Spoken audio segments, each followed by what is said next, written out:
Anne of the Island. Lucy Maud Montgomery. 2. All the girls, all over the world, who have wanted more about Anne. All precious things discovered late. To those that seek them issue forth, for loving sequel works with fate, and draws the veil from hidden worth. Tennyson. Chapter 1. The Shadow of Change. Harvest is ended and summer is gone, quoted Anne Shirley, gazing fields dreamily.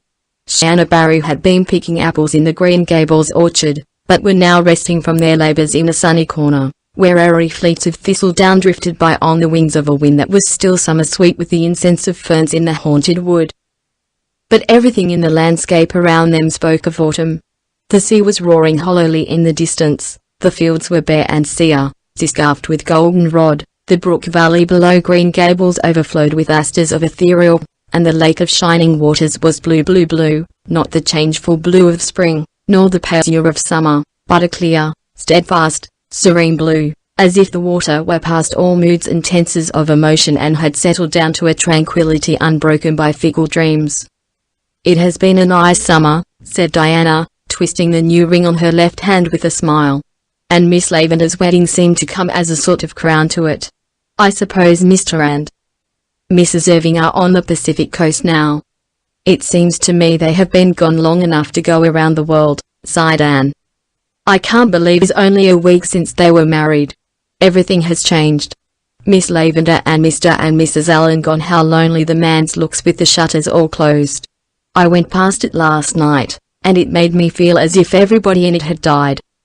"We'll never get another minister as nice as Mr. Allen," said Diana, with gloomy conviction. "I suppose we'll have all kinds of supplies this winter, and half the Sundays no preaching at all. And you and Gilbert gone, it will be awfully dull." "Fred will be here," insinuated Anne slyly. "When is Mrs. Lynn going to move up?" asked Diana, as if she had not heard Anne's remark. "Tomorrow. I'm glad she's coming, but it will be another change. Marilla and I cleared everything out of the spare room yesterday. Do you know, I hated to do it. Of course, it was silly, but it did seem as if we were committing sacrilege. That old spare room has always seemed like a shrine to me. When I was a child I thought it the most wonderful apartment in the world. You remember what a consuming desire I had to sleep in a spare room bed, but not the Green Gables spare room. Oh, no, never there. It would have been too terrible. I couldn't have slept a wink for more. I never walked through that room when Marilla sent me in on an errand. No, indeed, I tiptoed through it and held my breath, as if I were in church, and felt relieved when I got out of it. The pictures of George Whitefield and the Duke of Wellington hung there, one on each side of the mirror, and frowned so sternly at me all the time I was in, especially if I dared peep in the mirror, which was the only one in the house that didn't twist my face a little. I always wondered how Marilla dared house clean that room. And now it's not only cleaned but stripped bare. George Whitefield and the Duke have been relegated to the upstairs hall. So passes the glory of this world, concluded Anne, with a laugh in which there was a little note of regret. It is never pleasant to have our old shrines dead, even when we have outgrown them. "I'll be so lonesome when you go," moaned Diana for the 100th time. "And to think you go next week." "But we're together still," said Anne cheerily. "We mustn't let a next week rob us of this week's joy. I hate the thought of going myself home, and I are such good friends. Talk of being lonesome. It's I who should groan. You'll be here with any number of your old friends and Fred, while I shall be alone, among strangers, not knowing a soul." "Except Gilbert and Charlie Sloane," said Diana, imitating Anne's italics and slyness. "Charlie Sloane will be a great comfort, of course," agreed Anne sarcastically, whereupon both those irresponsible damsels laughed. Diana knew exactly what Anne thought of Charlie Sloane, but, despite sundry confidential talks, she did not know just what Anne thought of Gilbert Blythe. To be sure, Anne herself did not know that. "The boys may be boarding at the other end of Kingsport, for all I know," Anne went on. "I am glad I'm going to Redmond, and I am sure I shall like it after a while. But for the first few weeks I know I won't. I shan't even have the comfort of looking forward to the weekend visit home, as I had when I went to Queens. Christmas will seem like 1,000 years away." "Everything is changing or going to change," said Diana sadly. I have a feeling that things will never be the same again, Anne. We have come to a parting of the ways, I suppose, said Anne thoughtfully. We had to come to it. Do you think, Diana, that being grown up is really as nice as we used to imagine it would be when we were children? I don't know, there are some nice things about it, answered Diana, again caressing her ring with that little smile which always had the effect of making Anne feel suddenly left out and inexperienced. But there are so many puzzling things, too. Sometimes I feel as if being grown up just frightened me, and then I would give anything to be a little girl again. I suppose we'll get used to being grown up in time, said Anne cheerfully. There won't be so many unexpected things about it by and by though. After all, I fancy it's the unexpected things that give spice to life. We're at teen, Diana. In 2 more years we'll be 20. When I was 10 I thought 20 was a green old age. In no time you'll be age matron, and I shall be nice, old maid Aunt Anne, coming to visit you on vacations. You'll always keep a corner for me, won't you, dear darling? Not the spare room, of course old maids can't aspire to spare rooms, and I shall be as humble as a heap, and quite content with a little over the porch or off the parlour cubby-hole. What nonsense you do talk, Anne, laughed Diana. You'll marry somebody splendid and handsome and rich, and no spare room in Avonlea will be half gorgeous enough for you, and you'll turn up your nose at all the friends of your youth. That would be a pity. My nose is quite nice, but I fear turning it up would spoil it, said Anne, patting that shapely organ. I haven't so many good features that I could afford to spoil those I have, so, even if I should marry the king of the Cannibal Islands, I promise you I won't turn up my nose at you. Diana. With another gay laugh the girls separated, Diana to return to Orchard Slope, and to walk to the post office. She found a letter awaiting her there, and when Gilbert Blythe overtook her on the bridge over the lake of shining waters she was sparkling with the excitement of it. Priscilla Grant is going to Redmond, too, she exclaimed. Isn't that splendid? I hoped she would, but she didn't think her father would consent. He has, however, and we're to board together. I feel that I can face an army with banners or all the professors of Redmond in one fell phalanx with a chum like Priscilla by my side. I think we'll like Kingsport, said Gilbert. It's a nice old burg, they tell me, and has the finest natural park in the world. Heard that the scenery in it is magnificent. I wonder if it can be any more beautiful than this, murmured Anne, her with the loving, enraptured eyes of those to whom home must always be the loveliest spot in the world, no matter what fairer lands may lie under alien stars. They were leaning on the bridge of the old pond, drinking deep of the enchantment of the dusk, just at the spot when from her sinking dory on the day lane floated down to Camelot. The fine, empurpling dye of sunset still stained the western skies, but the moon was a dream in her light. Sweet and subtle spell over the 2 young creatures. You are very quiet, Anne, said Gilbert at last. I'm afraid to speak or move for fear this wonderful beauty will vanish just like a broken silence, breathed Anne. Gilbert suddenly laid his hand over the slender white one lying on the rail of the bridge. His hazel eyes deepened into darkness, his still boyish lips opened to say something of the dream and hope that thrilled his soul. But Anne snatched her hand away and turned quickly. The spell of the dusk was broken for her. I must go home, she exclaimed, with a rather overdone carelessness. Marilla had a headache this afternoon, and I'm sure the twins will be in some dreadful mischief by this time. She chatted ceaselessly and inconsequently until they reached the Green Gables lane. Poor Gilbert hardly had a chance to get a word in edgewise. Anne felt relieved when they parted. There had been a new, secret self-consciousness in her heart with regard to Gilbert, ever since that fleeting Lodge. Something alien had intruded into the old, perfect school-day comradeship, something that threatened to mar it. I never felt glad to see Gilbert go before, she thought, half resentfully, half sorrowfully, as she walked alone up the lane. Our friendship will be spoiled if he goes on with this nonsense. It mustn't be spoiled, I won't let it. Oh, why can't boys be just sensible? Anne had an uneasy doubt that it was not strictly sensible that she should still feel on her hand the warm pressure of Bert's, as distinctly as she had felt it for the swift second his had rested there, and still less sensible that the sensation was far from being an unpleasant one, very different from that which had attended a similar demonstration on Charlie Sloane's part. when she had been sitting out a dance with him at a White Sands party 3 nights before, and shivered over the disagreeable recollection. But all problems connected with infatuated swains vanished from her mind when she entered the homely, unsentimental atmosphere of the Green Gables kitchen, where an 8-year-old boy was crying grievously on the sofa. "What is the matter, Davy?" asked Anne, taking. "Where are Marilla and Dora?" "Marilla's putting Dora to bed," sobbed Davy, "and I'm crying 'cause Dora fell down the outside cellar steps, heels over head, and scraped all the skin off her nose, and—" "Oh, well, don't cry about it, dear. Of course, you are sorry for her, but crying won't help her any. She'll be all right tomorrow. Crying never helps anyone, boy, and—" "I ain't crying 'cause Dora fell down cellar," said Davy, cutting short Anne's well-meant preachment with increasing bitterness. "I'm crying 'cause I wasn't there to see her fall. I'm always missing some fun or other, seems to me." "Oh, Davy!" Anne choked back an unholy shriek of laughter. "Would you call it fun to see poor little Dora fall down the steps and get hurt?" "She wasn't much hurt," said Davy, defiantly.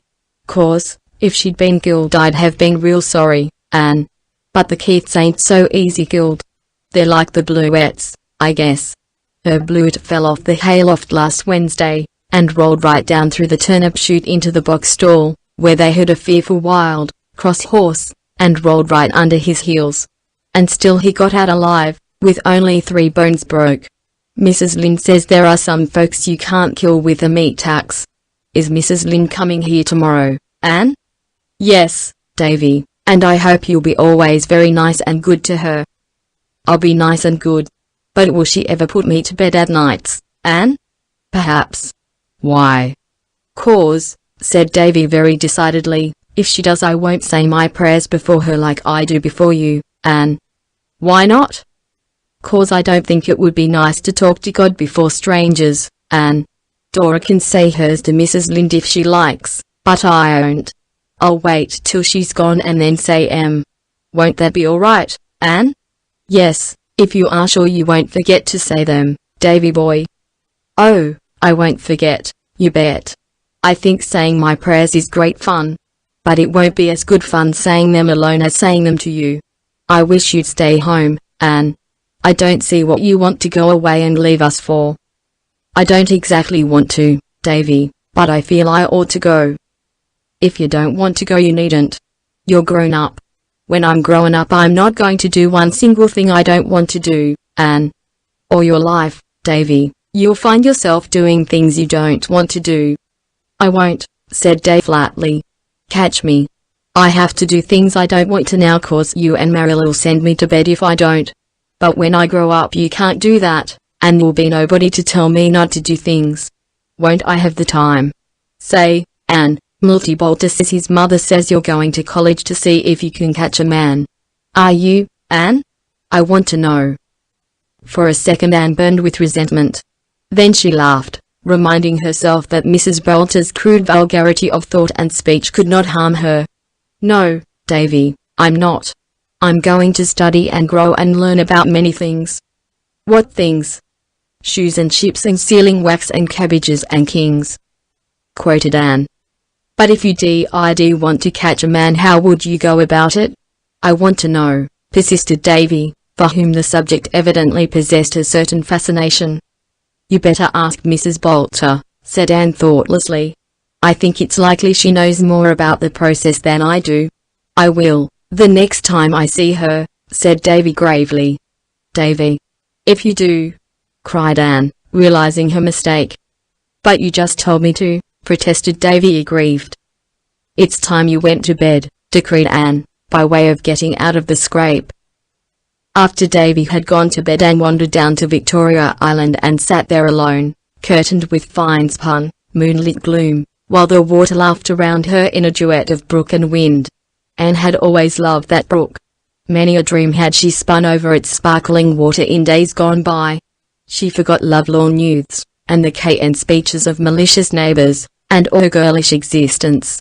In imagination she sailed over storied seas that washed the distant shining shores of fairy lands forlorn, where lost Atlantis and Elysium lie, with the evening star to the land of heart's desire. and she was richer in those dreams than in realities, for things seen pass away, but the things that are unseen are eternal. Chapter 2. Garlands of Autumn. The following week sped swiftly, crowded with innumerable last things, as Anne called them. Goodbye calls had to be made and received, being pleasant or otherwise, according to whether callers and called upon were heartily in sympathy with Anne's hopes, or thought she was too much puffed up over going to college and that it was their duty to take her down a peg or two.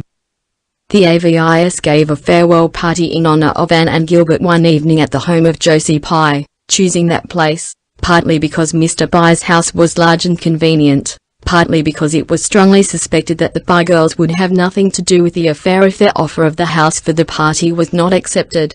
It was a very pleasant little time, for the Pye girls were gracious, and said and did nothing to mar the harmony of the occasion which was not according to their wont. Josie was unusually amiable, so much so that she even remarked condescendingly to Anne, "Your new dress is rather becoming to you, Anne. Really, you look almost pretty in it." "How kind of you to say so," responded Anne, with dancing eyes. Her sense of humor was developing, and the speeches that would have hurt her at 14 were becoming merely food for amusement now. Josie suspected that Anne was laughing at her behind those wicked eyes, but she contented herself with whispering to Gertie, as they went downstairs, that Anne Shirley would put on more airs than ever now that she was going to college, you'd see. All the old crowd was there, full of mirth and zest and youthful light-heartedness. Diana Barry, rosy and dimpled, shadowed by the faithful Fred, Jane Andrews, neat and sensible and plain, Ruby Gillis, looking her handsomest and brightest in a cream silk blouse, with red geraniums in her golden hair, Gilbert Blythe and Charlie Sloane, both trying to keep as near the elusive Anne as possible, Carrie Sloane, looking pale and melancholy because, so it was reported, her father would not allow Oliver Kimball to come near the place, Moody Spurgeon Macpherson, whose round face and objectionable ears were as round and objectionable as ever, and Billy Andrews, who sat in a corner all the evening, chuckled when anyone spoke to him, and watched Anne Shirley with a grin of pleasure on his broad, freckled countenance. Anne had known beforehand of the party, but she had not known that she and Gilbert were, as the founders of the society, to be presented with a very complimentary address and tokens of respect, in her case a volume of Shakespeare's plays, in Gilbert's a fountain pen. She was so taken by surprise and pleased by the nice things said in the address, read in Moody Spurgeon's most solemn and ministerial tones, that the tears quite drowned the sparkle of her big grey eyes. She had worked hard and faithfully for the AVIS, and it warmed the cockles of her heart that the members appreciated her efforts so sincerely. And they were also nice and friendly and jolly. Even the Pye girls had their merits. At that moment Anne loved all the world. She enjoyed the evening tremendously, but the end of it rather spoiled all. Gilbert again made the mistake of saying something sentimental to her as they ate their supper on the moonlit veranda, and Anne, to punish him, was gracious to Charlie Sloane and allowed the latter to walk home with her. She found, however, that revenge hurts nobody quite so much as the one who tries to inflict it. Gilbert walked airily off with Ruby Gillis, and Anne could hear them laughing and talking gaily as they loitered along in the still, crisp autumn air.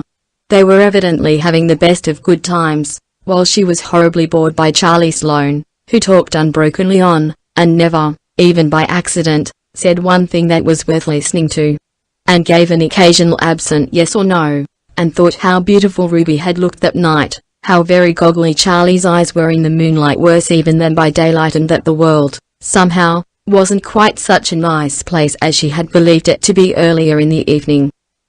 "I'm just tired out, that is what is the matter with me," she said, when she thankfully found herself alone in her own room. And she honestly believed it was.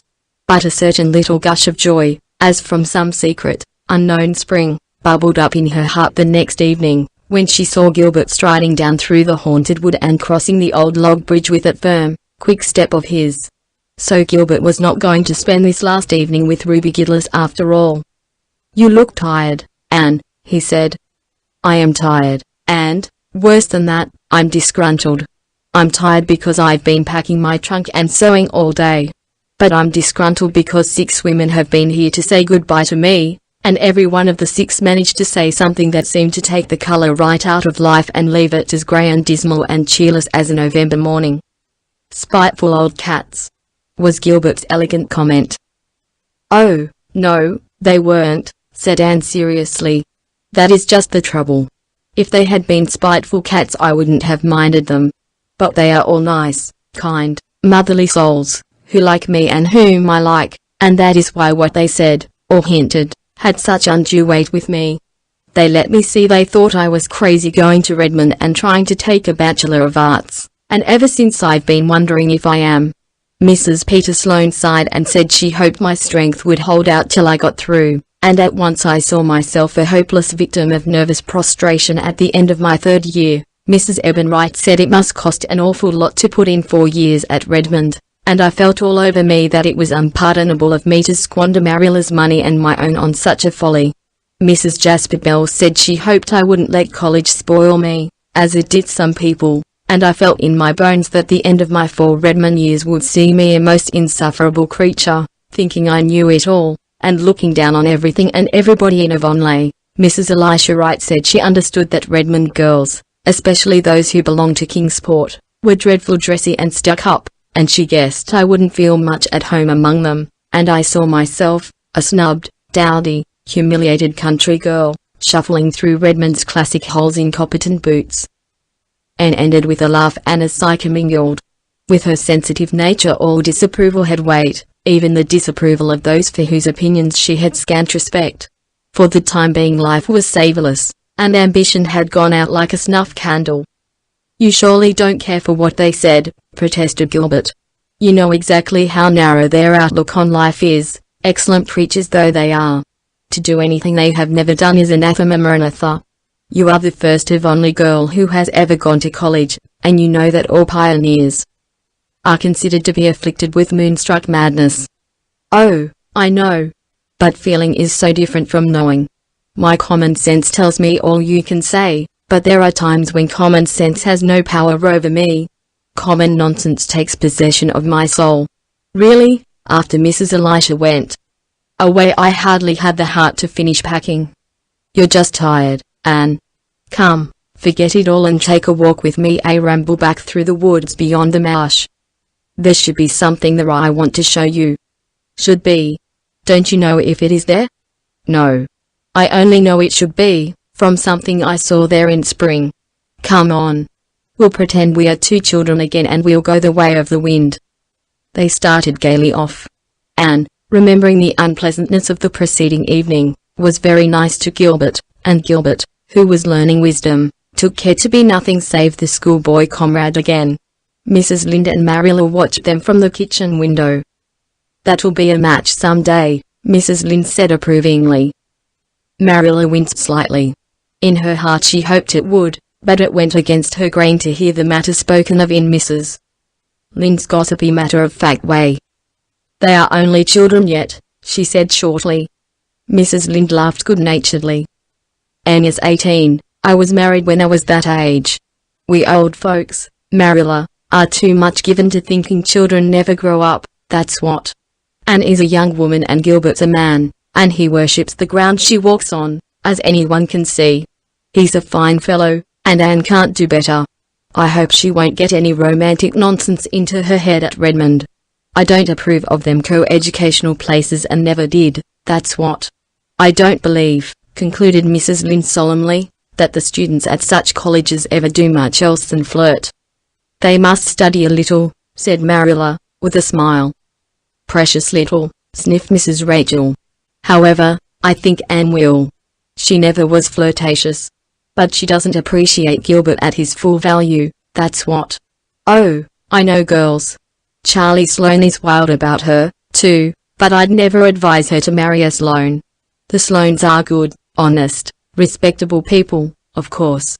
But when all's said and done, they're Sloanes. Marilla nodded.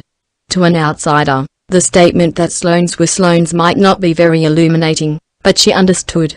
Every village has such a family, good, honest, respectable people they may be, but Sloanes they are and must ever remain, though they speak with the tongues of men and angels. Gilbert and Anne, happily unconscious that their future was thus being settled by Mrs. Rachel, were sauntering through the shadows of the haunted wood. Beyond, The harvest hills were basking in an amber sunset radiance, under a pale, aerial sky of rose and blue. The distant spruce groves were burnished bronze, and their long shadows barred the upland meadows. But around them a little wind sang among the fir tassels, and in it there was the note of autumn. "This wood really is haunted now by old memories," said Anne, stooping to gather a spray of ferns, bleached to waxen whiteness by frost. "It seems to me that the little girls Diana and I used to play here still, and sit by the Dryad's bubble in the twilights, trysting with the ghosts. Do you know, I can never go up this path in the dusk without feeling a bit of the old fright and shiver. There was one especially horrifying phantom which recreated the ghost of the murdered child that crept up behind you and laid cold fingers on yours. I confess that, to this day, I cannot help fancying its little, furtive footsteps behind me when I come here after nightfall. I'm not afraid of the White Lady or the Headless Man or the skeletons, but I wish I had never imagined that baby's ghost into existence." How angry Marilla and Mrs. Barry were over that affair, concluded Anne, with reminiscent laughter. The woods around the head of the marsh were full of purple vistas, threaded with gossamers. Past a or plantation of gnarled spruces and a maple-fringed, sun-warmed valley they found the something Gilbert was looking for. "Ah, here it is," he said with satisfaction. "An apple tree underway back here," exclaimed Anne delightedly. "Yes, a veritable apple-bearing apple tree, too, here in the very midst of pines and beeches, a mile away from any orchard. I was here one day last spring and found it, all white with blossom. So I resolved I'd come again in the fall and see if it had been apples. See, it's loaded. They look good, too tawny as russets but with a dusky red cheek. Most wild seedlings are green and uninviting. I suppose it sprang years ago from some chance-sown seed," said Anne dreamily. "And how it has grown and flourished and held its own here all alone among aliens, the brave determined thing. Here's a fallen tree with a cushion of moss. Sit down, and it will serve for a woodland throne. I'll climb for some apples. They all grow high. The tree had to reach up to the sunlight." The apples proved to be delicious. Under the tawny skin was a white flesh, faintly veined with red, and, besides their own proper apple taste, they had a certain wild, delightful tang no orchard-grown apple ever possessed. "The fatal apple of Eden couldn't have had a rarer flavor," commented Anne. "But it's time we were going home. See, it was twilight 3 minutes ago and now it's moonlight. What a pity we couldn't have caught the moment of transformation. But such moments never are caught, I suppose. Let's go back around the marsh and home by way of Lover's Lane. Do you feel as disgruntled now as when you started out, Anne?" "Not I. Those apples have been as manna to a hungry soul. I feel that I shall love Redmond and have a splendid 4 years there." "And after those 4 years what?" "Oh, there's another bend in the road at their end," answered Anne lightly. "I've no idea what may be around it. I don't want to have. It's nice not to know." Lover's Lane was a dear place that night, still and mysteriously dim in the pale radiance of the moonlight. They loitered through it in a pleasant chummy silence, neither caring to talk. If Gilbert were always as he has been this evening, how nice and simple everything would be, reflected Anne. Gilbert was looking at Anne, as she walked along. In her light dress, with her slender delicacy, she made him think of the white iris. "I wonder if I can ever make her care for me," he thought, with a pang of self-destruct. Chapter 3. Greeting and Farewell. Charlie Sloane, Gilbert Blythe and Anne Shirley left Avonlea the following Monday morning. Anne had hoped for a fine day. Diana was to drive her to the station and they wanted this, their last drive together for some time, to be a pleasant one. But when Anne went to bed Sunday night, the east wind was moaning around Green Gables with an ominous prophecy which was fulfilled in the morning. Anne awoke to find raindrops pattering against her window and shadowing the pond's grey surface with widening rings. Hills and sea were hidden in mist, and the whole world seemed dim and dreary. Anne dressed in the cheerless grey dawn, for an early start was necessary to catch the boat train. She struggled against the tears that would well up in her eyes in spite of herself. She was leaving the home that was so dear to her, and something told her that she was leaving it forever, save as a holiday refuge. Things would never be the same again. Coming back for vacations would not be living there. And oh, how dear and beloved everything was. That little white porch room, sacred to the dreams of girlhood, the old Snow Queen at the window, the brook in a hollow, the Dryad's bubble, the haunted woods, and Lover's Lane, all the 1001 dear spots where memories of the old years bided. Could she ever be really happy anywhere else? Breakfast at Green Gables that morning was a rather doleful meal. Davy, for the first time in his life probably, could not eat, but blubbered shamelessly over his porridge. Nobody else seemed to have much appetite, save Dora, who tucked away her rations comfortably. Dora, like the immortal and most prudent Charlotte, who went on cutting bread and butter when her frenzied lover's body had been carried past on a shutter, was one of those fortunate creatures who are seldom disturbed by anything. Even at 8 it took a great deal to ruffle Dora's placidity. She was sorry Anne was going away, of course, but was that any reason why she should fail to appreciate a poached egg on toast? Not at all. And, seeing that Davy could not eat his, Dora ate it for him. Promptly on time Diana appeared with horse and buggy, her rosy face glowing above her raincoat. The goodbyes had to be said then somehow. Mrs. Lynde came in from her quarters to give Anne a hearty embrace and warn her to be careful of her health, whatever she did. Marilla, brusque and tearless, becked Anne's cheek and said she supposed they'd hear from her when she got settled.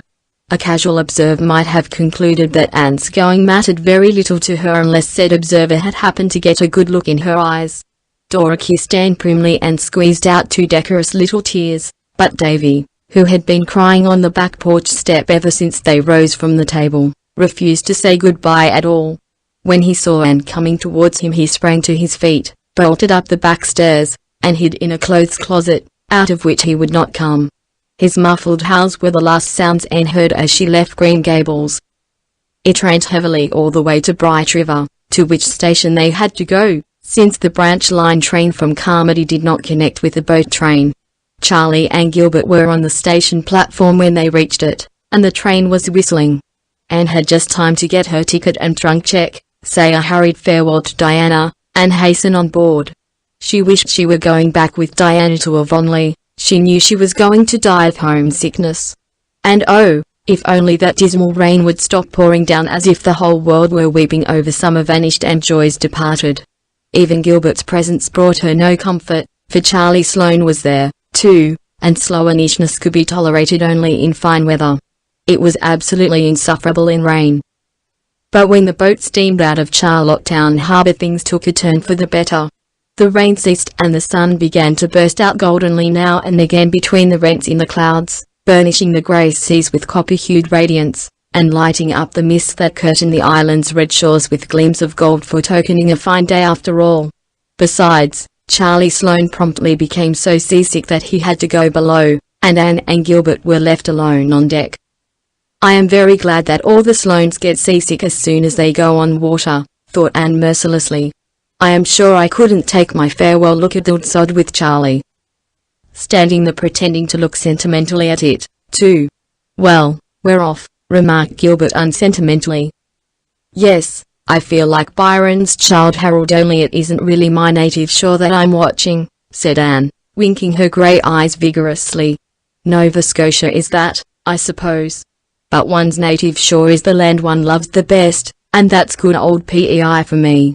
I can't believe I didn't always live here. Those 11 years before I came seem like a bad dream. It's 7 years since I crossed on this boat the evening Mrs. Spencer brought me over from Hopetown. I can see myself, in that dreadful old wincey dress and faded sailor hat, exploring decks and cabins with enraptured curiosity. It was a fine evening, and how those red island shores did gleam in the sunshine. Now I'm crossing the strait again. Oh, Gilbert, I do hope I like Redmond and Kingsport, but I'm sure I won't. Where's all your philosophy gone, Anne? It's all submerged under a great, swamping wave of loneliness and homesickness. I've longed for 3 years to go to Redmond and now I'm going and I wish I weren't. Never mind. I shall be cheerful and philosophical again after I have just one good cry. I must have that, as a went, and I'll have to wait until I get into my boarding house bed tonight, wherever it may be, before I can have it. Then Anne will be herself again. I wonder if Davy has come out of the closet yet. It was 9 that night when their train reached Kingsport, and they found themselves in the blue-white glare of the crowded station. Anne felt horribly bewildered, But a moment later she was seized by Priscilla Grant, who had come to Kingsport on Saturday. "Here you are, beloved. And I suppose you're as tired as I was when I got here Saturday night." "Tired? Priscilla, don't talk of it. I'm tired, and green, and provincial, and only about 10 years old. For pity's sake take your poor, broken-down chum to some place where she can hear herself think. I'll take you right up to our boarding house. I've a cab ready outside. It's such a blessing you're here, Prissy. If you weren't I think I should just sit down on my suitcase, here and now, and weep bitter tears. What a comfort one familiar face is in a howling wilderness of strangers. Is that Gilbert Blythe over there, Anne? How he has grown up this past year. He was only a schoolboy when I taught in Carmody. And of course that's Charlie Sloane. He hasn't changed, couldn't. He looked just like that when he was born, and he'll look like that when he's 80. This way, dear. We'll be home in 20 minutes. Home? Groaned Anne. You mean we'll be in some horrible boarding house, in a still more horrible hole bedroom, looking out on a dingy backyard? It isn't a horrible boarding house, Anne girl. Here's our cab. Hop in, the driver will get your trunk. Oh, yes, the boarding house, it's really a very nice place of its kind, as you'll admit tomorrow morning when a good night's sleep has turned your blues rosy pink. It's a big, old-fashioned, grey stone house on St. John Street, just a nice little constitutional from Redmond. It used to be the residence of great folk, but fashion has deserted St. John Street and its houses only dream now of better days. They're so big that people living in them have to take boarders just to fill up. At least, that is the reason our landladies are very anxious to impress on us. They're delicious. And our landladies, I mean. How many are there? 2. Miss Hannah Harvey and Miss Ada Harvey. They were born twins about 50 years ago. I can't get away from twins, it seems, smiled Anne. Wherever I go they confront me. Oh, they're not twins now, dear. After they reached the age of 30 they never were twins again.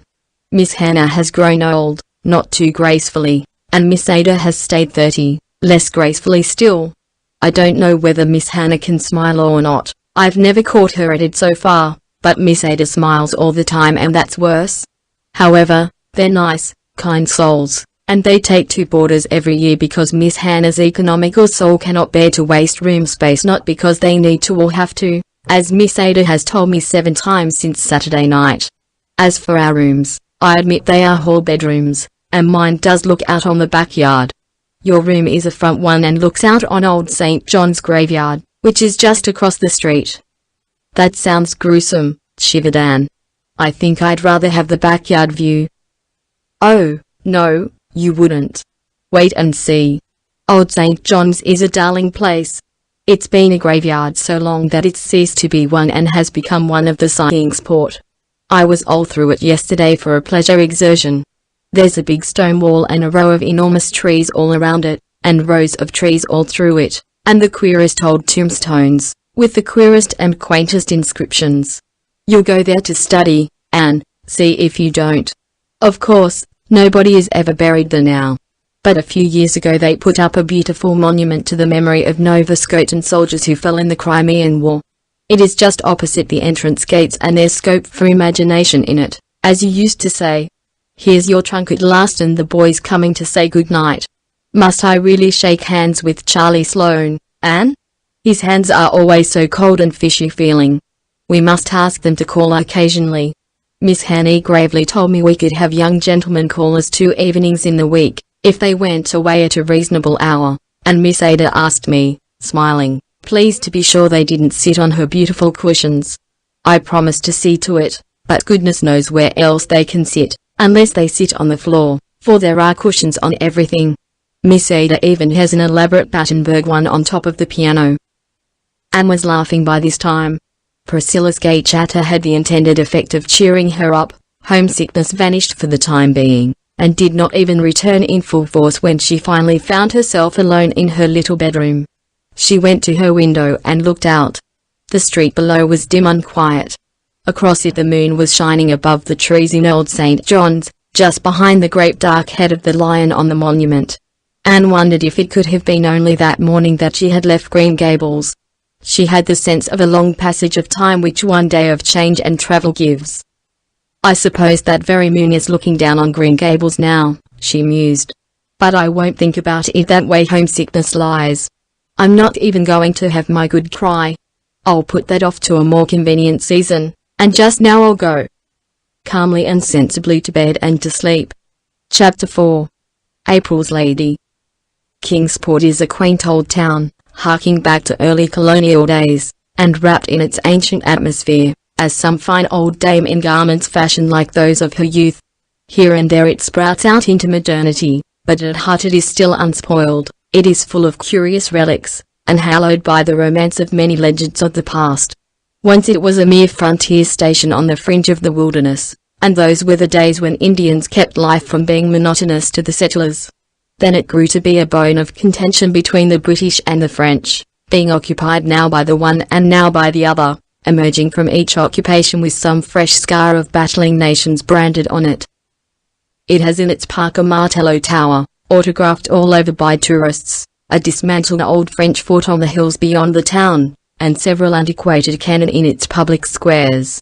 It has other historic spots also, which may be hunted out by the curious, and none is more quaint and delightful than Old St. John's Cemetery at the very core of the town, with streets of quiet, old-time houses on two sides, and busy, bustling, modern thoroughfares on the others. Every citizen of Kingsport feels a thrill of possessive pride in Old St. John's, for, if he be of any pretensions at all, he has an ancestor buried there, with a queer, crooked slab at his head, or else sprawling protectively over the grave, on which all the main facts of his history are recorded. For the most part no great art or skill was lavished on those old tombstones. The larger number are of roughly chiseled brown or grey native stone, and only in a few cases is there any attempt at ornamentation. Some are adorned with skull and crossbones, and this grisly decoration is frequently coupled with a cherub's head. Many are prostrate and in ruins. Into almost all times tooth has been gnawing, until some inscriptions have been completely effaced, and others can only be deciphered with difficulty. The graveyard is very full and very bowery, for it is surrounded and intersected by rows of elms and willows, beneath whose shade the sleepers must lie very dreamlessly, forever crooned by the winds and leaves over them, and quite undisturbed by the clamour of traffic just beyond. Anne took the first of many rambles in Old St. John's the next afternoon. She and Priscilla had gone to Redmond in the forenoon and registered as students, after which there was nothing more to do that day. The girls gladly made their escape, for it was not exhilarating to be surrounded by crowds of strangers, most of whom had a rather alien appearance, as if not quite sure where they belonged. The freshettes stood about in detached groups of 2 or 3, looking askance at each other. The freshies, wiser in their day and generation, had banded themselves together on the big staircase of the entrance hall, where they were shouting out glees with all the vigor of youthful lungs, as a species of defiance to their traditional enemies, the sophomores, a few of whom were prowling loftily about, looking properly disdainful of the unlit cubs on the stairs. Gilbert and Charlie were nowhere to be seen. "Little did I think the day would ever come when I'd be glad of the sight of us alone," said Priscilla, and they crossed the campus, but I'd welcome Charlie's goggle eyes almost ecstatically. At least, they'd be familiar eyes. "Oh," sighed Anne. "I can't describe how I felt when I was standing there, waiting my turn to be registered as insignificant as the teeniest drop in a most enormous bucket. It's bad enough to feel insignificant, but it's unbearable to have it grained into your soul that you will never, can never, be anything but insignificant. And that is how I did feel, as if I were invisible to the naked eye and some of those sophs might step on me. I knew I would go down to my grave unwept, unhonored and unsung." "Wait till next year," comforted Priscilla. "Then we'll be able to look as bored and sophisticated as any sophomore of them all. No doubt it is rather dreadful to feel insignificant, but I think it's better than to feel as big and awkward as I did, as if I were sprawled all over Redmond. That's how I felt, I suppose, because I was a good 2 inches taller than anyone else in the crowd. I wasn't afraid a soph might walk over me, I was afraid they'd take me for an elephant, or an overgrown sample of a potato-fed islander." "I suppose the trouble is we can't forgive Big Redmond for not being Little Queens," said Anne, gathering about her the shreds of her old cheerful philosophy to cover her nakedness of spirit. When we left Queens we knew everybody and had a place of our own. I suppose we have been unconsciously expecting to take life up at Redmond just where we left off at Queens, and now we feel as if the ground had slipped from under our feet. I'm thankful that neither Mrs. Lynn nor Mrs. Elisha Wright know, or ever will know, my state of mind at present. They would exult in saying I told you so, and be convinced it was the beginning of the end. Whereas it is just the end of the beginning. Exactly. That sounds more Annish. In a little while we'll be acclimated and acquainted, and all will be well. Anne, did you notice the girl who stood alone just outside the door of the co-ed's dressing room all the morning, the pretty one with the brown eyes and crooked mouth? Yes, I did. I noticed her particularly because she seemed the only creature there who looked as lonely and friendless as I felt. I had you, but she had no one. I think she felt pretty all by herselfish, too. Several times I saw her make a motion as if to cross over to us, but she never did it, too shy, I suppose. I wished she would come. If I hadn't felt so much like the aforesaid elephant I'd have gone to her. But I couldn't lumber across that big hole with all those boys howling on the stairs. She was the prettiest freshette I saw today, but probably favor is deceitful and even beauty is vain on your first day at Redmond, concluded Priscilla with a laugh. I'm going across to Old St. John's after lunch, said Anne. I don't know that a graveyard is a very good place to go to get cheered up, but it seems the only get-at-able place where there are trees, and trees I must have. I'll sit on one of those old slabs and shut my eyes and imagine I'm in the Avonlea woods. Anne did not do that, however, for she found enough of interest in Old St. John's to keep her eyes wide open. They went in by the entrance gates, past the simple, massive, stone arch surmounted by the Great Lion of England. And on Inkham and yet the wild bramble is gory, and those bleak heights henceforth shall be famous in story, quoted Anne, looking at it with a thrill. They found themselves in a dim, cool, green place where winds were fond of purring. Up and down the long grassy aisles they wandered, reading the quaint, voluminous epitaphs, carved in an age that had more leisure than our own. Here lieth the body of Albert Crawford, Esquire, Reed and from Milwarn, Grey Slab, for many years Keeper of His Majesty's Ordnance at Kingsport. He served in the army till the peace of 1763, when he retired from bad health. He was a brave officer, the best of husbands, the best of fathers, the best of friends. He died October 29, 1792, aged 84 years. There's an epitaph for you, Prissy. There is certainly some scope for imagination in it. How full such a life must have been of adventure. And as for his personal qualities, I'm sure human eulogy couldn't go further. I wonder if they told him he was all those best things while he was alive. Here's another, said Priscilla. Listen. To the memory of Alexandros, who died on the 22nd of September, 1840, aged 43 years. This is raised as a tribute of affection by one whom he served so faithfully for 27 years that he was regarded as a friend, deserving the fullest confidence and attachment. A very good epitaph, commented Anne thoughtfully. I wouldn't wish a better. We are all servants of some sort, and if the fact that we are faithful can be truthfully inscribed on our tombstones, nothing more need be added. Here's a sorrowful little grey stone, Prissy, to the memory of a favourite child. And here is another erected to the memory of one who is buried elsewhere. I wonder where that unknown grave is. Really, Pri, the graveyards of today will never be as interesting as this. You were right, I shall come here often. I love it already. I see we're not alone here, there's a girl down at the end of this avenue. Yes, and I believe it's the very girl we saw at Redmond this morning. I've been watching her for 5 minutes. She has started to come up the avenue exactly half a dozen times, and half a dozen times has she turned and gone back. Either she's dreadfully shy or she has got something on her conscience. Let's go and meet her. It's easier to get acquainted in a graveyard than at Redmond, I believe. They walked down the long grassy arcade towards the stranger, who was sitting on a grey slab under an enormous willow. She was certainly very pretty, with a vivid, irregular, bewitching type of prettiness. There was a gloss as of brown nuts on her satin-smooth hair and a soft, ripe glow on her round cheeks.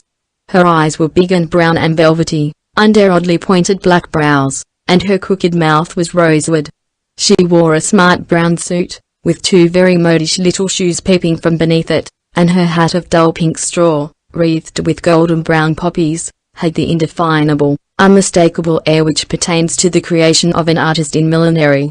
Priscilla had a sudden stinging consciousness that her own hat had been trimmed by her village store milliner, and Anne wondered uncomfortably if the blouse she had made herself, and which Mrs. Lynde had fitted, looked very countrified and homemade besides the stranger's smart attire. For a moment both girls felt like turning back. But they had already stopped and turned towards the grey slab. It was too late to retreat, for the brown-eyed girl had evidently concluded that they were coming to speak to her. Instantly she sprang up and came forward with outstretched hand and a gay, friendly smile in which there seemed not a shadow of either shyness or burdened conscience. "Oh, I want to know who you two girls are," she exclaimed eagerly. "I've been dying to know. I saw you at Redmond this morning. Say, wasn't it awful for the time I would stayed home and got married?" Anne and Priscilla both broke into unconstrained laughter at this unexpected conclusion. The brown-eyed girl laughed, too. "I really did. I could have, you know. Come, let's all sit down on this gravestone and get acquainted. It won't be hard. I know we're going to adore each other. I knew it as soon as I saw you at Redmond this morning. I wanted so much to go right over and hug you both." "Why didn't you?" asked Priscilla. "Because I simply couldn't make up my mind to do it. I never can make up my mind about anything myself. I'm always afflicted with indecision. Just as soon as I decide to do something I feel in my bones that another course would be the correct one. It's a dreadful misfortune, but I was born that way, and there is no use in blaming me for it, as some people do. So I couldn't make up my mind to go and speak to you, much as I wanted to." "We thought you were too shy," said Anne. No, dear. Shyness isn't among the many failings or virtues of Philippa Gordon. Phil for short. Do call me Phil right off. Now, what are your handles?" "She's Priscilla Grant," said Anne, pointing. "And she's Anne Shirley," said Priscilla, pointing in turn. "And we're from the island," said both together. "I hail from Bolingbroke, Nova Scotia," said Philippa. "Bolingbroke!" exclaimed Anne. "Why, that is where I was born." "Do you really mean it? Why, that makes you a blue nose after all." "No, it doesn't," retorted Anne.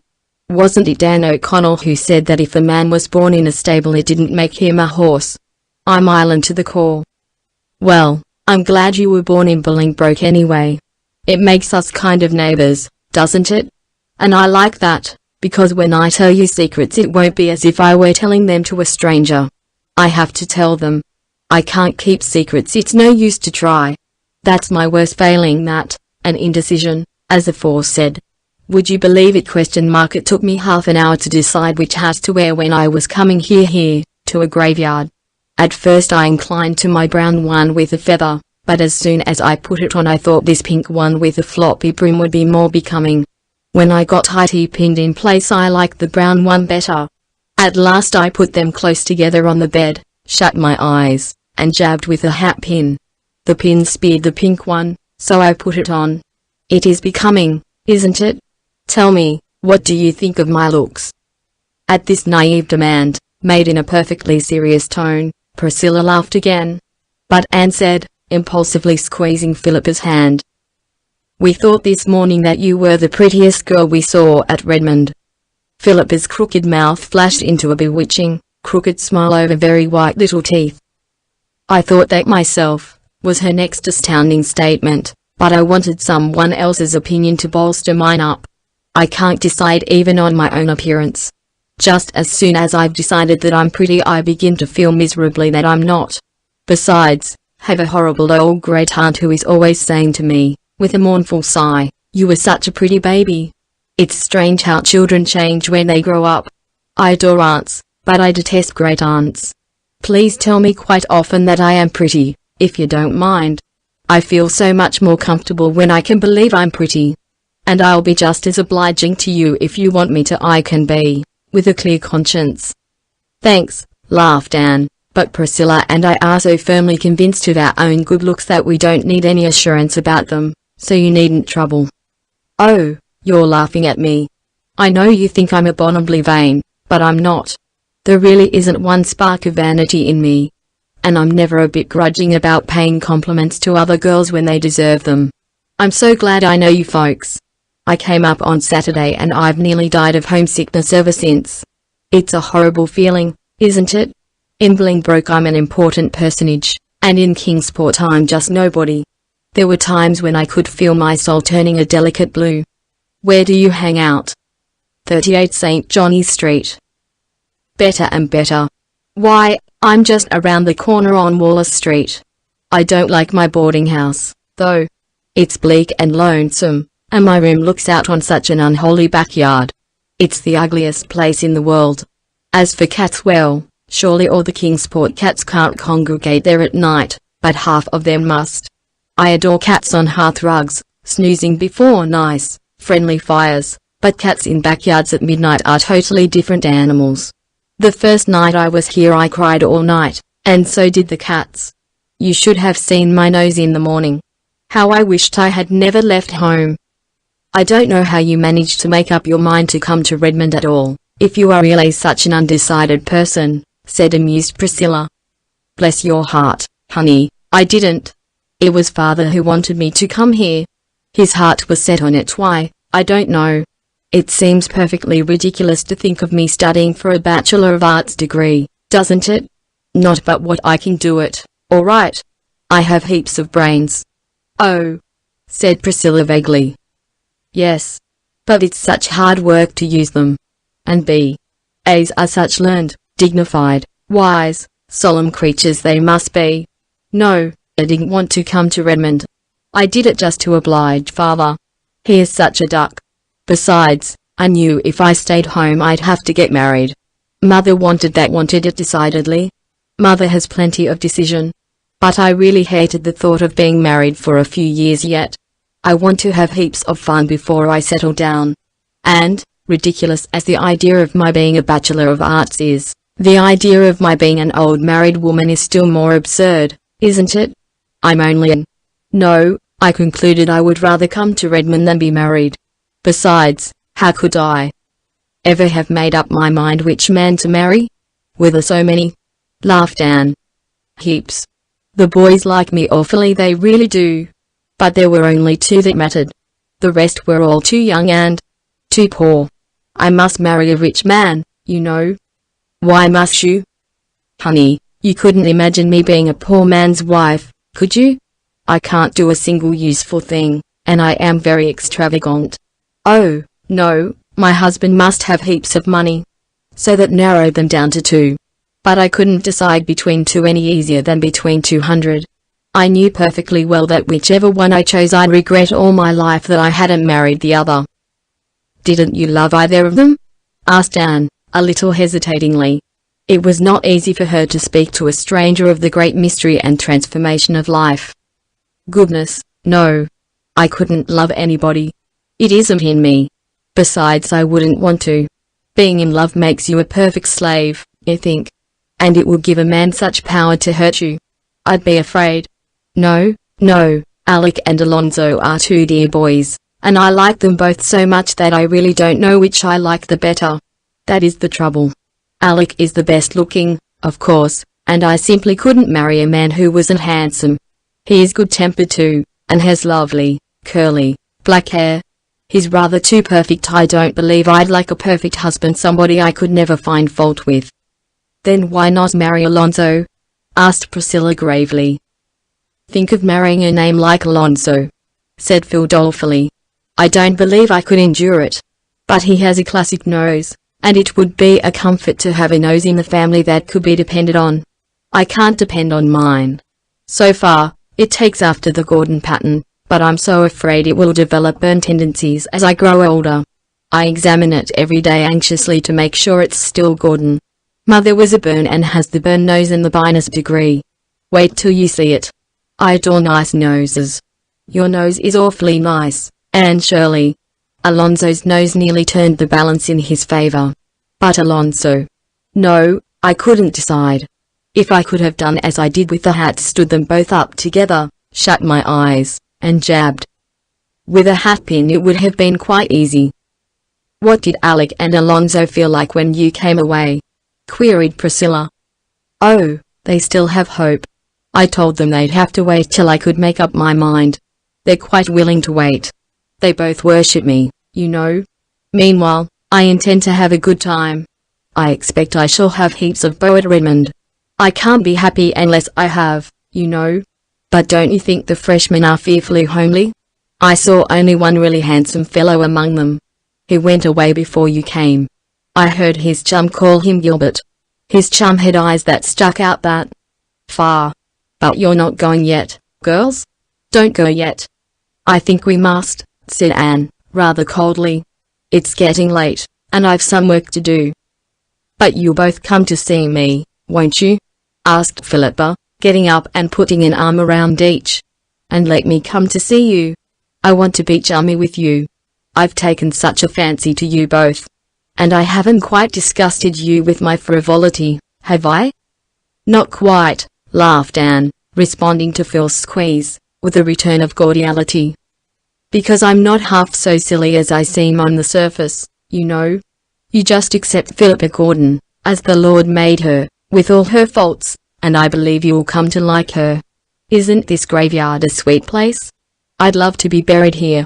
Here's a grave I didn't see before, this one in the iron railing. Oh, girls, look. See, the stone says it's the grave of a middy who was killed in the fight between the Shannon and the Chesapeake.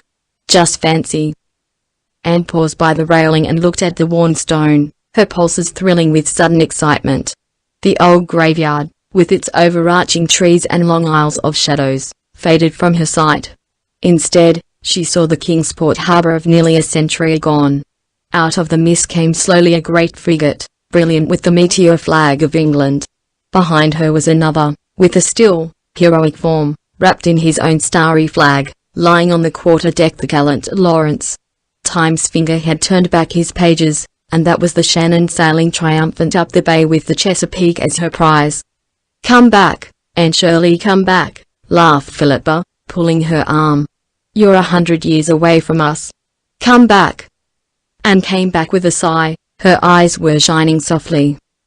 "I've always loved that old story," she said, "and although the English won that victory, I think it was because of the brave, defeated commander. I love it. This grave seems to bring it so near and make it so real. This poor little middy was only 18. He died of desperate wounds received in gallant action, so reads his epitaph. It is such as a soldier might wish for." Before she turned away, Anne unpinned the little cluster of purple pansies she wore and dropped it softly on the grave of the boy who had perished in the great sea duel. "Well, what do you think of our new friend?" asked Priscilla, when Phil had left them. "I like her. There is something very lovable about her, spite of all her nonsense. I believe, as she says herself, that she isn't half as silly as she sounds. She's a dear, kissable baby, and I don't know that she'll ever really grow up." "I like her, too," said Priscilla, decidedly. "She talks as much about boys as Ruby Gillis does. But it always enrages or sickens me to hear Ruby, whereas I just wanted to laugh good-naturedly at Phil. Now, what is the why of that?" "There is a difference," said Anne meditatively. "I think it's because Ruby is really so conscious of boys. She plays at love and lovemaking. Besides, you feel, when she is boasting of her beau, that she is doing it to rub it well into you that you haven't half so many. Now, when Phil talks of her beau, it sounds as if she was just speaking of chums. She really looks upon boys as good comrades, and she is pleased when she has dozens of them tagging round, simply because she likes to be popular and to be thought popular. Even Alex and Alonzo, I'll never be able to think of those two names separately after this, are to her just two playfellows who want her to play with them all their lives. I'm glad we met her, and I'm glad we went to Old St. John's. I believe I've put forth a tiny soul root into Kingsport soil this afternoon. I hope so. I hate to feel transplanted." Chapter 5. Letters from Home. For the next 3 weeks Anne and Priscilla continued to feel as strangers in a strange land. Then, suddenly, everything seemed to fall into focus. Redmond, professors, classes, students, studies, social doings. Life became homogeneous again, instead of being made up of detached fragments. The freshmen, instead of being a collection of unrelated individuals, found themselves a class, with a class spirit, a class yell, class interests, class antipathies and class ambitions. They won the day in the annual arts rush against the sophomores, and thereby gained the respect of all the classes, and an enormous, confidence-giving opinion of themselves. For 3 years the sophomores had won in the rush. That the victory of this year perched upon the freshmen's banner was attributed to the strategic generalship of Gilbert Blythe, who marshalled the campaign and originated certain new tactics, which demoralized the sophs and swept the freshmen to triumph. As a reward of merit he was elected president of the freshman class, a position of honor and responsibility from a fresh point of view, at least coveted by many. He was also invited to join the Lambs Redmond as philanthropy to a complimentarily paid to a freshman. As a preparatory initiation ordeal he had to parade the principal business streets of Kingsport for a whole day wearing a sunbonnet and a voluminous kitchen apron of gaudily flowered calico. This he did cheerfully, doffing his sunbonnet with courtly grace when he met ladies of his acquaintance. Charlie Sloane, who had not been asked to join the Lambs, told Anne he did not see how Blythe could do it, and he, for his part, could never humiliate himself so. "Fancy Charlie Sloane in a calico apron and a sunbonnet," giggled Priscilla. "He'd look exactly like his old grandmother Sloane." Gilbert, now, looked as much like a man in them as his own proper habiliments. Anne and Priscilla found themselves in the thick of the social life of Redmond. That this came about so speedily was due in great measure to Philippa Gordon. Philippa was the daughter of a rich and well-known man, and belonged to an old and exclusive Bluenose family. This, combined with her beauty and charm, a charm acknowledged by all who met her, promptly opened the gates of all cliques, clubs and classes in Redmond to her, and where she went Anne and Priscilla went, too. Phil adored Anne and Priscilla, especially Anne. She was a loyal little soul, crystal free from any form of snobbishness. "Love me, love my friends" seemed to be her unconscious motto. Without effort, she took them with her into her ever-widening circle of acquaintanceship, and the two of only girls found their social pathway at Redmond made very easy and pleasant for them, to the envy and wonderment of the other freshettes, who, lacking Philippa's sponsorship, were doomed to remain rather on the fringe of things during their first college year. To Anne and Priscilla, with their more serious views of life, Phil remained the amusing, lovable baby she had seemed on their first meeting. Yet, as she said herself, she had heaps of brains. When or where she found time to study was a mystery, for she seemed always in demand for some kind of fun, and her home evenings were crowded with callers. She had all the beau that heart could desire, for 9/10 of the freshmen and a big fraction of all the other classes were rivals for her smiles. She was naively delighted over this, and gleefully recounted each new conquest to Anne and Priscilla, with comments that might have made the unlucky lovers' ears burn fiercely. "Alec and Alonzo don't seem to have any serious rival yet," remarked Anne, teasingly. "Not one," agreed Philippa. "I write them both every week and tell them all about my young men here. I'm sure it must amuse them. But, of course, the one I like best I can't get. Gilbert Blythe won't take any notice of me, except to look at me as if I were a nice little kitten he'd like to pat. Too well I know the reason. I owe you a grudge, Queen Anne. I really ought to hate you, and instead I love you madly, and I'm miserable if I don't see you every day. You're different from any girl I ever knew before. When you look at me in a certain way I feel what an insignificant, frivolous little beast I am, and I long to be better and wiser and stronger. And then I make good resolutions, but the first nice-looking manny who comes my way knocks them all out of my head. Isn't college life magnificent? It's so funny to think I hated it that first day. But if I hadn't I might never got really acquainted with you. Anne, please tell me over again that you like me a little bit. I yearn to hear it. I like you a big bit, and I think you're a dear, sweet, adorable, velvety, clawless, little kitten, laughed Anne, but I don't see when you ever get time to learn your lessons. Phil must have found time, for she held her own in every class of her year. Even the grumpy old professor of mathematics, who detested coeds, and had bitterly opposed their admission to Redmond, couldn't floor her. She led the freshettes everywhere, except in English, where Anne Shirley left her far behind. Anne herself found the studies of her freshman year very easy, thanks in great part to the steady work she and Gilbert had put in during those 2 past years in Avonlea. This left her more time for a social life which she thoroughly enjoyed. But never for a moment did she forget Avonlea and the friends there. To her, the happiest moments in each week were those in which letters came from home. It was not until she had got her first letters that she began to think she could ever like Kingsport or feel at home there. Before they came, Avonlea had seemed thousands of miles away. Those letters brought it near and linked the old life to the new so closely that they began to seem one and the same, instead of 2 hopelessly segregated existences. The first batch contained 6 letters, from Jane Andrews, Ruby Gillis, Diana Barry, Marilla, Mrs. Lind and Davy. Jane's was a copper-plate production, with every T nicely crossed and every I precisely dotted, and not an interesting sentence in it. She never mentioned the school, concerning which Anne was avid to hear. She never answered one of the questions Anne had asked in her letter. But she told Anne how many yards of lace she had recently crocheted, and the kind of weather they were having in Avonlea, and how she intended to have her new dress made, and the way she felt when her head ached. Ruby Gillis wrote a gushing epistle deploring Anne's absence, assuring her she was horribly missed everything, asking what the Redmond fellows were like, and filling the rest with accounts of her own harrowing experiences with her numerous admirers. It was a silly, harmless letter, and Anne would have laughed over it had it not been for the postscript. Gilbert seems to be enjoying Redmond, judging from his letters, wrote Ruby. I don't think Charlie is so stuck on it. So Gilbert was writing to Ruby. Very well. He had a perfect right to, of course. Only, Anne did not know that Ree had written the first letter and that Gilbert had answered it from mere courtesy. She tossed Ruby's letter aside contemptuously. But it took all Diana's breezy, newsy, delightful epistle to banish the sting of Ruby's postscript. Diana's letter contained a little too much Fred, but it was otherwise crowded and cross with items of interest, and Anne almost felt herself back in Avonlea while reading it.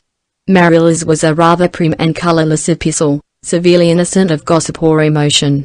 Yet somehow it conveyed to Anne a whiff of the wholesome, simple life at Green Gables, with its savour of ancient peace, and the steadfast abiding love that was there for her. Mrs. Lind's letter was full of church news. Having broken up housekeeping, Mrs. Lind had more time than ever to devote to church affairs and had flung herself into them heart and soul.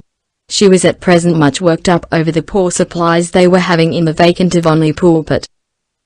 I don't believe any but fools enter the ministry nowadays, she wrote bitterly.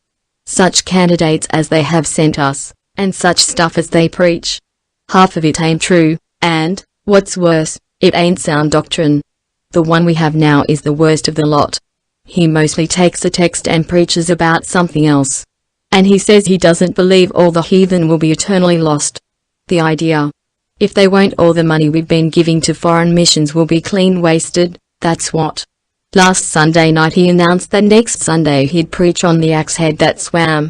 I think he'd better confine himself to the Bible and leave sensational subjects alone. Things have come to a pretty pass if a minister can't find enough in Holy Writ to preach about, that's what. What church do you attend, Anne? I hope you go regularly. People are apartment to get so careless about church going away from home, and I understand college students are great sinners in this respect. I'm told many of them actually study their lessons on Sunday. I hope you'll never sink that low, Anne. Remember how you were brought up. And be very careful what friends you make. You never know what sort of creatures are in them colleges. Outwardly they may be as white as sepulchres and inwardly as ravening wolves, that's what. You better not have anything to say to any young man who isn't from the island. I forgot to tell you what happened the day the minister called here. It was the funniest thing I ever saw. I said to Marilla, if Anne had been here wouldn't she have had a laugh? Even Marilla laughed. You know he's a very short, fat little man with bow legs. Well, that old pig of Mr.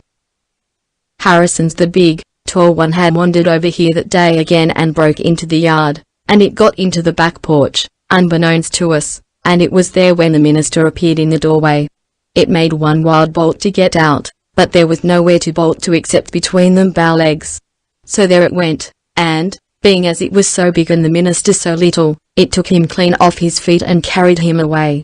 His hat went one way and his cane another, just as Marilla and I got to the door. I'll never forget the look of him. And that poor pig was near scared to death. I'll never be able to read that account in the Bible of the swine that rushed madly down the steep place into the sea without seeing Mr. Harrison's pig careering down the hill with that minister. I guess the pig thought he had the old boy on his back instead of inside of him. I was thankful the twins weren't about. It wouldn't have been the right thing for them to have seen a minister in such an undignified predicament. Just before they got to the brook, the minister jumped off or fell off. The pig rushed through the brook like mad and up through the woods. Marilla and I ran down and helped the minister get up and brush his coat. He wasn't hurt, but he was mad. He seemed to hold Marilla and me responsible for it all, though we told him the pig didn't belong to us, and he had been pestering us all summer. Besides, what did he come to the back door for? You'd never have caught Mr. Allen doing that. It'll be a long time before we get a man like Mr. Allen. But it's an ill wind that blows no good. We've never seen hoof or hair of that pig since, and it's my belief we never will. Things is pretty quiet in Avonlea. I don't find Green Gables as lonesome as I expected. I think I'll start another cotton warp quilt this winter.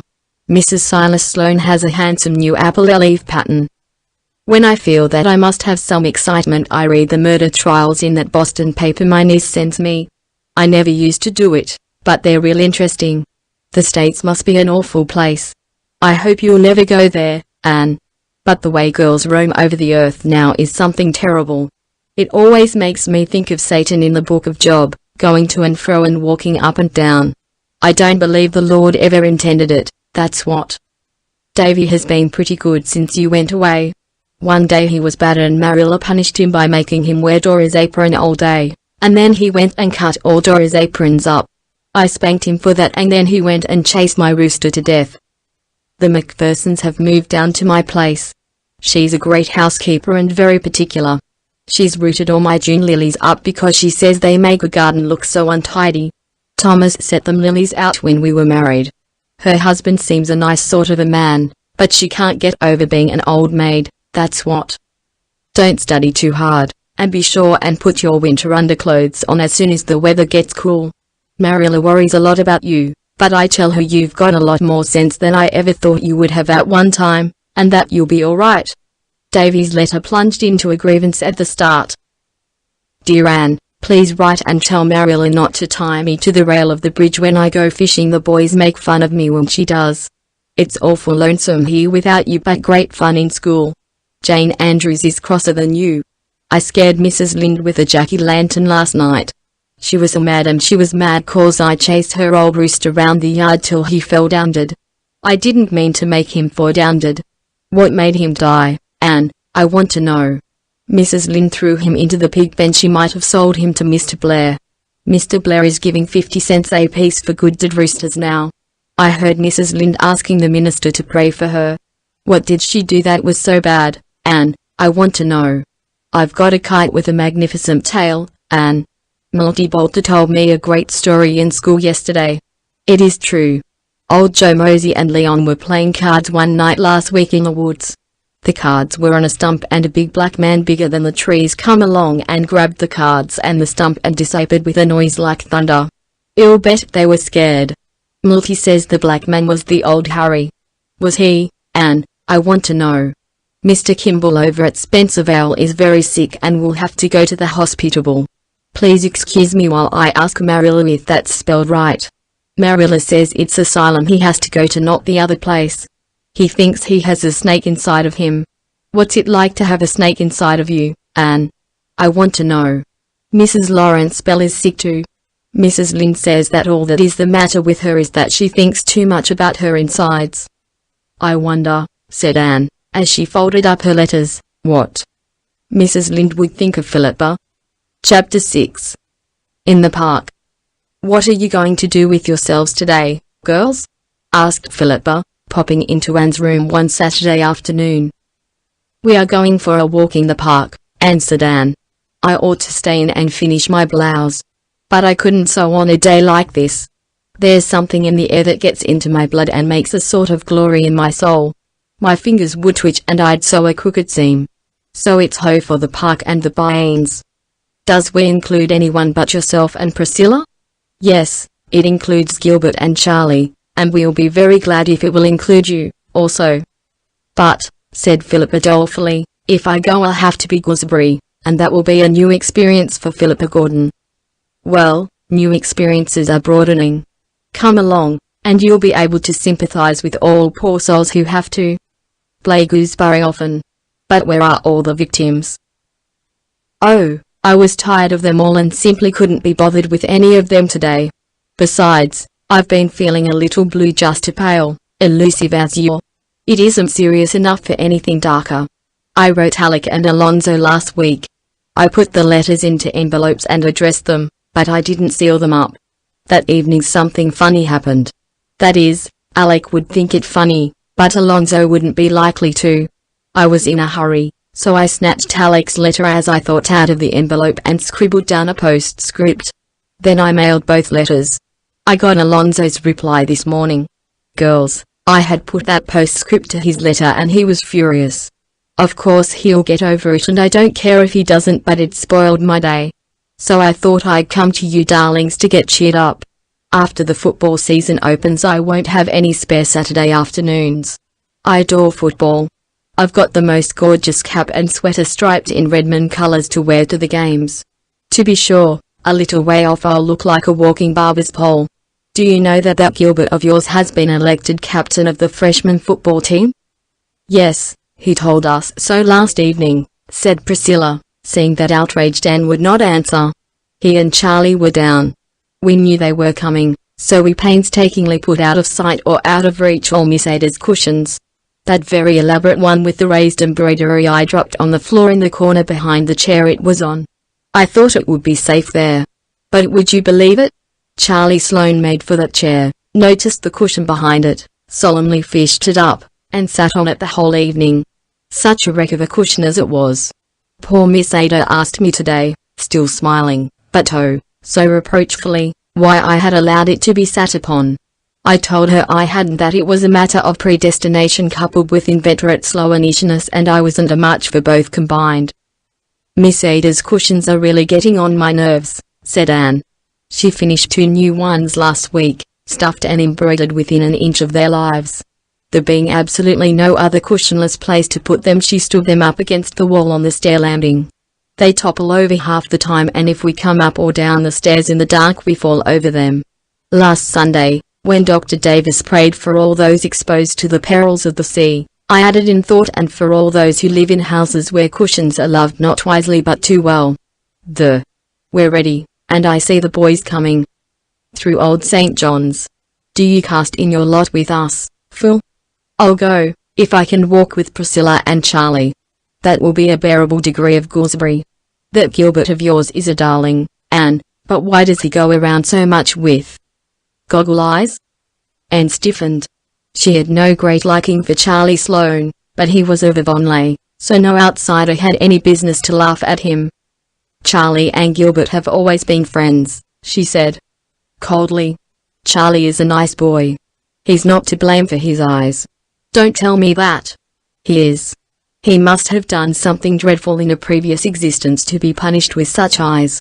Pri and I are going to have such sport with him this afternoon. We'll make fun of him to his face and he'll never know it. Doubtless, the abandoned peas, as Anne called them, did carry out their amiable intentions. But Sloane was blissfully ignorant. He thought he was quite a fine fellow to be walking with 2 such coeds, especially Philippa Gordon, the class beauty and belle. It must surely impress Anne. She would see that some people appreciated him at his real value. Gilbert and Anne loitered a little behind the others, enjoying the calm, still beauty of the autumn afternoon under the pines of the park, on the road that climbed and twisted round the harbour shore. The silence here is like a prayer, isn't it? Said Anne, her face upturned to the shining sky. How I love the pines. They seem to strike their roots deep into the romance of all the ages. It is so comforting to creep away now and then for a good talk with them. I always feel so happy out here. And so in mountain solitude so o'ertaken, as by some spell divine. Their cares drop from them like the needles shaking from out the gusty pine. Quoted Gilbert. They make our little ambitions seem rather petty, don't they, Anne? I think, if ever any great sorrow came to me, I would come to the Pines for comfort," said Anne dreamily. "I hope no great sorrow ever will come to you, Anne," said Gilbert, who could not connect the idea of sorrow with a vivid, joyous creature beside him, unwitting that those who can soar to the highest heights can also plunge to the deepest depths, and that the natures which enjoy most keenly are those which also suffer most sharply. "But there must sometime," mused Anne. "Life seems like a cup of glory held to my lips just now. But there must be some bitterness in it. There is in every cup. I shall taste mine some day. Well, I hope I shall be strong and brave to meet it. And I hope it won't be through my own fault that it will come.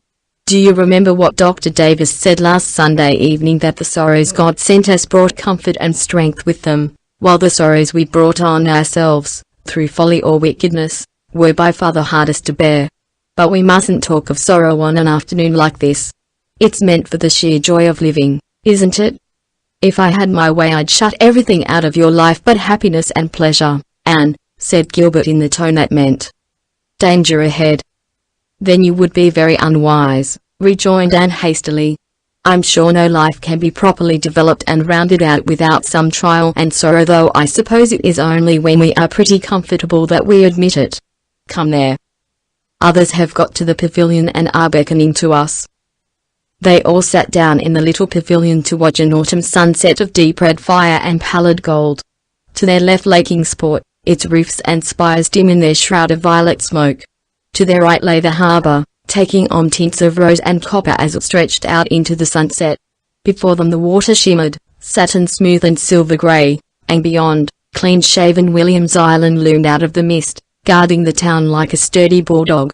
Its lighthouse beacon flared through the mist like a baleful star, and was answered by another in the far horizon. "Did you ever see such a strong-looking place?" asked Philippa. "I don't want William's Island especially, but I'm sure I couldn't get it if I did. Look at that sentry on the summit of the fort, right beside the flag. Doesn't he look as if he had stepped out of a romance?"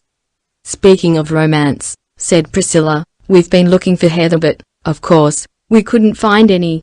It's too late in the season, I suppose." "Heather!" exclaimed Anne. "Heather doesn't grow in America, does it?" "There are just 2 patches of it in the whole continent," said Phil, "one right here in the park, and one somewhere else in Nova Scotia, I forget where. The famous Highland Regiment, the Black Watch, camped here one year, and, when the men shook out the straw of their beds in the spring, some seeds of heather took fruit." "Oh, how delightful," said enchanted Anne. "Let's go home around by Spofford Avenue," suggested Gilbert. "We can see all the handsome houses where the wealthy nobles dwell. Spofford Avenue is the finest residential street in Kingsport. Nobody can build on it unless he's a millionaire." "Oh, do," said Phil. "There's a perfectly killing little place I want to show you, Anne. It wasn't built by a millionaire.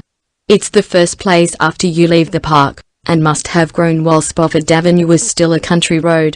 It did grow, it wasn't built. I don't care for the houses on the avenue. They're too brand new and plate glassy. But this little spot is a dream and its name, but wait till you see it."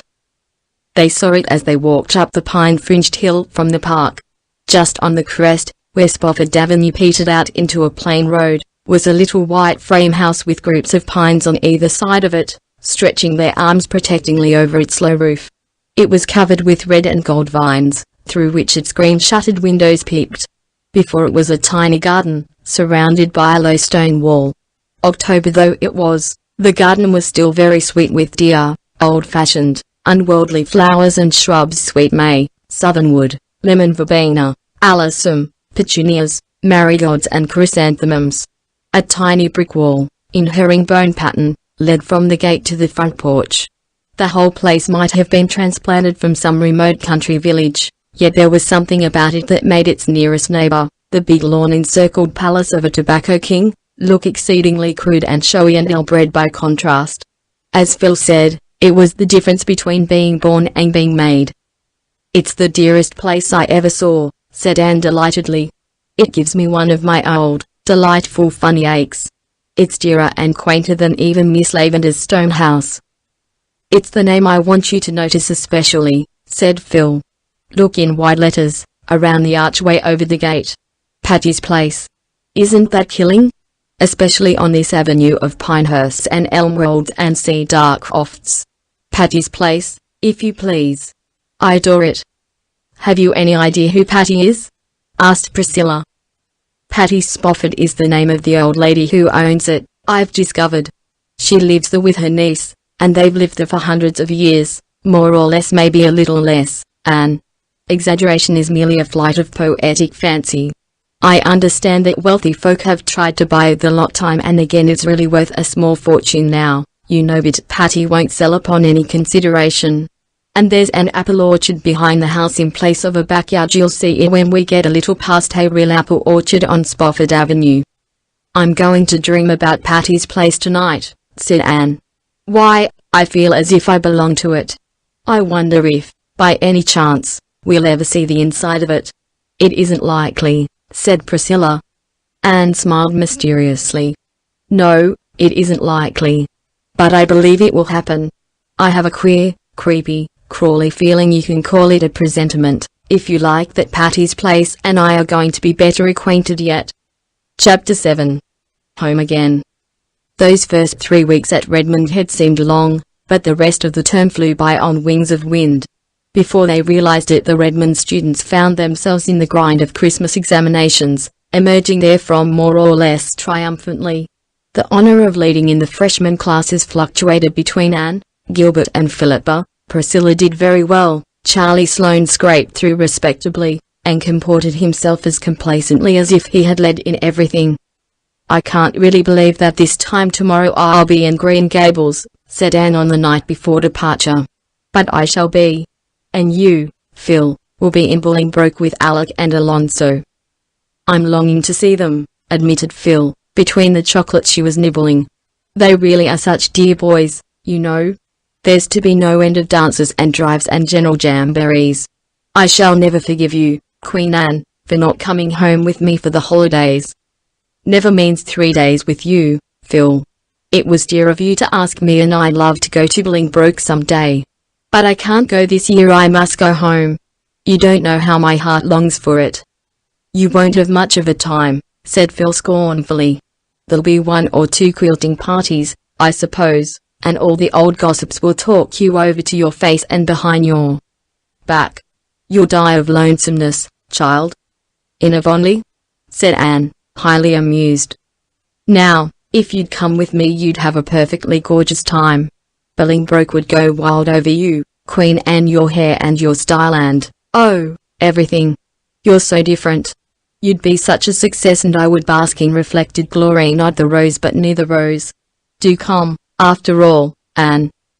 Your picture of social triumphs is quite fascinating, Phil, but I'll paint one to offset it.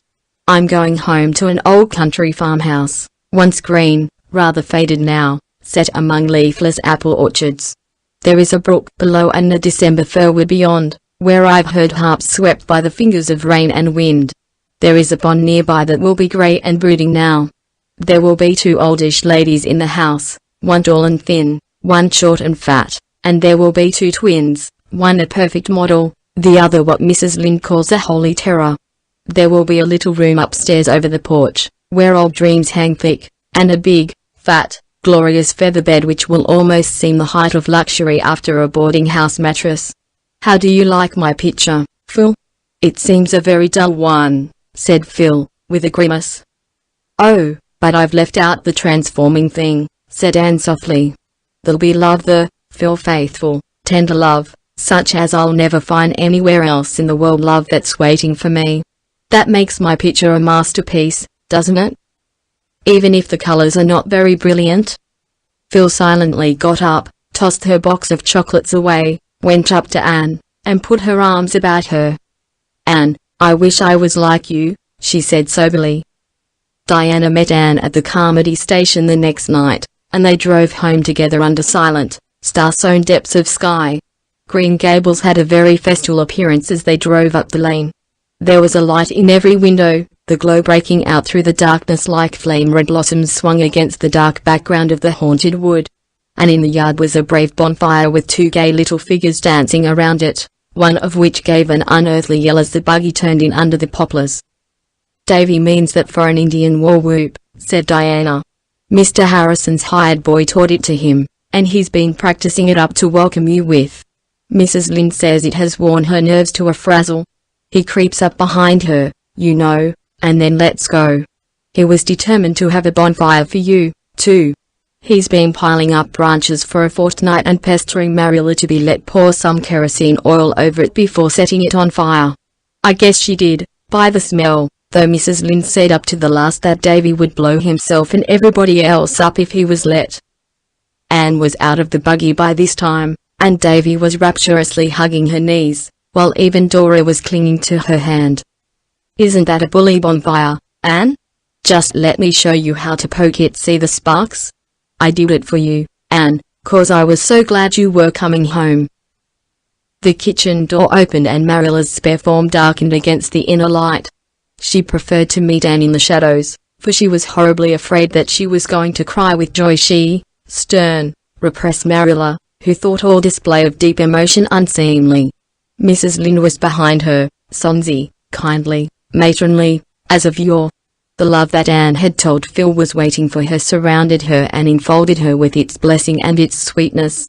Nothing, after all, could compare with old ties, old friends, and old Green Gables. How starry Anne's eyes were as they sat down to the loaded supper table, how pink her cheeks, how silver clear her laughter. And Diana was going to stay all night, too. How like the dear old times it was. And the rosebud tea set graced the table. With Marilla the force of nature could no further go. I suppose you and Diana will now proceed to talk all night, said Marilla sarcastically, as the girls went upstairs. Marilla was always sarcastic after any self-betrayal. Yes, agreed Anne gaily, but I'm going to put Davy to bed first. He insists on that. You bet, said Davy, as they went along the hall. I want somebody to say my prayers to again. It's no fun saying them alone. You don't say them alone, Davy. God is always with you to hear you. Well, I can't see him, objected Davy. I want to pray to somebody I can see, but I won't say them to Mrs. Lynde or Marilla, the now. Nevertheless, when Davy was garbed in his grey flannel nightie, he did not seem in a hurry to begin.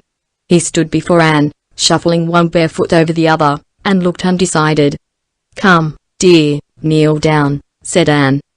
Davy came and buried his head in Anne's lap, but he did not kneel down. Anne, he said in a muffled voice. I don't feel like praying after all. I haven't felt like it for a week now. I didn't pray last night nor the night before. Why not, Davy? Asked Anne gently. You won't be mad if I tell you? Implored Davy. Anne lifted the little grey flannel body on her knee and cuddled his head on her arm. Do I ever get mad when you tell me things, Davy? No, you never do. But you get sorry, and that's worse. You'll be awful sorry when I tell you this, Anne, and you'll be shamed of me, I suppose.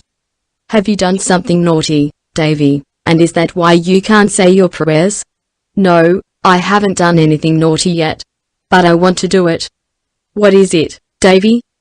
I want to say a bad word, Anne, blurted out Davy, with a desperate effort. I heard Mr. Harrison's hired boy say it one day last week, and ever since I've been wanting to say it all the time even when I'm saying my prayers. Say it then, Davy. Davy lifted his flushed face in amazement. But, Anne, it's an awful bad word. Say it. Davy gave her another incredulous look, then in a low voice he said the dreadful word. The next minute his face was burrowing against her. Oh, Anne, I'll never say it again, never. I'll never want to say it again. I knew it was bad, but I didn't suppose it was. So I didn't suppose it was like that. No, I don't think you'll ever want to say it again, Davy, or think it, either. And I wouldn't go about much with Mr. Harrison's hired boy if I were you. He can make bully war whoops, said Davy a little regretfully. But you don't want your mind filled with bad words, do you, Davy? Words that will poison it and drive out all that is good and manly? No, said Davy, allied with introspection. Then don't go with those people who use them. And now do you feel as if you could say your prayers, Davy? Oh, yes, said Davy, eagerly wriggling down on his knees. "I can say them now all right. I ain't scared now to say if I should die before I wake, like I was when I was wanting to say that word." Probably Anne and Diana did empty out their souls to each other that night, but no record of their confidences has been preserved. They both looked as fresh and bright-eyed at breakfast as only youth can look after unlawful hours of revelry and confession. There had been no snow up to this time, but as Diana crossed the old log bridge on her homeward way, the white flakes were beginning to flutter down over the fields and woods, russet and grey in their dreamless sleep. Soon the faraway slopes and hills were dim and wraith-like through their gauzy scarfing, as if pale autumn had flung a misty bridal veil over her hair and was waiting for her wintry bridegroom. So they had a white Christmas after all, and a very pleasant day it was. In the forenoon letters and gifts came from Miss Lavender and Paul. Anne opened them in the cheerful Green Gables kitchen, which was filled with what Davy, sniffing in ecstasy, called pretty smells. "Miss Lavender and Mr. Irving are settled in their new home now," reported Anne. "I am sure Miss Lavender is perfectly happy. I know it by the general tone of her letter, but there's a note from Charlotta the Fourth. She doesn't like Boston at all, and she is fearfully homesick. Miss Lavender wants me to go through to Echo Lodge some day while I'm home and light a fire to air it, and see that the cushions aren't getting moldy. I think I'll get Diana to go over with me next week, and we can spend the evening with Theodora Dix. I want to see Theodora. By the way, is Ludovic Speed still going to see her?" "They say so," said Marilla, "and he's likely to continue it. Folks have given up expecting that courtship will ever arrive anywhere." "I'd hurry him up a bit, if I was Theodora, that's what," said Mrs. Lynde. And there is not the slightest doubt but that she would. There was also a characteristic scrawl from Philippa, full of Alec and Alonzo, what they said and what they did, and how they looked when they saw her. "But I can't make up my mind yet which to marry," wrote Phil. "I do wish you had come with me to decide for me. Someone will have to. When I saw Alec my heart gave a great thump and I thought, he might be the right one. And then, when Alonzo came, thump went my heart again. So that's no guide, though it should be, according to all the novels I've ever read.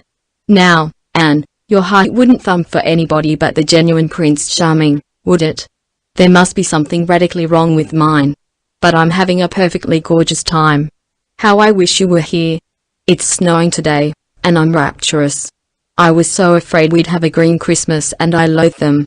You know, when Christmas is a dirty grey browny affair, looking as if it had been left over 100 years ago and had been in soak ever since, it is called a green Christmas. Don't ask me why. As Lord Dundreary says, there are some things no fellow can understand. Anne, did you ever get on a streetcar and then discover that you hadn't any money with you to pay your fare?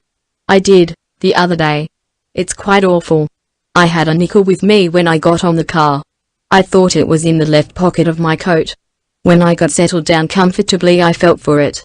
It wasn't there. I had a cold chill. I felt in the other pocket. Not there. I had another chill. Then I felt in a little inside pocket. All in vain. I had 2 chills at once. I took off my gloves, laid them on the seat, and went over all my pockets again. It was not there. I stood up and shook myself, and then looked on the floor. The car was full of people, who were going home from the opera, and they all stared at me, but I was past caring for a little thing like that. But I could not find my fare. I concluded I must have put it in my mouth and swallowed it inadvertently. I didn't know what to do. Would the conductor, I wondered, stop the car and put me off in ignominy and shame? Was it possible that I could convince him that I was merely the victim of my own absent-mindedness, and not an unprincipled creature trying to obtain a ride upon false pretenses? How I wished that Alec or Alonzo were there. But they weren't because I wanted them. If I hadn't wanted them they would have been there by the dozen. And I couldn't decide what to say to the conductor when he came around. As soon as I got one sentence of explanation mapped out in my mind I felt nobody could believe it and I must compose another. It seemed there was nothing to do but trust in Providence, and for all the comfort that gave me I might as well have been the old lady who, when told by the captain during a storm that she must put her trust in their Almighty, exclaimed, "Oh, Captain, is it as bad as that?" Just at the conventional moment, when all hope had fled, and the conductor was holding out his box to the passenger next to me, I suddenly remembered where I had put that treasured coin of the realm. I hadn't swallowed it after all.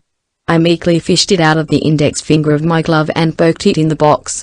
I smiled at everybody and felt that it was a beautiful world. The visit to Echo Lodge was not the least pleasant of many pleasant holiday outings. Anne and Diana went back to it by the old way of the beech woods, carrying a lunch basket with them.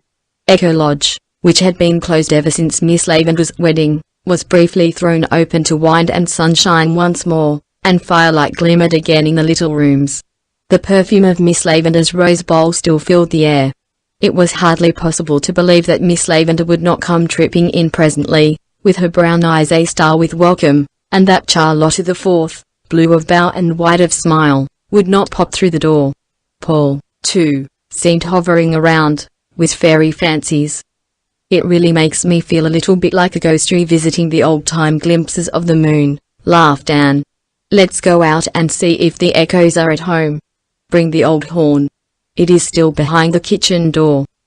The echoes were at home, over the White River, as silver clear and multitudinous as ever, and when they had ceased to answer the girls locked up Echo Lodge again and went away in the perfect half-hour that follows the rose and saffron of a winter sunset. Chapter 8. Anne's first proposal. The old year did not slip away in a green twilight, with a pinky yellow sunset. Instead, it went out with a wild, white bluster and blow. It was one of the nights when the storm wind hurtles over the frozen meadows and black hollows, and moans around the eaves like a lost creature, and drives the snow sharply against the shaking panes. Just the sort of night people like to cuddle down between their blankets and count their mercies, said Anne to Jane Andrews, who had come up to spend the afternoon and stay all night. But when they were cuddled between their blankets, in Anne's little porch room, it was not her mercies of which Janie was thinking. Anne, she said very solemnly, I want to tell you something. May I? Anne was feeling rather sleepy after the party Ruby Gillis had given the night before. She would much rather have gone to sleep than listen to Jane's confidences, which she was sure would bore her. She had no prophetic inkling of what was coming.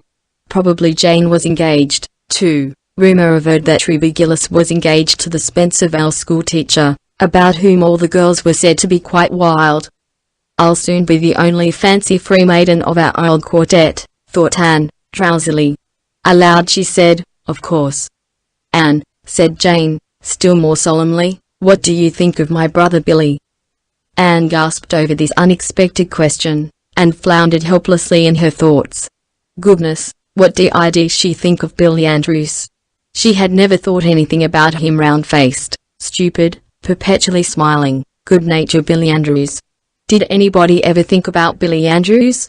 I don't understand, Jane, she stammered. What do you mean exactly? Do you like Billy? Asked Jane bluntly.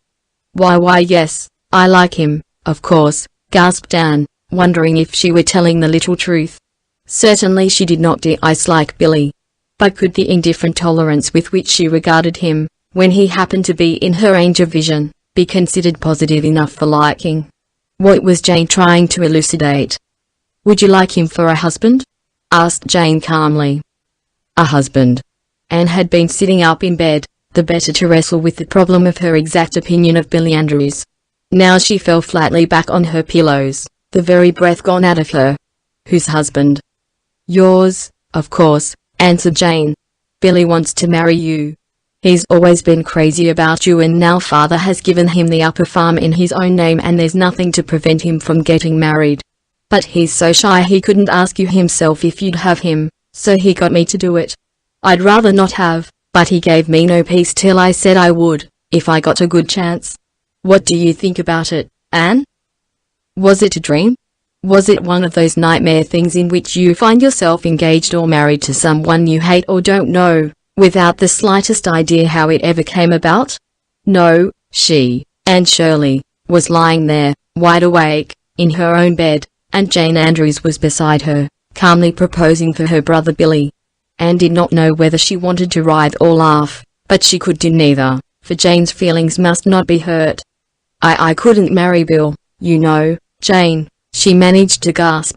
Why, such an idea never occurred to me, never. I don't suppose it did, agreed Jane.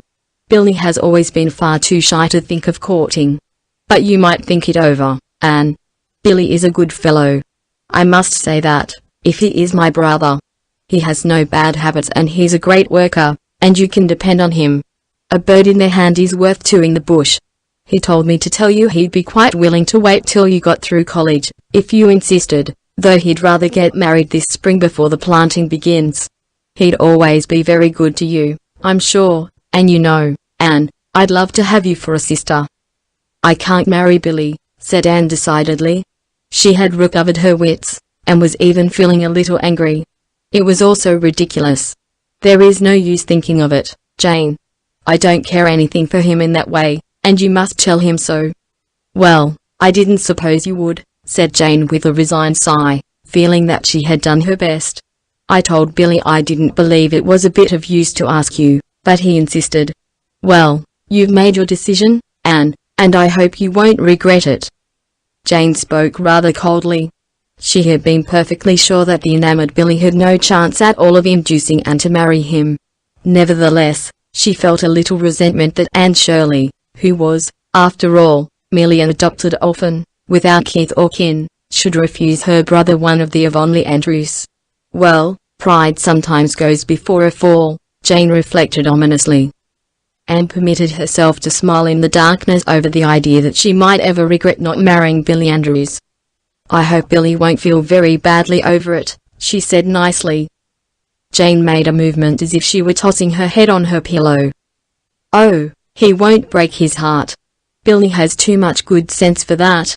He likes Nettie Blewett pretty well, too, and Mother would rather he married her than anyone. She's such a good manager and saver. I think, when Billy is once sure you won't have him, he'll take Nettie. Please don't mention this to anyone, will you, Anne? Certainly not, said Anne, who had no desire whatever to publish abroad the fact that Billy Andrews wanted to marry her, preferring her, when all was said and done, to Nettie Blewett. Nettie Blewett. And now I suppose we'd better go to sleep, suggested Jane. To sleep went Jane easily and speedily, but, though very unlike Macbeth in most respects, she had certainly contrived to murder sleep for Anne. That proposed damsel lay on a wakeful pillow until the wee smash, but her meditations were far from being romantic. It was not, however, until the next morning that she had an opportunity to indulge in a good laugh over the whole affair. When Jane had gone home still with a hint of frost in voice and manner because Anne had declined so ungratefully and decidedly the honor of an alliance with the house of Andrews, Jane retreated to the porch room, shut the door, and had her laugh out at last. If I could only share the joke with someone, she thought. But I can't. Diana is the only one I'd want to tell, and, even if I hadn't sworn secrecy to Jane, I can't tell Diana things now. She tells everything to Fred, I know she does. Well, I've had my first proposal. I supposed it would come someday, but I certainly never thought it would be by proxy. It's awfully funny, and yet there's a sting in it, too, somehow. Anne knew quite well wherein the sting consisted, though she did not put it into words. She had had her secret dreams of the first time someone should ask her the great question. And it had, in those dreams, always been very romantic and beautiful, and the someone was to be very handsome and dark and distinguished looking and eloquent, whether he were Prince Charming to be enraptured with, yes, or one to whom a regretful, beautifully worded, but hopeless refusal must be given. If the latter, the refusal was to be expressed so delicately that it would be next best thing to acceptance, and he would go away, after kissing her hand, assuring her of his unalterable, lifelong devotion. And it would always be a beautiful memory, to be proud of and a little sad about, also. And now, this thrilling experience had turned out to be merely grotesque. Billy Andrews had got his sister to propose for him because his father had given him the upper farm, and if Anne wouldn't have him, Nettie Blewett would. There was romance for you, with a vengeance. Anne laughed and then sighed. The bloom had been brushed from one little maiden dream. Would the painful process go on until everything became prosaic and humdrum? Chapter 9. An unwelcome lover and a welcome friend. The second term at Redmond sped as quickly as had the first actually whizzed away, Philippa said. Anne enjoyed it thoroughly in all its phases, the stimulating class rivalry, the making and deepening of new and helpful friendships, the gay little social stunts, the doings of the various societies of which she was a member, the widening of horizons and interests. She studied hard, for she had made up her mind to win the Thorburn Scholarship in English. This being won, meant that she could come back to Redmond the next year without trenching on Marilla's small savings, something Anne was determined she would not do. Gilbert, too, was in full chase after a scholarship, but found plenty of time for frequent calls at 38, St. John's. He was Anne's escort at nearly all the college affairs, and she knew that their names were coupled in Redmond gossip. Anne raged over this but was helpless. She could not cast an old friend like Gilbert aside, especially when he had grown suddenly wise and wary, as behooved him in the dangerous proximity of more than one Redmond youth who would gladly have taken his place by the side of the slender, red-haired co-ed, whose grey eyes were as alluring as stars of evening. Anne was never attended by the crowd of willing victims who hovered around Philippa's conquering march through her freshman year, but there was a lanky, brainy freshie, a jolly, little, round sophomore, and a tall, learned junior who all liked to call at 38, St. John's, and talk over ologies and isms, as well as lighter subjects, with Anne, in the big-cushioned parlour of that domicile. Gilbert did not love any of them, and he was exceedingly careful to give none of them the advantage over him by any untimely display of his real feelings and would. To her he had become again the boy comrade of Avonlea days, and as such could hold his own against any smitten swain who had so far entered the lists against him. As a companion, Anne honestly acknowledged nobody could be so satisfactory as Gilbert. She was very glad, so she told herself, that he had evidently dropped all nonsensical ideas, though she spent considerable time secretly wondering why. Only one disagreeable incident marred that winter. Charlie Sloane, sitting bolt upright on Miss Ada's most dearly beloved cushion, asked Anne one night if she would promise to become Mrs. Charlie Sloane some day. Coming after Billy Andrews' proxy effort, this was not quite the shock to Anne's romantic sensibilities that it would otherwise have been, but it was certainly another heart-rending disillusion. She was angry, too, for she felt that she had never given Charlie the slightest encouragement to suppose such a thing possible. But what could you expect of a Sloane, as Mrs. Rachel Lynde would ask scornfully? Charlie's whole attitude, tone, air, words, fairly reeked with Sloanishness. He was conferring a great honour, no doubt whatever about that. And when Anne, utterly insensible to the honour, refused him, as delicately and considerately as she could, for even a Sloane had feelings which ought not to be unduly lacerated, Sloanishness still further betrayed itself. Charlie certainly did not take his dismissal as Anne's imaginary rejected suitors did. Instead, he became angry, and showed it. He said 2 or 3 quite nasty things. Anne's temper flashed up mutinously, and she retorted with a cutting little speech whose keenness pierced even Charlie's protective Sloanishness and reached the quick. He caught up his hat and flung himself out of the house with a very red face. Anne rushed upstairs, falling twice over Miss Ada's cushions on the way, and threw herself on her bed, in tears of humiliation and rage. Had she actually stooped to quarrel with a Sloane? Was it possible anything Charlie Sloane could say had power to make her angry? Oh, this was degradation, indeed worse even than being the rival of Neddy Blewett. I wish I need never see the horrible creature again, she sobbed vindictively into her pillows. She could not avoid seeing him again, but the outraged Charlie took care that it should not be at very close quarters. Miss Ada's cushions were henceforth safe from his depredations, and when he met Anne on the street, or in Redmond's halls, his brow was icy in the extreme. Relations between these two old schoolmates continued to be thus strained for nearly a year. Then Charlie transferred his blighted affections to a round, rosy, snub-nosed, blue-eyed, little sophomore who appreciated them as they deserved, whereupon he forgave Anne and condescended to be civil to her again, in a patronizing manner intended to show her just what she had lost. One day Anne scurried excitedly into Priscilla's room. "Read that," she cried, tossing Priscilla a letter. "It's from Stella and she's coming to Redmond next year, and what do you think of her idea?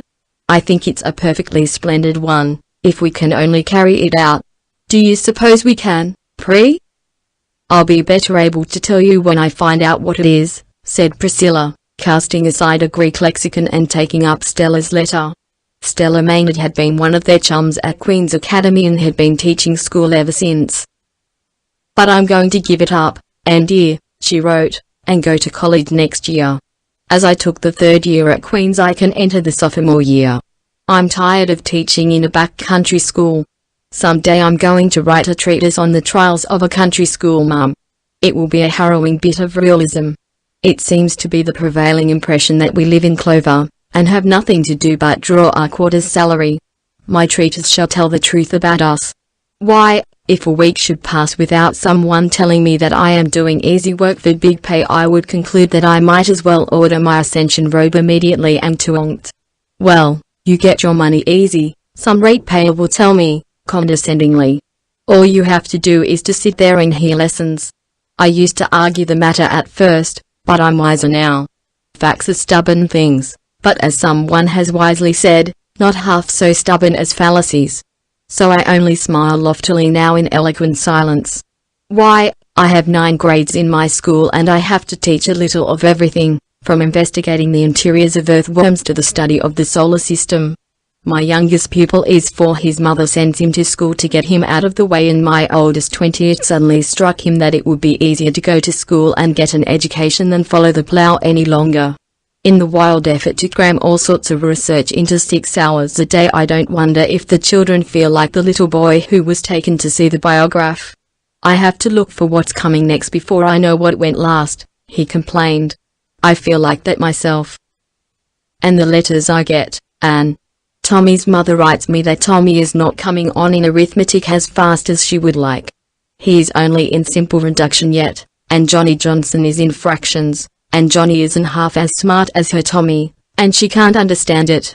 And Susie's father wants to know why Susie can't write a letter without misspelling half the words, and Dick's aunt wants me to change his seat, because that bad brown boy he is sitting with is teaching him to say naughty words. As to the financial part, but I'll not begin on that. Those whom the gods wish to destroy they first make country school mums. There, I feel better, after that growl. After all, I've enjoyed these past 2 years. But I'm coming to Redmond. And now, Anne, I've a little plan. You know how I loathe boarding. I've boarded for 4 years and I'm so tired of it. I don't feel like enduring 3 years more of it. Now, why can't you and Priscilla and I club together, rent a little house somewhere in Kingsport, and board ourselves? It would be cheaper than any other way. Of course, we would have to have a housekeeper, and I have one ready on the spot. You've heard me speak of Aunt Jamesina? She's the sweetest aunt that ever lived, in spite of her name. She can't help that. She was called Jamesina because her father, whose name was James, was drowned at sea a month before she was born. I always call her Aunt Jimsy. Well, her only daughter has recently married and gone to the foreign mission field. Aunt Jamesina is left alone in a great big house, and she is horribly lonesome. She will come to Kingsport and keep house for us if we want her, and I know you both love her. The more I think of the plan, the more I like it. We could have such good, independent times. Now, if you and Priscilla agree to it, wouldn't it be a good idea for you, who are on the spot, to look around and see if you can find a suitable house this spring? That would be better than leaving it till the fall. If you could get a furnished one, so much the better, but if not, we can scare up a few sticks of furniture between us and old family friends with attics. Anyhow, decide as soon as you can and write me, so that Aunt Jamesina will know what plans to make for next year. I think it's a good idea, said Priscilla. So do I, agreed Anne delightedly. Of course, we have a nice boarding house here, but, when all's said and done, a boarding house isn't home. So let's go house hunting at once, before exams come on. I'm afraid it will be hard enough to get a really suitable house, warned Priscilla. Don't expect too much, Anne. Nice houses in nice localities will probably be a way beyond our means. We'll likely have to content ourselves with a shabby little place on some street wherein live people whom to know is to be unknown, and make life inside compensate for the outside. Accordingly they went house hunting, but to find just what they wanted proved even harder than Priscilla had feared. Houses there were galore, furnished and unfurnished, but one was too big, another too small, this one too expensive, that one too far from Redmond. Exams were on and over, the last week of the term came, and still their house o' dreams, as Anne called it, remained a castle in the air. We shall have to give up and wait till the fall, I suppose," said Priscilla wearily, as they rambled through the park on one of April's darling days of breeze and blue, when the harbour was gleaming and shimmering beneath a pearl-hued mist floating over it.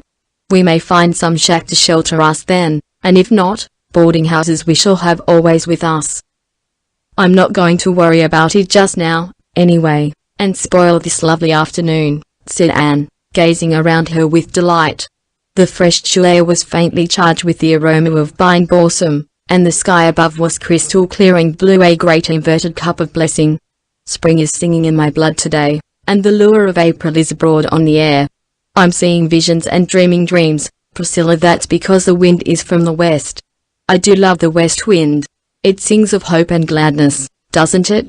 When the east wind blows I always think of sorrowful rain on the eaves and sad waves on a grey shore. When I get told I shall have rheumatism when the wind is east. And isn't it jolly when you discard furs and winter garments for the first time and sally forth, like this, in spring attire?" laughed Priscilla. "Don't you feel as if you had been made over new?" "Everything is new in the spring," said Anne. "Springs themselves are always so new, too. No spring is ever just like any other spring. It always has something of its own to be its own peculiar sweetness.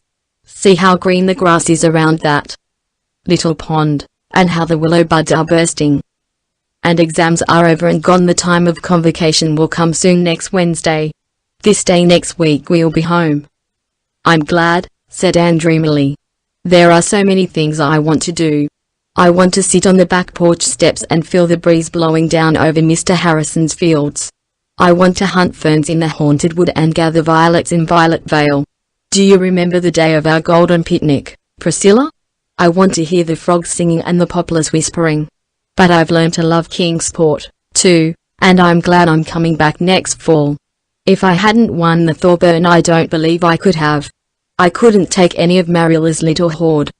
If we could only find a house," sighed Priscilla. "Look over there at Kingsport, and houses everywhere, and not one for us." "Stop it, Pri. The best is yet to be. Like the old Roman, we'll find a house or build one. On a day like this there's no such word as fail in my bright lexicon."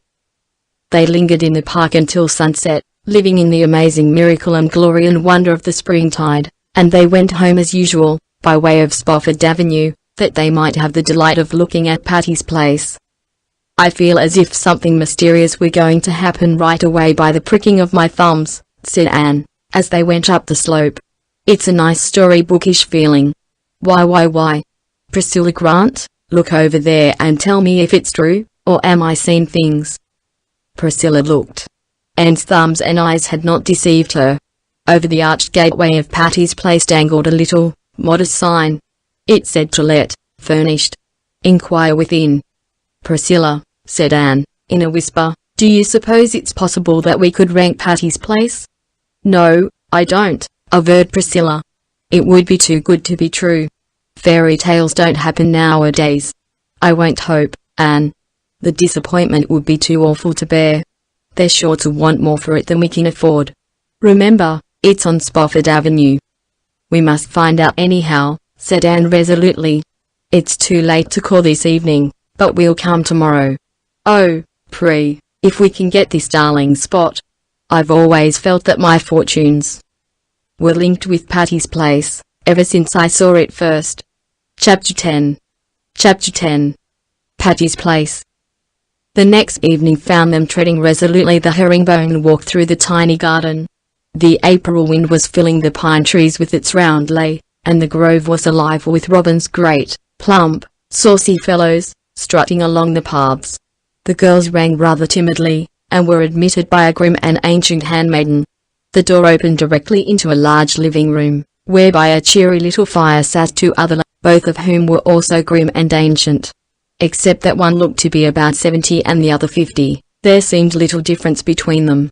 Each had amazingly big, light blue eyes behind steel-rimmed spectacles, each wore a cap and a grey shawl, each was knitting without haste and without rest, each rocked placidly and looked at the girls without speaking, and just behind each sat a large white china dog, with round green spots all over it, a green nose and green ears. Those dogs captured Anne's fancy on the spot. They seemed like the twin guardian deities of Patty's place. For a few minutes nobody spoke. The girls were too nervous to find words, and neither the ancient ladies nor the china dogs seemed conversationally inclined. Anne glanced about the room. What a dear place it was. Another door opened out of it directly into the pine grove, and the robins came boldly up on the very step. The floor was spotted with round, braided mats, such as Marilla made at Green Gables, but which were considered out of date everywhere else, even in Avonlea. And yet here they were on Spofford Avenue. A big, polished grandfather's clock ticked loudly and solemnly in a corner. There were delightful little cupboards over the mantelpiece, behind whose glass doors gleamed quaint bits of china. The walls were hung with old prints and silhouettes.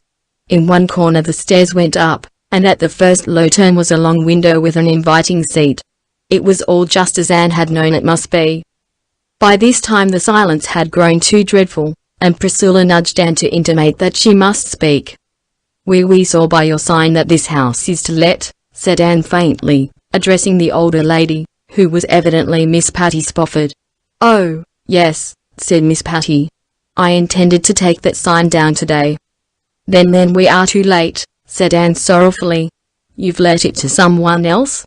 "No, but we have decided not to let it at all." "Oh, I'm so sorry," exclaimed Anne impulsively. "I love this place so. I did hope we could have got it." Then did Miss Patty lay down her knitting, took off her specs, rub them, put them on again, and for the first time look at Anne as at a human being. The other lady followed her example so perfectly that she might as well have been a reflection in a mirror. "You love it," said Miss Patty with emphasis. "Does that mean that you really love it? Or that you merely like the looks of it?" The girls nowadays indulge in such exaggerated statements that one never can tell what they do mean. It wasn't so in my young days. Then a girl did not say she loved turnips, in just the same tone as she might have said she loved her mother or her savior. Anne's conscience bore her up. "I really do love it," she said gently. "I've loved it ever since I saw it last fall. My 2 college chums and I want to keep house next year instead of boarding, so we are looking for a little place to rent, and when I saw that this house was to let I was so happy." "If you love it, you can have it," said Miss Patty. "Maria and I decided today that we would not let it after all, because we did not like any of the people who have wanted it. We don't have to let it. We can afford to go to Europe even if we don't let it. It would help us out, but not for gold will I let my home pass into the possession of such people as have come here and looked at it. You are different. I believe you do love it and will be good to it. You can have it. If we can afford to pay what you ask for it," hesitated Anne. Miss Patty named the amount required. Anne and Priscilla looked at each other. Priscilla shook her head. "I'm afraid we can't afford quite so much," said Anne, choking back her disappointment. "You see, we are only college girls and we are poor." "What were you thinking you could afford?" demanded Miss Patty, ceasing not to knit. Anne named her amount. Miss Patty nodded gravely. "That will do. As I told you, it is not strictly necessary that we should let it at all. We are not rich, but we have enough to go to Europe on. I have never been in Europe in my life, and never expected or wanted to go. But my niece there, Maria Spofford, has taken a fancy to go. Now, you know a young person like Marie can't go globe-trotting alone." "No, I suppose not," murmured Anne, seeing that Miss Patty was quite solemnly in earnest. "Of course not. So I have to go along to look after her. I expect to enjoy it, too. I'm 70 years old, but I'm not tired of living yet. I dare say I'd have gone to Europe before if the idea had occurred to me. We shall be away for 2 years, perhaps 3. We sail in June and we shall send you the key, and leave all in order for you to take possession when you choose. We shall pack away a few things we prize especially, but all the rest will be left." "Will you leave the china dogs?" asked Anne timidly. "Would you like me to?" "Oh, indeed, yes. They are delightful." A pleased expression came into Miss Patty's face. "I think a great deal of those dogs," she said proudly. "They are over 100 years old, and they have sat on either side of this fireplace ever since my brother Aaron brought them from London 50 years ago. Spofford Avenue was called after my brother Aaron. A fine man he was, said Miss Maria, speaking for the first time. Ah, you don't see the like of him nowadays. He was a good uncle to you, Maria, said Miss Patty, with evident emotion. You do well to remember him. I shall always remember him, said Miss Maria solemnly. I can see him, this minute, standing there before that fire, with his hands under his coat-tails, beaming on us. Miss Maria took out her handkerchief and wiped her eyes, but Miss Patty came resolutely back from the regions of sentiment to those of business. I shall leave the dogs where they are, if you will promise to be very careful of them, she said. Their names are Gog and Magog. Gog looks to the right and Magog to the left. And there's just one thing more. You don't object, I hope, to this house being called Patty's Place? No, indeed. We think that is one of the nicest things about it. You have sense, I see, said Miss Patty in a tone of great satisfaction. Would you believe it? All the people who came here to rent the house wanted to know if they couldn't take the name off the gate during their occupation of it. I told them roundly that the name went with the house. This has been Patty's Place ever since my brother Aaron left it to me in his will, and Patty's Place it shall remain until I die and Maria dies. After that happens the next possessor can call it any full name he likes, concluded Miss Patty, much as she might have said, after that the deluge. And now, wouldn't you like to go over the house and see it all before we consider the bargain made? Further exploration still further delighted the girls. Besides the big living room, there was a kitchen and a small bedroom downstairs. Upstairs were 3 rooms, 1 large and 2 small. Anne took an especial fancy to one of the small ones, looking out into the big pines, and hoped it would be hers. It was papered in pale blue and had a little, old-timey toilet table with sconces for candles. There was a diamond-paned window with a seat under the blue muslin frills that would be a satisfying spot for studying or dreaming. It's all so delicious that I know we are going to wake up and find it a fleeting vision of the night, said Priscilla as they went away. Miss Patty and Miss Maria are hardly such stuff as dreams are made of, laughed Anne. Can you fancy them globe-trotting, especially in those shawls and caps? I suppose they'll take them off when they really begin to trot, said Priscilla, but I know they'll take their knitting with them everywhere. They simply couldn't be parted from it. They will walk about Westminster Abbey and knit, I feel sure. Meanwhile, Anne, we shall be living in Patty's Place and on Spofford Avenue. I feel like a millionairess even now. I feel like one of the morning stars that sang for joy, said Anne. Phil Gordon crept into 38 St. John's that night and flung herself on Anne's bed. Girls, dear, I'm tired to death. I feel like the man without a country, or was it without a shadow? I forget which. Anyway, I've been packing up. And I suppose you are worn out because you couldn't decide which things to pack first, or where to put them, laughed Priscilla. Exactly.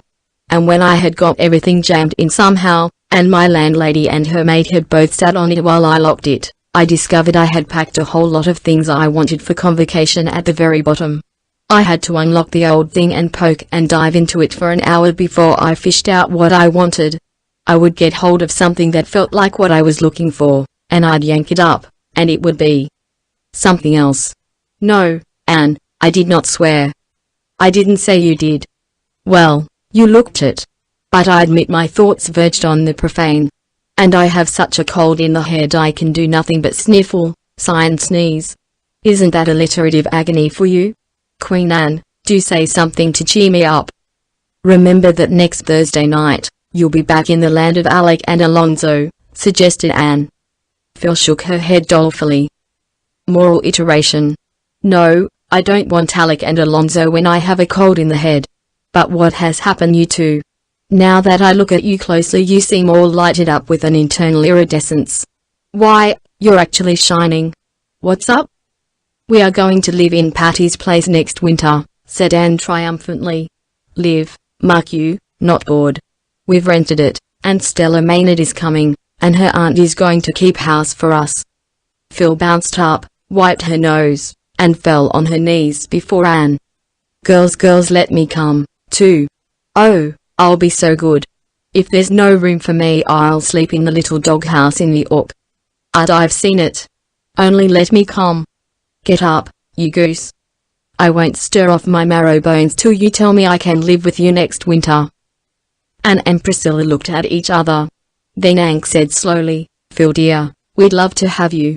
But we may as well speak plainly. I'm poor, Priya's poor, Stella Maynard is poor, our housekeeping will have to be very simple and our table plain. You have to live as we would. Now, you are rich. And your boarding house fare attests the fact." "Oh, what do I care for that?" demanded Phil tragically. "Better a dinner of herbs where your chums are than a stalled ox in a lonely boarding house. Don't think I'm all stomach, girls. I'll be willing to live on bread and water with just a little jam if you'll let me come. And then," continued Anne, "there will be a good deal of work to be done. Stella's aunt can't do it all. We all expect to have our chores to do. Now, you do not, neither do I spin," finished Philippa. "But I'll learn to do things. You'll only have to show me once. I can make my own bed to begin with. And remember that, though I can't cook, I can keep my temper. That's something. And I never growl about the weather. That's more. Oh, please, please. I never wanted anything so much in my life, and this floor is awfully hard." "There's just one more thing," said Priscilla resolutely. "You, Phil, as all Redmond knows, entertain callers almost every evening. Now, at Patty's place we can't do that.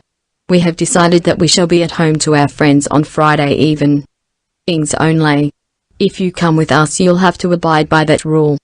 "Well, you don't think I'll mind that, do you?" "Why, I'm glad of it. I knew I should have had some such rule myself, but I hadn't enough decision to make it or stick to it. When I can shuffle off the responsibility on you it will be a real relief. If you won't let me cast in my lot with you I'll die of the disappointment, and then I'll come back and haunt you.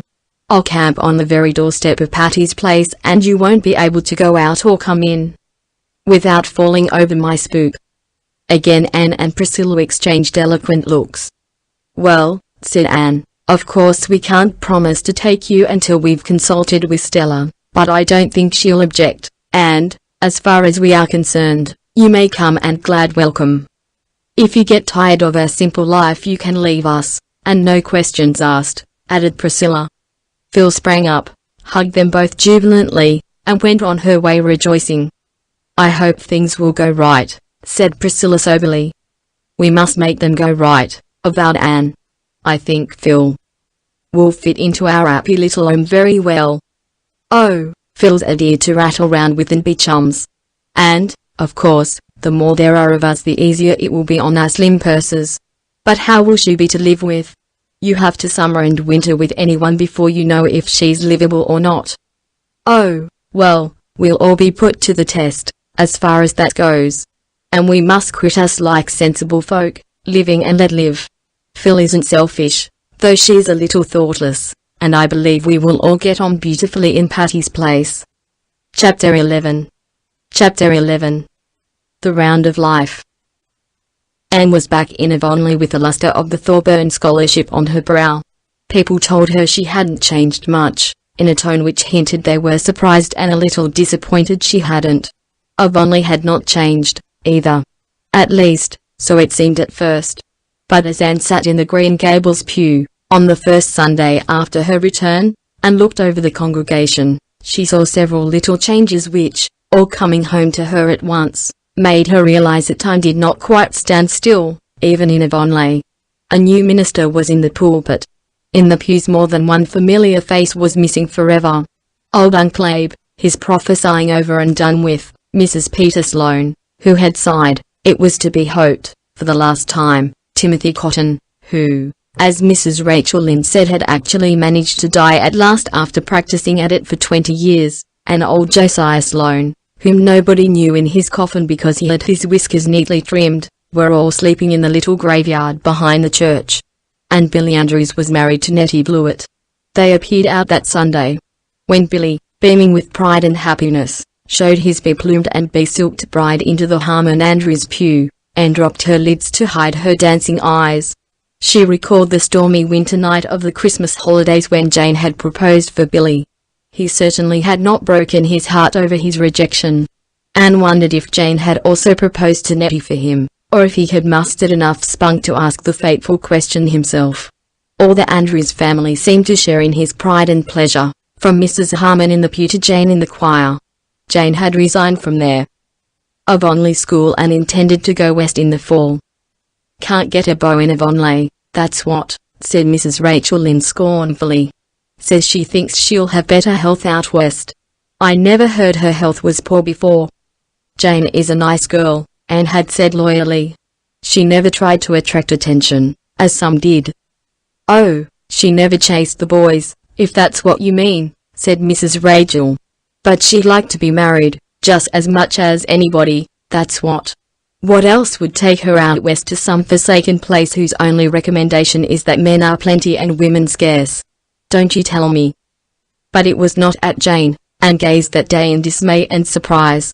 It was at Ruby Gillis, who sat beside her in the choir.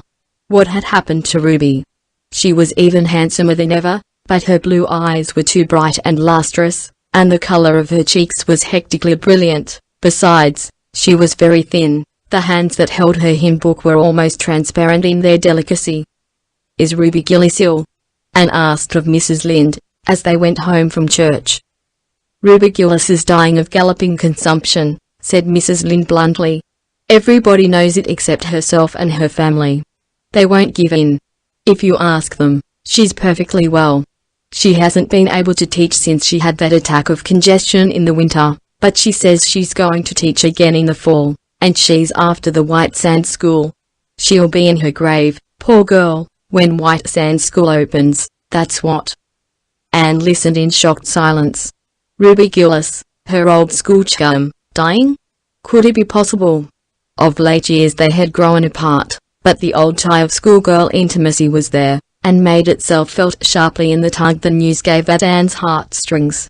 Ruby, the brilliant, the merry, the coquettish. It was impossible to associate the thought of her with anything like death.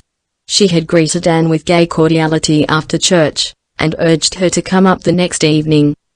"I'll be away Tuesday and Wednesday evenings," she had whispered triumphantly. "There's a concert at Carmody and a party at White Sands. Herb Spencer's going to take me. He's my latest. Be sure to come up tomorrow. I'm dying for a good talk with you. I want to hear all about your doings at Redmond." Anne knew that Ruby meant that she wanted to tell Anne all about her own recent flirtations, but she promised to go, and Diana offered to go with her. "I've been wanting to go to see Ruby for a long while," she told Anne, when they left Green Gables the next evening, "but I really couldn't go alone. It's so awful to hear Ruby rattling on as she does, and pretending there is nothing the matter with her, even when she can hardly speak for coughing. She's fighting so hard for her life, and yet she hasn't any chance at all, they say." The girls walked silently down the red, twilit road. The robins were singing vespers in the high treetops, filling the golden air with their jubilant voices. The silver fluting of the frogs came from marshes and ponds, over fields where seeds were beginning to stir with life and thrill to the sunshine and rain that had drifted over them. The air was fragrant with the wild, sweet, wholesome smell of young raspberry copses.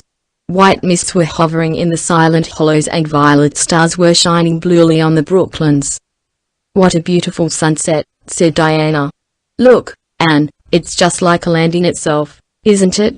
That long, low back of purple cloud is the shore, and the clear sky further on is like a golden sea. If we could sail to it in the moonshine boat Paul wrote of in his old composition you remember ? How nice it would be," said Anne, rousing from her reverie. "Do you think we could find all our yesterdays there, Diana, all our old springs and blossoms? The beds of flowers that Paul saw there, are the roses that have bloomed for us in the past?" "Don't," said Diana. "You make me feel as if we were old men with everything in life behind us." "I think I've almost felt as if we were since I heard about poor Ruby," said Anne. "If it is true that she is dying, any other sad thing might be true, too." "You don't mind calling in at Elisha Wright's for a moment, do you?" asked Diana. "Mother asked me to leave this little dish of jelly for Aunt Atissa." "Who is Aunt Atissa?" "Oh, haven't you heard? She's Mrs. Samson Coates of Spencervale, Mrs. Elisha Wright's aunt. She's Father's aunt, too. Her husband died last winter and she was left very poor and lonely, so the Wrights took her to live with them. Mother thought we ought to take her, but Father put his foot down. Live with Aunt Atessa he would not. Is she so terrible? Asked Anne absently. You'll probably see what she's like before we can get away, said Diana significantly. Father says she has a face like a hatchet. It cuts the air, but her tongue is sharper still. Late as it was, Aunt Atessa was cutting potato sets in the Wright kitchen. She wore a faded old wrapper, and her grey hair was decidedly untidy. Aunt Atessa did not like being caught in a kilter, so she went out of her way to be disagreeable. "Oh, so you're Anne Shirley?" she said, when Diana introduced Anne. "I've heard of you." Her tone implied that she had heard nothing good. "Mrs. Andrews was telling me you were home. She said you had improved a good deal." There was no doubt Aunt Atessa thought there was plenty of room for further improvement. She ceased not from cutting sets with much energy. "Is it any use to ask you to sit down?" she inquired sarcastically. "Of course, there's nothing very entertaining here for you. The rest are all away." "Mother sent you this little pot of rhubarb jelly," said Diana pleasantly. "She made it today and thought you might like some." "Oh, thanks," said Aunt Atessa sourly. "I never fancy your mother's jelly. She always makes it too sweet. However, I'll try to worry some down. My appetite's been dreadful poor this spring. I'm far from well," continued Aunt Atessa solemnly, "but still I keep doing. People who can't work aren't wanted here. If it isn't too much trouble, will you be condescending enough to set the jelly in the pantry? I'm in a hurry to get these spuds done tonight. I suppose you two ladies never do anything like this. You'd be afraid of spoiling your hands." "I used to cut potato sets before we rented the farm," smiled Anne. "I do it yet," laughed Diana. "I cut sets 3 days last week. Of course," she added teasingly, "I dip my hands up in lemon juice and kid gloves every night after it." Aunt Atessa sniffed. "I suppose you got that notion out of some of those silly magazines you read so many of. I wonder your mother allows you. But she always spoiled you. We all thought when George married her she wouldn't be a suitable wife for him." Aunt Atessa sighed heavily, as if all forebodings upon the occasion of George Barry's marriage had been amply and darkly fulfilled. "Going, are you?" she inquired, as the girls rose. "Well, I suppose you can't find much amusement talking to an old woman like me. It's such a pity the boys ain't home." "We want to run in and see Ruby Gillis a little while," explained Diana. "Oh, anything does for an excuse, of course," said Aunt Atessa, amiably. "Just whip in and whip out before you have time to say how do decently. It's college airs, I suppose. You'd be wiser to keep away from Ruby Gillis. The doctors say consumption's catching. I always knew Ruby get something, getting off to Boston last fall for a visit. People who ain't content to stay home always catch something. People who don't go visiting catch things, too. Sometimes they even die," said Diana solemnly. "Then they don't have themselves to blame for it," retorted Aunt Atessa triumphantly. "I hear you are to be married in June, Diana." "There is no truth in that report," said Diana, blushing. "Well, don't put it off too long," said Aunt Atessa significantly. "You'll fade soon. You're all complexion and hair. And the Wrights are terrible fickle. You ought to wear a hat, Miss Shirley. Your nose is freckling scandalous. My, but you are red-headed. Well, I suppose we're all as the Lord made us. Give Marilla Cuthbert my respects. She's never been to see me since I come to Avonlea, but I suppose I oughtn't to complain. The Cuthberts always did think themselves a cut higher than anyone else round here." "Oh, isn't she dreadful?" gasped Diana, as they escaped down the lane. "She's worse than Miss Eliza Andrews," said Anne. "But then think of living all your life with a name like Atessa. Wouldn't it sour almost anyone? She should have tried to imagine her name was Cordelia. It might have helped her a great deal. It certainly helped me in the days when I didn't like Anne." "Josie Bye will be just like her when she grows up," said Diana. "Josie's mother and Aunt Atessa are cousins, you know." "Oh, dear, I'm glad that's over. She's so malicious. She seems to put a bad flavor in everything. Father tells such a funny story about her. One time they had a minister in Spencerville who was a very good, spiritual man but very deaf. He couldn't hear any ordinary conversation at all.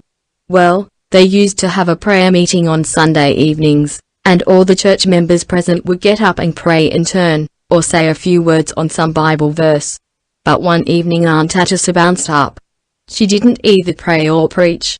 Instead, she lit into everybody else in the church and gave them a fearful raking down, calling them right out by name and telling them how they all had behaved, and casting up all the quarrels and scandals of the past 10 years. Finally she wound up by saying that she was disgusted with Spencerville Church and she never meant to darken its door again, and she hoped a fearful judgment would come upon it. Then she sat down out of breath, and the minister, who hadn't heard a word she said, immediately remarked, in a very devout voice, "Amen. The Lord grant our dear sister's prayer." "You ought to hear Father tell the story." "Speaking of stories, Diana," remarked Anne, in a significant, confidential tone, "do you know that lately I have been wondering if I could write a short story, a story that would be good enough to be published?" "Why, of course you could," said Diana, after she had grasped the amazing suggestion. "You used to write perfectly thrilling stories years ago in our old story club." "Well, I hardly meant one of that kind of stories," smiled Anne. "I've been thinking about it a little of late, but I'm almost afraid to try, for, if I should fail, it would be too humiliating. I heard Priscilla say once that all Mrs. Morgan's first stories were rejected. But I'm sure yours wouldn't be, Anne, for it's likely editors have more sense nowadays." Margaret Burton, one of the junior girls at Redmond, wrote a story last winter and it was published in the Canadian Wo. "Man, I really do think I could write one at least as good." "And will you have it published in the Canadian Woman?" "I might try one of the bigger magazines first. It all depends on what kind of a story I write." "What is this to be about?" "I don't know yet. I want to get hold of a good plot. I believe this is very necessary from an editor's point of view. The only thing I've settled on is the heroine's name. It is to be Avril Lester. Rather pretty, don't you think? Don't mention this to anyone, Diana. I haven't told anybody but you and Mr. Harrison. He wasn't very encouraging. He said there was far too much trash written nowadays as it was, and he'd expected something better of me, after a year at college." "What does Mr. Harrison know about it?" demanded Diana scornfully. "They found the Gillis home gay with lights and callers. Leonard Kimball, of Spencerville, and Morgan Bell, of Carmody, were glaring at each other across the parlor. Several merry girls had dropped in. Ruby was dressed in white and her eyes and cheeks were very brilliant. She laughed and chatted incessantly, and after the other girls had gone she took Anne upstairs to display her new summer dresses. "I've a blue silk to make up yet, but it's a little heavy for summer wear. I think I'll leave it until the fall. I'm going to teach in White Sands, you know. How do you like my hat?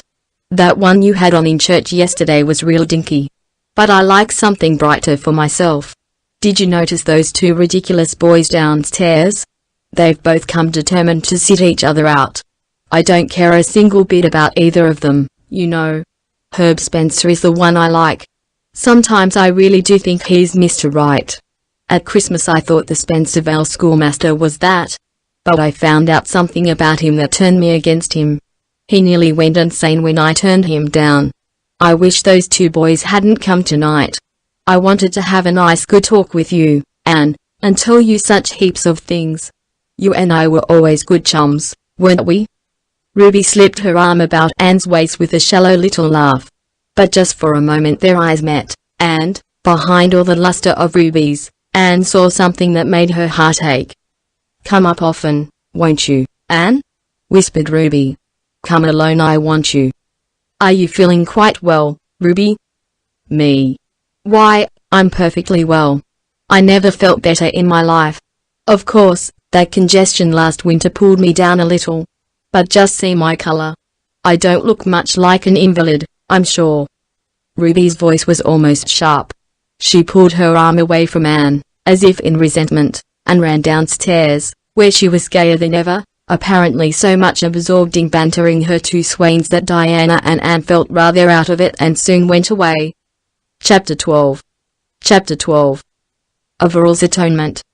What are you dreaming of, Anne?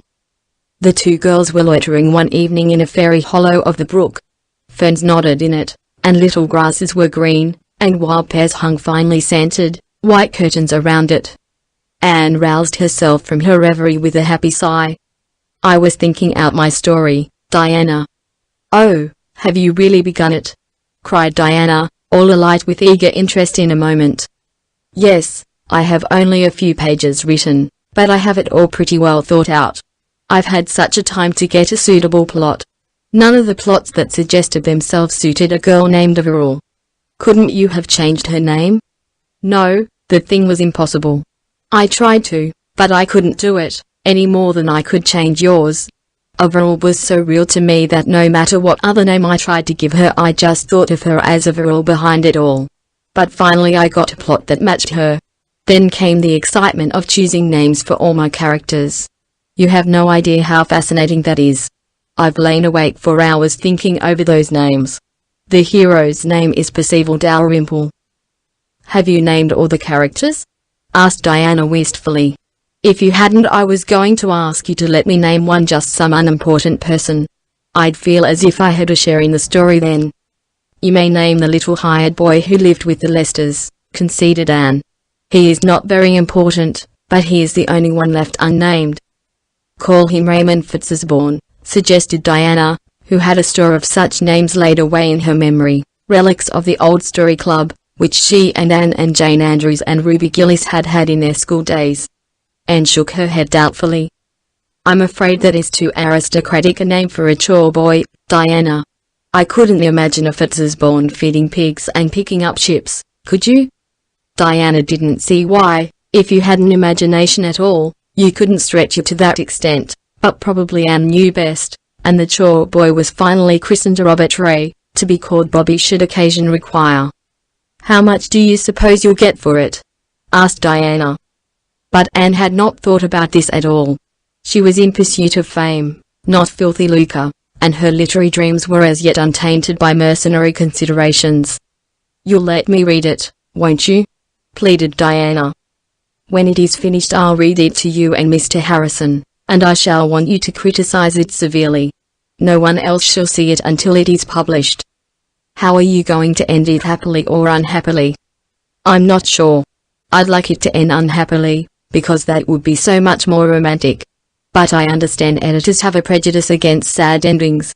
I heard Professor Hamilton say once that nobody but a genius should try to write an unhappy ending.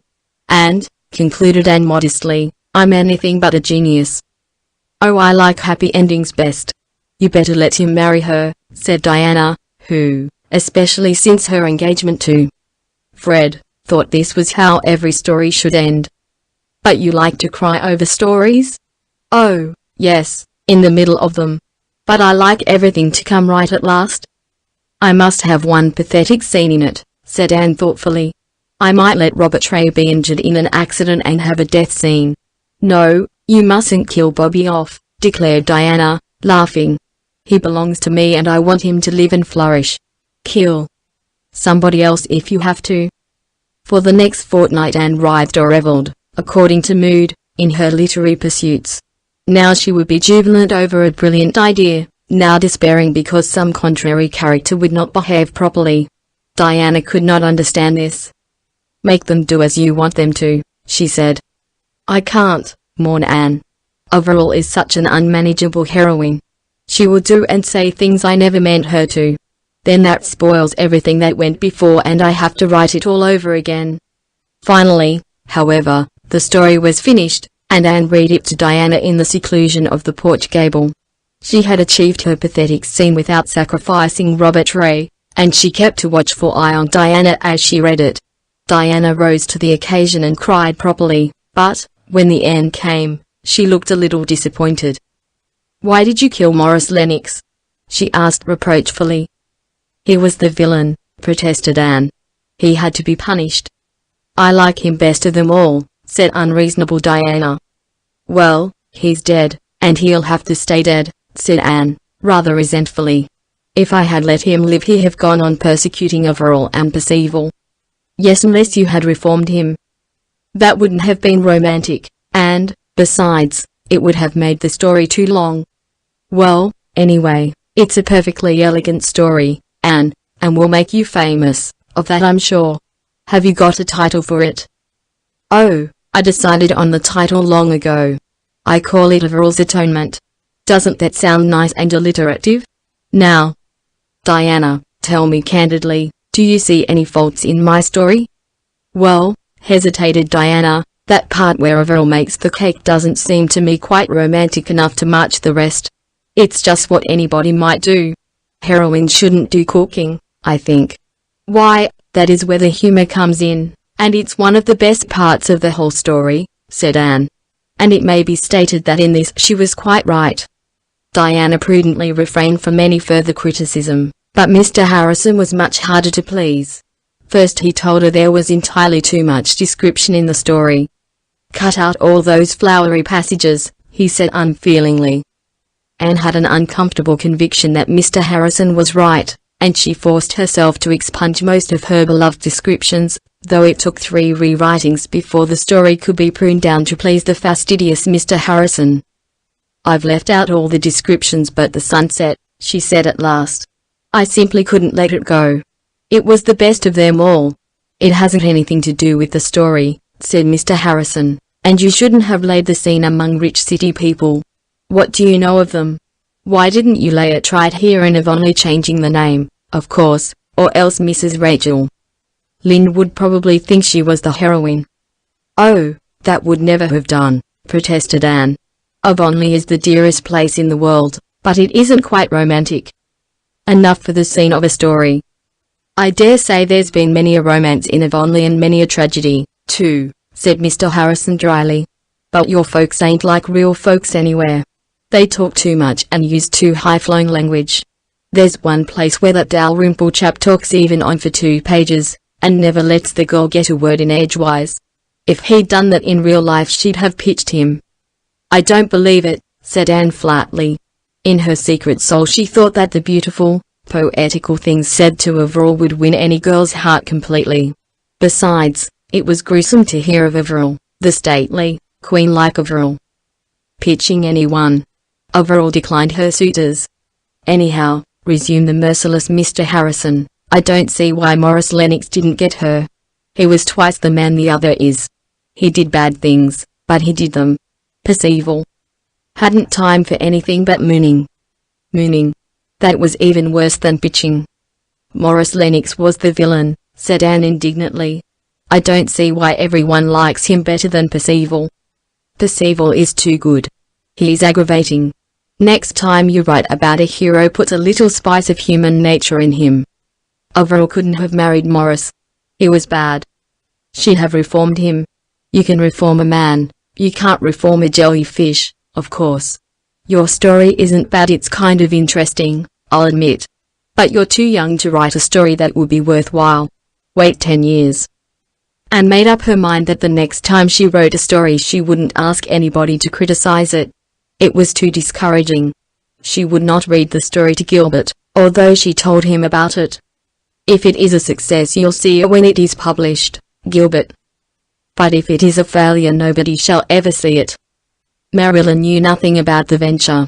In imagination Anne saw herself reading a story out of the magazine to Marilla, entrapping her into praise of it, for in imagination all things are possible, and then triumphantly announcing herself the author.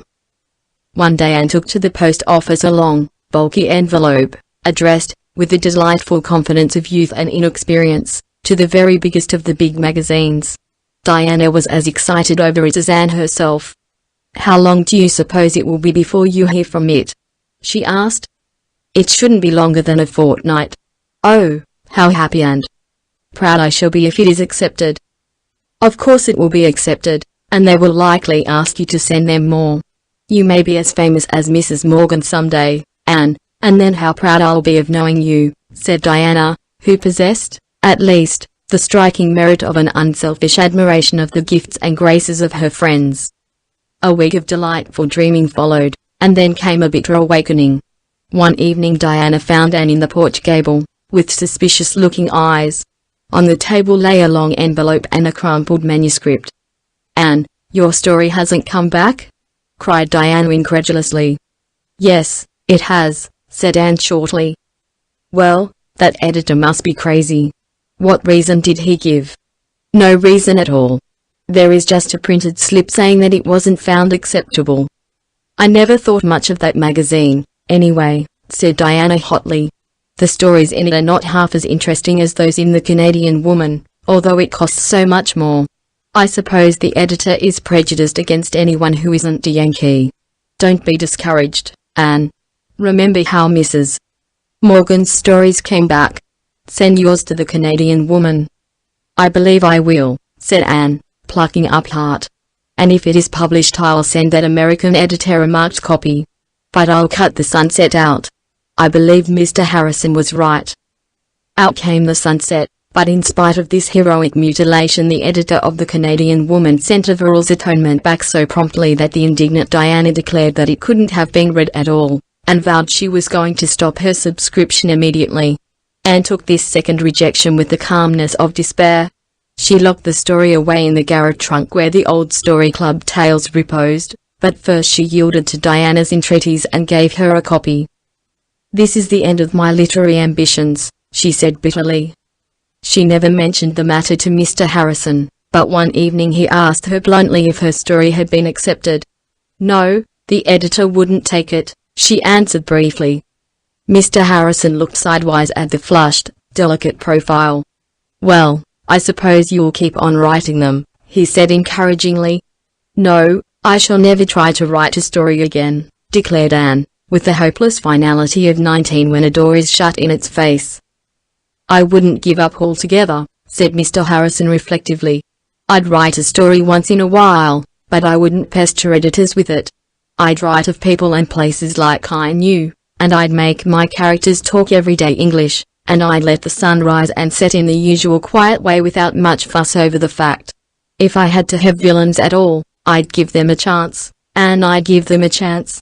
There are some terrible bad men in the world, I suppose, but you'd have to go a long piece to find them, though Mrs. Lynde believes we're all bad. But most of us have got a little decency somewhere in us. Keep on writing, Anne." "No. It was very foolish of me to attempt it. When I'm through Redmond I'll stick to teaching. I can teach. I can't write stories." "It'll be time for you to be getting a husband when you're through Redmond," said Mr. Harrison. "I don't believe in putting marrying off too long like I did." Anne got up and marched home. There were times when Mr. Harrison was really intolerable. Pitching, mooning, and getting a husband. Chapter 13. The Way of Transgressors. Davy and Dora were ready for Sunday school. They were going alone, which did not often happen, for Mrs. Lynde always attended Sunday school.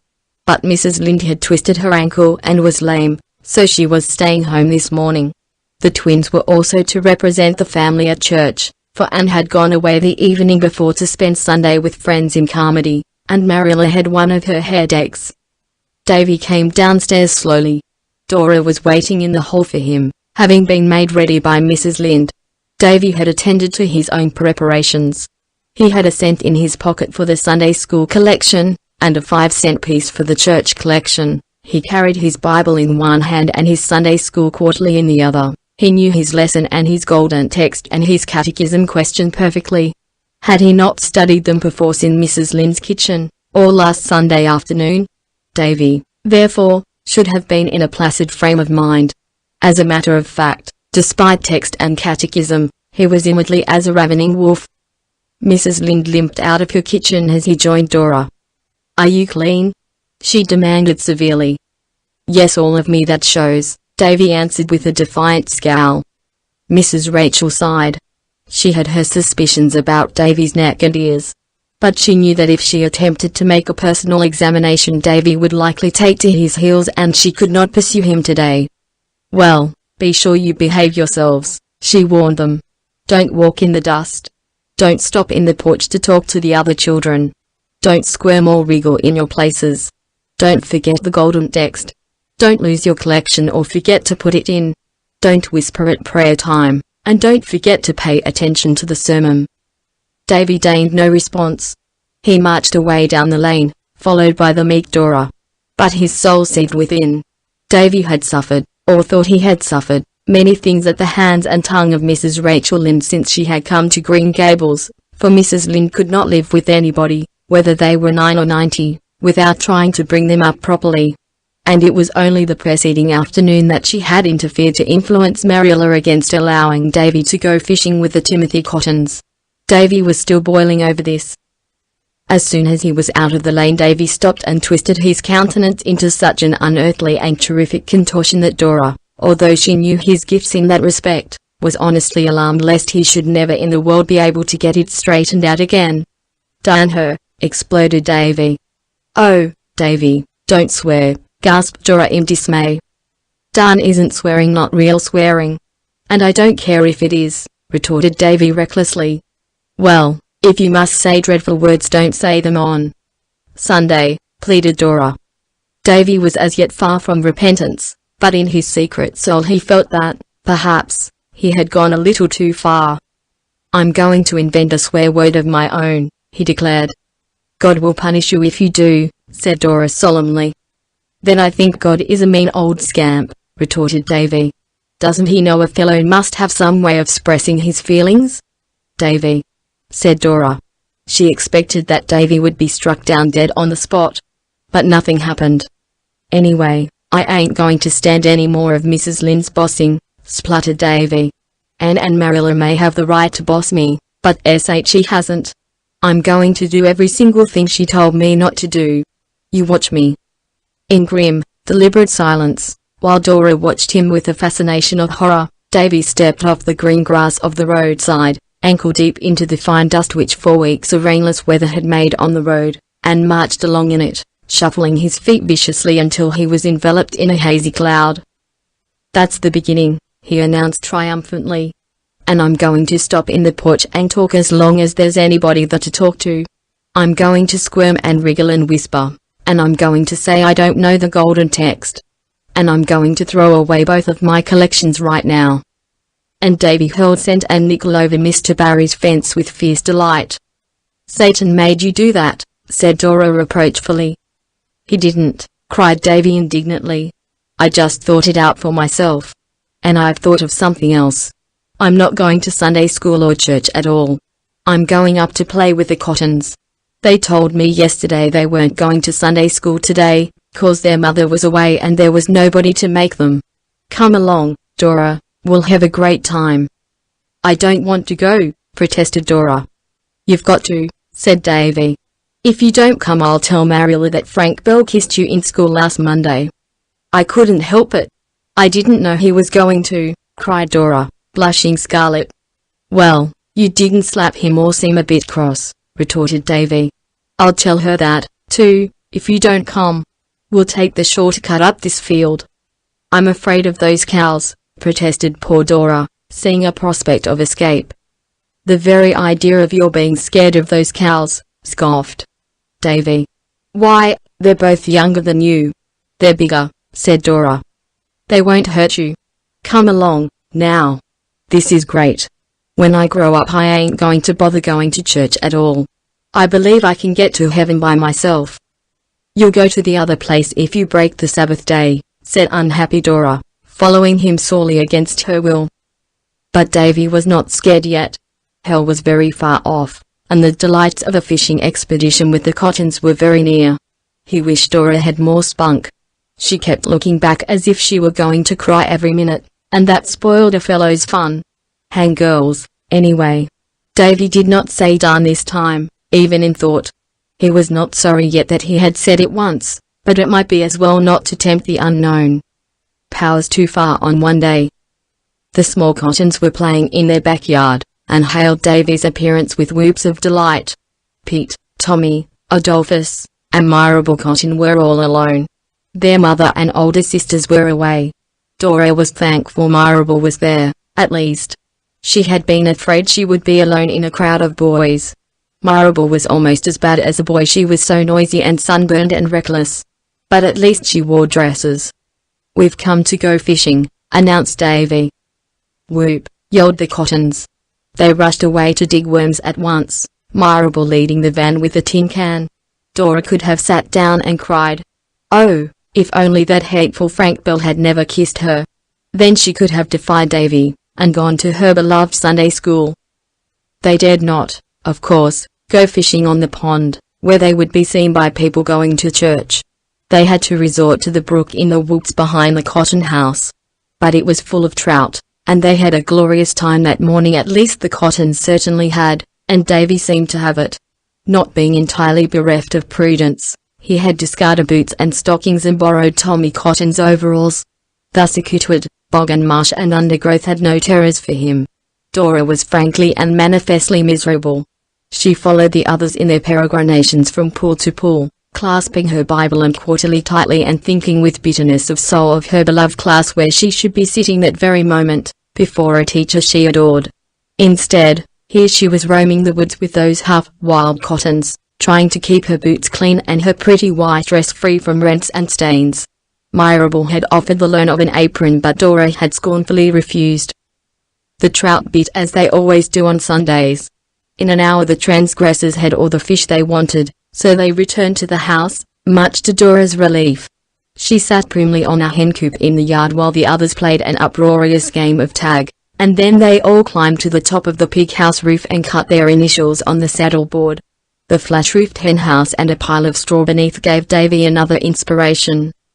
They spent a splendid half-hour climbing on the roof and diving off into the straw with whoops and yells. But even unlawful pleasures must come to an end. When the rumble of wheels over the pond bridge told that people were going home from church, Davy knew they must go. He discarded Tommy's overalls, resumed his own rightful attire, and turned away from his string of trout with a sigh. No use to think of taking them home. "Well, hadn't we a splendid time?" he demanded defiantly, as they went down the hill field. "I hadn't," said Dora flatly. "And I don't believe you had really either," she added, with a flash of insight that was not to be expected of her. "I had so," cried Davy, but in the voice of one who doth protest too much. "No wonder you hadn't, just sitting there like a mule." "I ain't going to associate with the Cottons," said Dora loftily. "The Cottons are all right," retorted Davy. "And they have far better times than we have. They do just as they please and say just what they like before everybody. I'm going to do that, too, after this." "There are lots of things you wouldn't dare say before everybody," averred Dora. "No, there isn't." "There is, too." "Would you?" demanded Dora gravely. "Would you say tomcat before the minister?" This was a staggerer. Davy was not prepared for such a concrete example of the freedom of speech. But one did not have to be consistent with Dora. "Of course not," he admitted sulkily. "Tomcat isn't a holy word. I wouldn't mention such an animal before a minister at all." "But if you had to?" persisted Dora. "I'd call it a Thomas pussy," said Davy. "I think gentleman cat would be more polite," reflected Dora. "You thinking?" retorted Davy with withering scorn. Davy was not feeling comfortable, though he would have died before he admitted it to Dora. Now that the exhilaration of truant delights had died away, his conscience was beginning to give him salutary twinges. After all, perhaps it would have been better to have gone to Sunday school and church. Mrs. Lynde might be bossy, but there was always a box of cookies in her kitchen cupboard and she was not stingy. At this inconvenient moment Davy remembered that when he had torn his new school pants the week before, Mrs. Lynde had mended them beautifully and never said a word to Marilla about them. But Davy's cup of iniquity was not yet full. He was to discover that one sin demands another to cover it. They had dinner with Mrs. Lynde that day, and the first thing she asked Davy was, "Were all your class in Sunday school today?" "Yes'm," said Davy with a gulp. "All were the set one." "Did you say your golden text and catechism?" "Yes'm." "Did you put your collection in?" "Yes'm." "Was Mrs. Malcolm MacPherson in church?" "I don't know." This, at least, was the truth, thought wretched Davy. "Was the Ladies' Aid announced for next week?" "Yes'm," quakingly. "Was prayer meeting?" I don't know." "You should know. You should listen more attentively to the announcements." "What was Mr. Harvey's text?" Davy took a frantic gulp of water and swallowed it and the last protest of conscience together. He glibly recited an old golden text learned several weeks ago. Fortunately Mrs. Lynde now stopped questioning him, but Davy did not enjoy his dinner. He could only eat one helping of pudding. "What's the matter with you?" demanded justly astonished. "Mrs. Lind, are you sick?" "No," muttered Davy. "You look pale. You better keep out of the sun this afternoon," admonished Mrs. Lind. "Do you know how many lies you told Mrs. Lind?" asked Dora reproachfully, as soon as they were alone after dinner. Davy, goaded to desperation, turned fiercely. "I don't know and I don't care," he said. "You just shut up." Dora Keith. Then poor Davy betook himself to a secluded retreat behind the woodpile to think over the way of transgressors. Green Gables was wrapped in darkness and silence when Anne reached home. She lost no time going to bed, for she was very tired and sleepy. There had been several Avonlea jollifications the preceding week, involving rather late hours. Anne's head was hardly on her pillow before she was half asleep, but just then her door was softly opened and a pleading voice said, "Anne." Anne sat up drowsily. "Davy, is that you? What is the matter?" A white-clad figure flung itself across the floor and onto the bed. "Anne," sobbed Davy, getting his arms about her neck.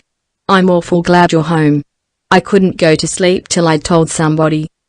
"Told somebody what?" "How miserable I am." "Why are you miserable, dear?" "'Cause I was so bad today, Anne." "Oh, I was awful. Badder than I've ever been yet."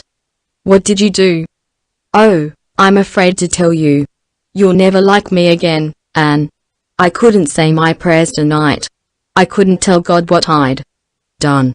I was ashamed to have him know." "But he knew anyway, Davy." "That's what Dora said. But I thought perhaps he mightn't have noticed just at the time. Anyway, I'd rather tell you first." "What is it you did?" Out it all came in a rush. "I ran away from Sunday school and went fishing with the Cottons, and I told ever so many whoppers to Mrs. Lindo. Most half a dozen, and I said a swear word, and a pretty near swear word, anyhow, and I called God names." There was silence. Davy didn't know what to make of it. Was Anne so shocked that she never would speak to him again? "Anne, what are you going to do to me?" he whispered. "Nothing, dear. You've been punished already, I think." "No, I haven't. Nothing's been done to me." "You've been very unhappy ever since you did wrong, haven't you?" "You bet," said Davy emphatically. "That was your conscience punishing you, Davy." "What's my conscience? I want to know." "It's something in you, Davy, that always tells you when you are doing wrong and makes you unhappy if you persist in doing it. Haven't you noticed that?" "Yes, but I didn't know what it was. I wish I didn't have it. I'd have lots more fun." "Where is my conscience, Anne? I want to know. Is it in my stomach?" "No, it's in your soul," answered Anne, thankful for the darkness, since gravity must be preserved in serious matters. "I suppose I can't get clear of it then," said Davy with a sigh. "Are you going to tell Marilu and Mrs. Lind on me, Anne?" "No, dear, I'm not going to tell anyone." "You are sorry you were naughty, aren't you?" "You bet." "And you'll never be bad like that again?" "No, but," added Davy cautiously, "I might be bad some other way." "You won't say naughty words, or run away on Sundays, or tell falsehoods to cover up your sins?" "No. It doesn't pay," said Davy. "Well, Davy, just tell God you are sorry and ask him to forgive you." "Have you forgiven me, Anne?" "Yes, dear."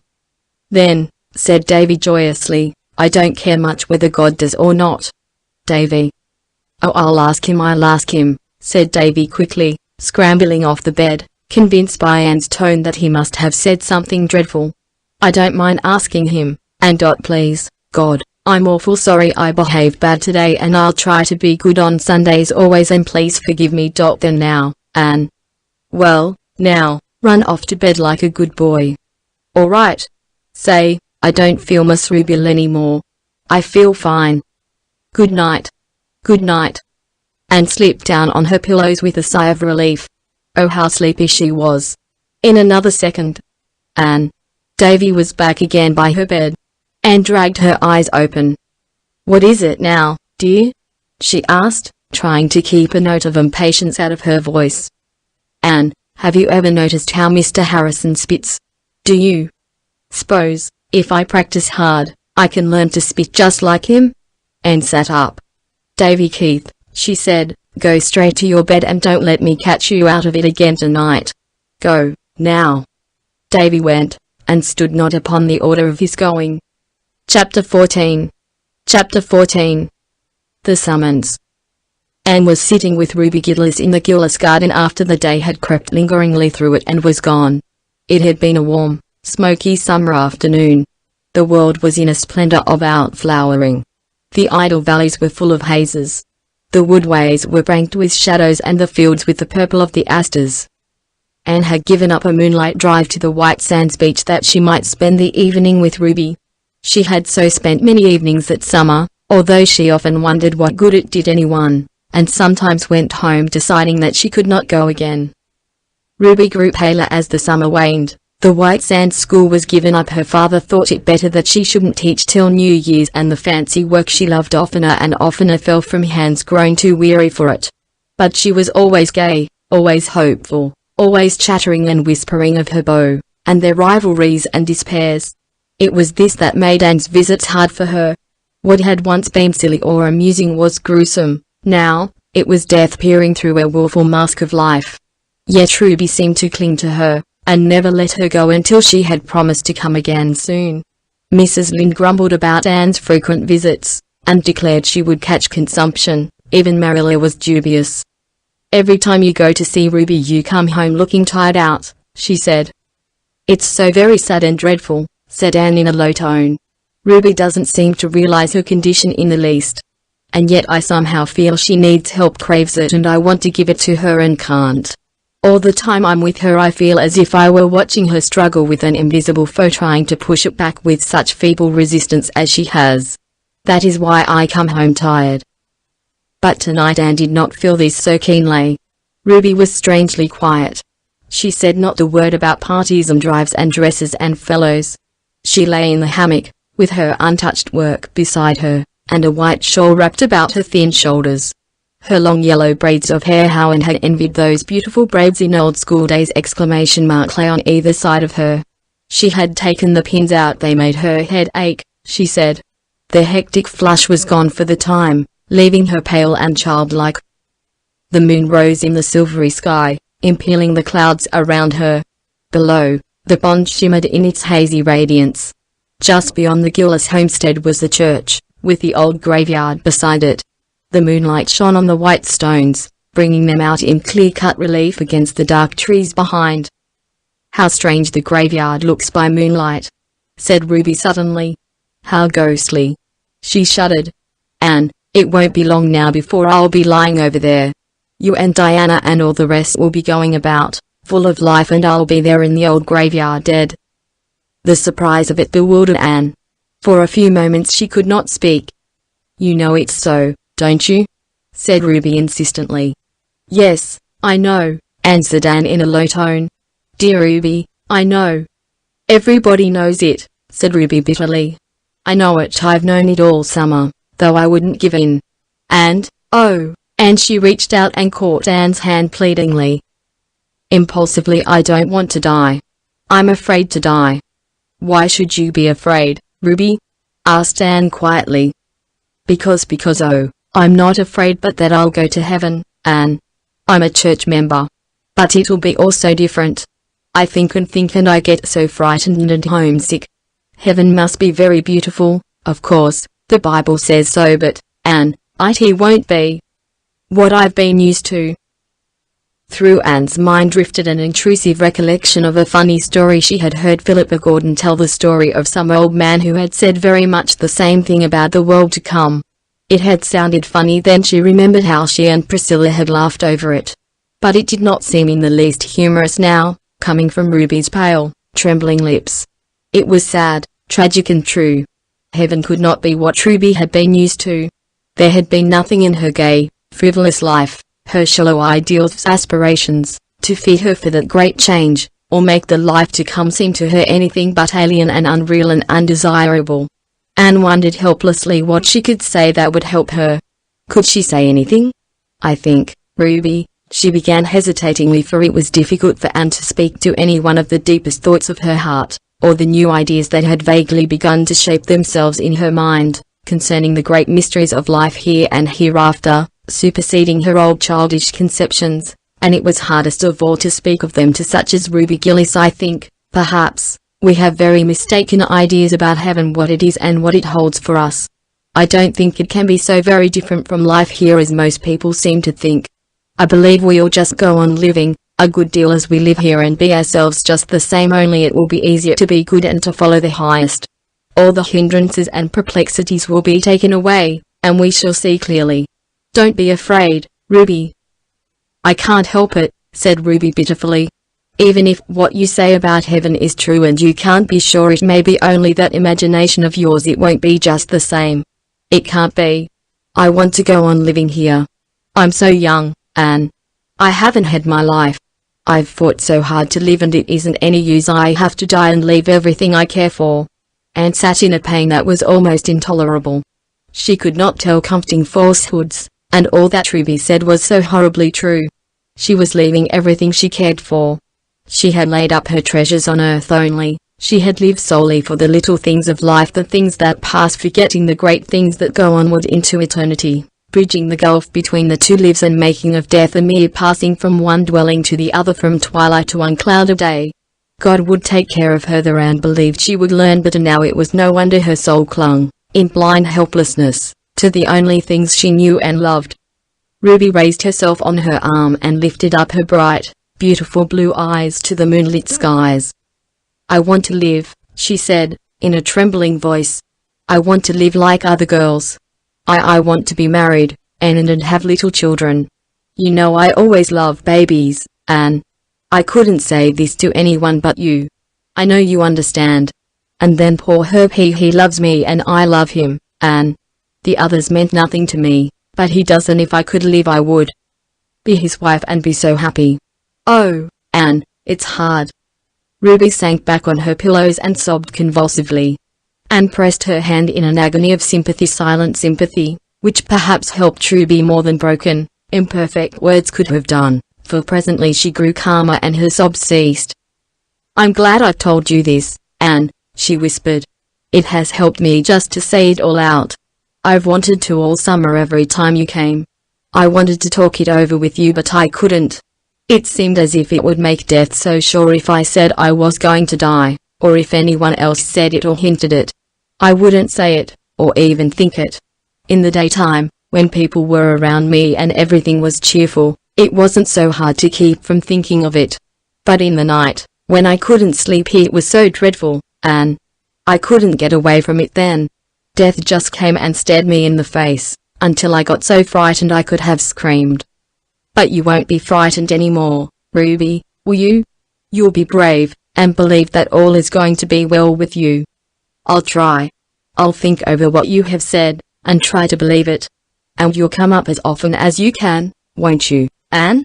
Yes, dear. It won't be very long now, Anne. I feel sure of that. And I'd rather have you than anyone else. I always liked you best of all the girls I went to school with. You were never jealous, or mean, like some of them were. Poor Em White was up to see me yesterday. You remember Em and I were such chums for 3 years when we went to school? And then we quarreled the time of the school concert. We've never spoken to each other since. Wasn't it silly? Anything like that seems silly now. But Em and I made up the old quarrel yesterday. She said she'd have spoken years ago, only she thought I wouldn't. And I never spoke to her because I was sure she wouldn't speak to me. Isn't it strange how people misunderstand each other, Anne? Most of the trouble in life comes from misunderstanding, I think, said Anne. I must go now, Ruby. It's getting late and you shouldn't be out in the damp. You'll come up soon again. Yes, very soon. And if there's anything I can do to help you, I'll be so glad. I know. You have helped me already. Nothing seems quite so dreadful now. Good night, Anne. Good night, dear. Anne walked home very slowly in the moonlight. The evening had changed something for her. Life held a different meaning, a deeper purpose. On the surface it would go on just the same, but the deeps had been stirred. It must not be with her as with poor butterfly Ruby. When she came to the end of one life, it must not be to face the next with the shrinking terror of something wholly different, something for which accustomed thought and ideal and aspiration had unfitted her. The little things of life, sweet and excellent in their place, must not be the things lived for. The highest must be sought and followed. The life of heaven must be begun here on earth. That good night in the garden was for all time. Anne never saw Ruby in life again. The next night the Avis gave a farewell party to Jane Andrews before her departure for the West. And, while light feet danced and bright eyes laughed and merry tongues chattered, there came a summons to a soul in Avonlea that might not be disregarded or evaded. The next morning the word went from house to house that Ruby Gillis was dead. She had died in her sleep, painlessly and calmly, and on her face was a smile as if, after all, death had come as a kindly friend to lead her over the threshold, instead of the grisly phantom she had dreaded. Mrs. Rachel Lynde said emphatically after the funeral that Ruby Gillis was the handsomest corpse she ever laid eyes on. Her loveliness, as she lay, white-clad, among the delicate flowers that Anne had placed about her, was remembered and talked of for years in Avonlea. Ruby had always been beautiful, but her beauty had been of the earth, earthy. It had had a certain insolent quality in it, as if it flaunted itself in the beholder's eye. Spirit had never shone through it, intellect had never refined it. But death had touched it and consecrated it, bringing out delicate modellings and purity of outline never seen before, doing what life and love and great sorrow and deep womanhood joys might have done for Ruby. Anne, looking down through a mist of tears, at her old playfellow, thought she saw the face God had meant Ruby to have, and remembered it so always. Mrs. Gillis called Anne aside into a vacant room before the funeral procession left the house, and gave her a small packet. "I want you to have this," she sobbed. "Ruby would have liked you to have it. It's the embroidered centerpiece she was working at. It isn't quite finished, the needle is sticking in it just where her poor little fingers put it the last time she laid it down, the afternoon before she died." "There's always a piece of unfinished work left," said Mrs. Lynde, with tears in her eyes. "But I suppose there's always someone to finish it." "How difficult it is to realize that one we have always known can really be dead," said Anne, as she and Diana walked home. "Ruby is the first of our schoolmates to go. One by one, sooner or later, all the rest of us must follow." "Yes, I suppose so," said Diana uncomfortably. She did not want to talk of that.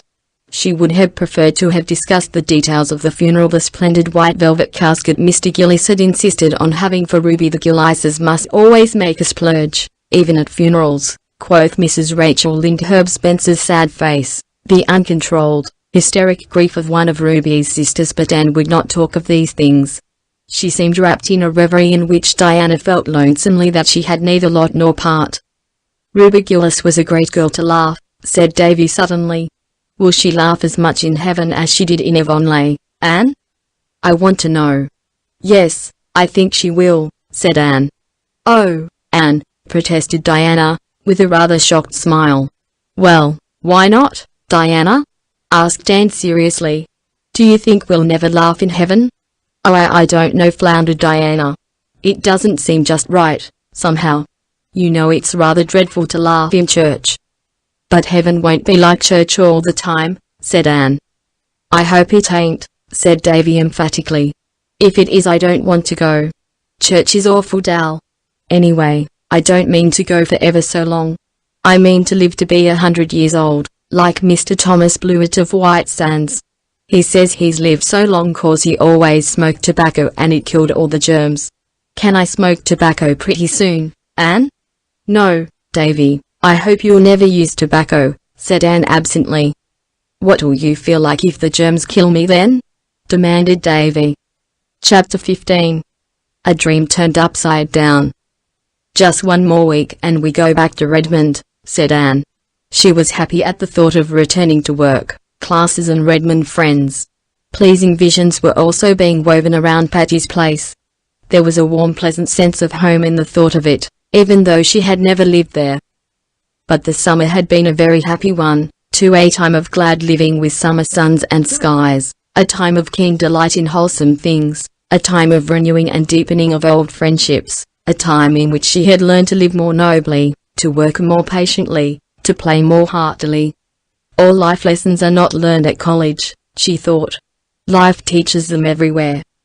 But alas, the final week of that pleasant vacation was spoiled for Anne by one of those impish happenings which are like a dream turned upside down. "Been writing any more stories lately?" inquired Mr. Harrison genially one evening when Anne was taking tea with him and Mrs. Harrison. "No," answered Anne, rather crisply. "Well, no offense meant. Mrs. Hiram Sloane told me the other day that a big envelope addressed to the Rawlings Reliable Baking Powder Company of Montreal had been dropped into the post office box a month ago, and she suspicioned that somebody was trying for the prize they'd offered for the best story that introduced the name of their baking powder. She said it wasn't addressed in your writing, but I thought maybe it was you." "Indeed, no.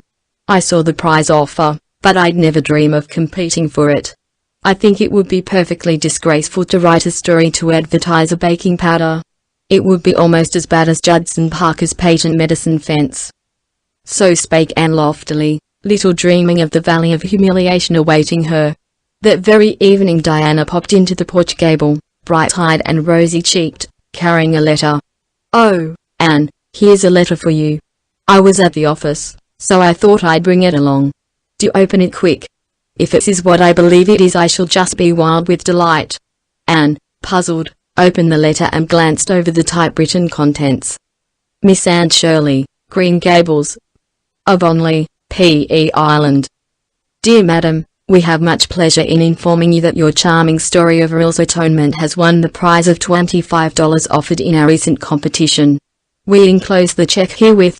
We are arranging for the publication of the story in several prominent Canadian newspapers, and we also intend to have it printed in pamphlet form for distribution among our patrons. Thanking you for the interest you have shown in our enterprise, we remain, yours very truly, The Rawlings Reliable Baking Powder Co." "I don't understand," said Anne, blankly. Diana clapped her hands. "Oh, I knew it would win the prize, I was sure of it. I sent your story into the competition, Anne." "Diana Barry." "Yes, I did," said Diana gleefully, perching herself on the bed. "When I saw the offer I thought of your story in a minute, and at first I thought I'd ask you to send it in. But then I was afraid you wouldn't, you had so little faith left in it. So I just decided I'd send the copy you gave me, and say nothing about it. Then, if it didn't win the prize, you'd never know and you wouldn't feel badly over it, because the stories that failed were not to be returned, and if it did you'd have such a delightful surprise." Diana was not the most discerning of mortals, but just at this moment it struck her that Anne was not looking exactly overjoyed. The surprise was there, beyond doubt, but where was the delight? "Why, Anne, you don't seem a bit pleased," she exclaimed. Anne instantly manufactured a smile and put it on. "Of course I couldn't be anything but pleased over your unselfish wish to give me pleasure," she said slowly. "But you know I'm so amazed I can't realize it, and I don't understand. There wasn't a word in my story about Anne." Choked a little over the word baking powder. "Oh, I put that in," said Diana, reassured. "It was as easy as wink, and of course my experience in our old story club helped me. You know the scene where Earl makes the cake? Well, I just stated that she used the Rawlings Reliable in it, and that was why it turned out so well. And then, in the last paragraph, where Percival clasps Earl in his arms and says, 'Sweetheart, the beautiful coming years will bring us the fulfillment of our home of dreams,' I added, 'in which we will never use any baking powder except Rawlings Reliable.'" "Oh," gasped poor Anne, as if someone had dashed cold water on her. "And you've won the $25, continued Diana jubilantly. "Why, I heard Priscilla say once that the Canadian woman only pays $5 for a story." Anne held out the hateful pink slip in shaking fingers. "I can't take it, it's yours by right, Diana. You sent the story in and made the alterations. I would certainly never have sent it. So you must take the check." "I'd like to see myself," said Diana scornfully. "Why, what I did wasn't any trouble. The honor of being a friend of the prize winner is enough for me. Well, I must go. I should have gone straight home from the post office, for we have company. But I simply had to come and hear the news. I'm so glad for your sake, Anne." Anne suddenly bent forward, put her arms about Diana, and kissed her cheek. "I think you are the sweetest and truest friend in the world, Diana," she said, with a little tremble in her voice, "and I assure you I appreciate the motive of what you've done." Diana, pleased and embarrassed, got herself away, and poor Anne, after flinging the innocent check into her bureau drawer as if it were blood money, cast herself on her bed and wept tears of shame and outraged sensibility. Oh, she could never live this down, never. Gilbert arrived at dusk, brimming over with congratulations, for he had caught at Orchard Slope and heard the news. But his congratulations died on his lips at sight of Anne's face. "Why, Anne, what is the matter? I expected to find you ready. And over winning Rawlings' reliable prize. Good for you." "Oh, Gilbert, not you," implored Anne, in an et brute tone. "I thought you would understand. Can't you see how awful it is?" "I must confess I can't." "What is wrong?" "Everything," moaned Anne. "I feel as if I were disgraced forever. What do you think a mother would feel like if she found her child tattooed over with a baking powder advertisement? I feel just the same. I loved my poor little story, and I wrote it out of the best that was in me. And it is sacrilege to have it degraded to the level of a baking powder advertisement. Don't you remember what Professor Hamilton used to tell us in the literature class at Queen's? He said we were never to write a word for a low or unworthy motive, but always to cling to the very highest ideals. What will he think when he hears I've written a story to advertise Rawlings Reliable? And, oh, when it gets out at Redmond, think how I'll be teased and laughed at." "That you won't," said Gilbert, wondering uneasily if it were that confounded Junior's opinion in particular over which Anne was worried. "The Reds will think just as I thought, that you, being like 9 out of 10 of us, not overburdened with worldly wealth, had taken this way of earning an honest penny to help yourself through the year. I don't see that there's anything low or unworthy about that, or anything ridiculous either. One would rather write masterpieces of literature, no doubt, but meanwhile board and tuition fees have to be paid." This common sense, matter-of-fact view of the case cheered Anne a little.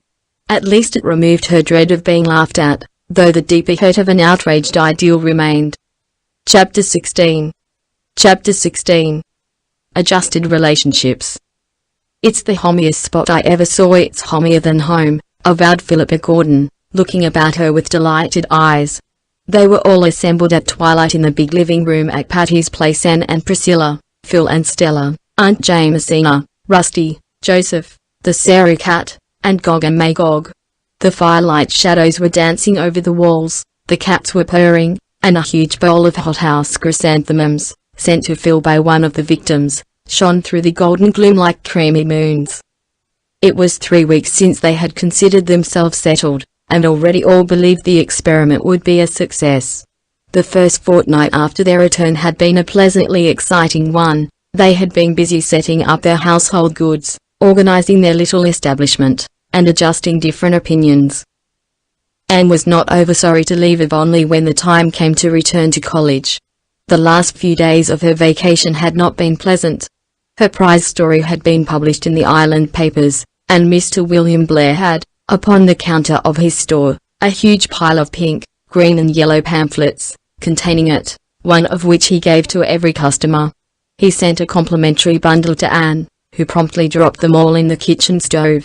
Her humiliation was the consequence of her own ideals only, for Avonlea folks thought it quite splendid that she should have won the prize.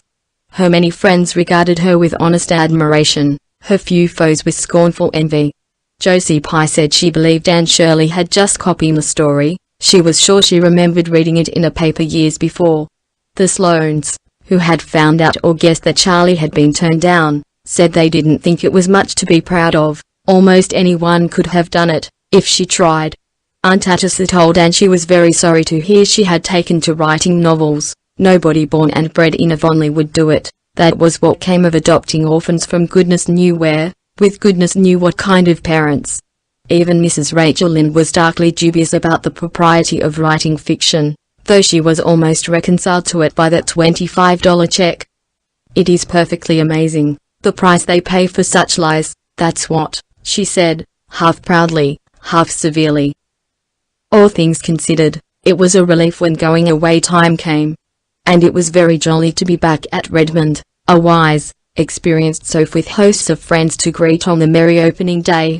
Pri and Stella and Gilbert were the Charlie Sloane, looking more important than ever a sophomore looked before. Phil, with the Alec and Alonzo question still unsettled, and Moody Spurgeon McPherson. Moody Spurgeon had been teaching school ever since leaving Queen's, but his mother had concluded it was high time he gave it up and turned his attention to learning how to be a minister. Poor Moody Spurgeon fell on hard luck at the very beginning of his college career. Half a dozen ruthless Sophs, who were among his fellow boarders, swooped down upon him one night and shaved half of his head. In this guise the luckless Moody Spurgeon had to go about until his hair grew again. He told Anne bitterly that there were times when he had his doubts as to whether he was really called to be a minister. Aunt Jamesina did not come until the girls had Patty's place ready for her. Miss Patty had sent the key to Anne, with a letter in which she said Gog and Magog were packed in a box under the spare room bed, but might be taken out when wanted. In a postscript she added that she hoped the girls would be careful about putting up pictures. The living room had been newly papered 5 years before, and she and Miss Maria did not want any more holes made in that new paper than was absolutely necessary. For the rest she trusted everything to Anne. How those girls enjoyed putting their nest in order. As Phil said, it was almost as good as getting married. You had the fun of homemaking without the bother of a husband. All brought something with them to adorn or make comfortable the little house. Pri and Phil and Stella had knickknacks and pictures galore, which latter they proceeded to hang according to taste, in reckless disregard of Miss Patty's new paper. "We'll putty the holes up when we leave, dear, she'll never know," they said to protesting Anne.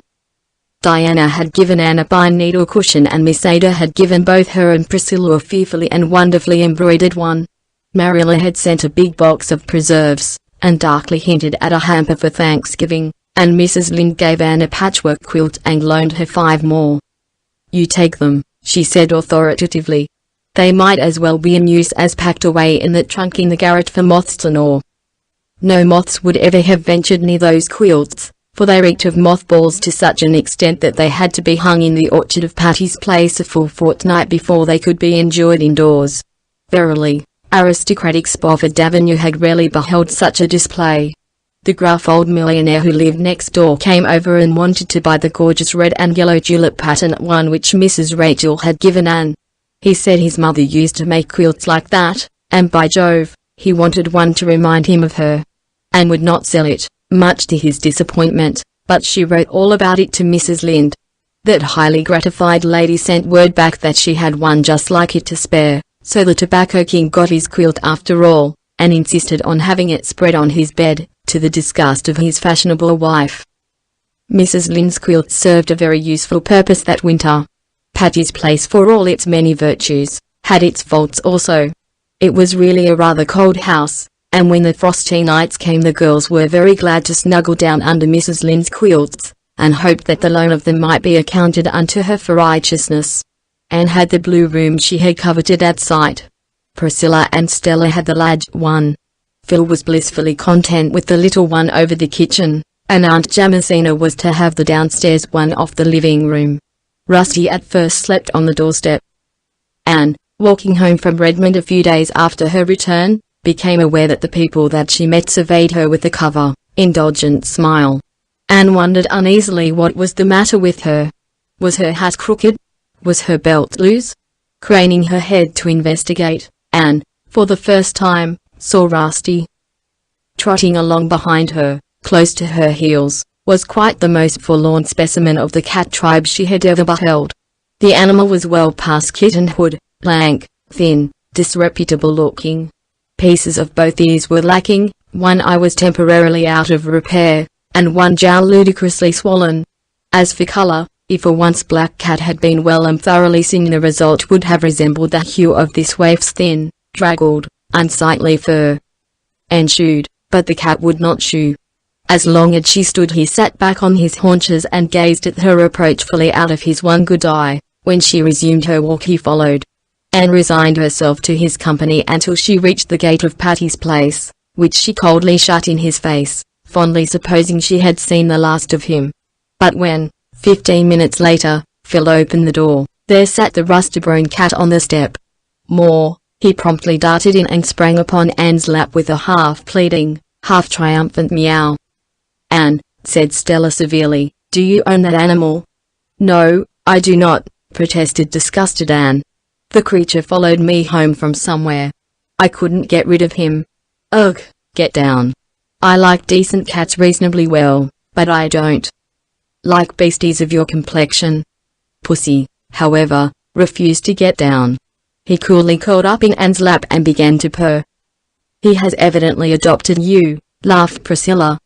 "I won't be adopted," said Anne stubbornly. "The poor creature is starving," said Phil pityingly.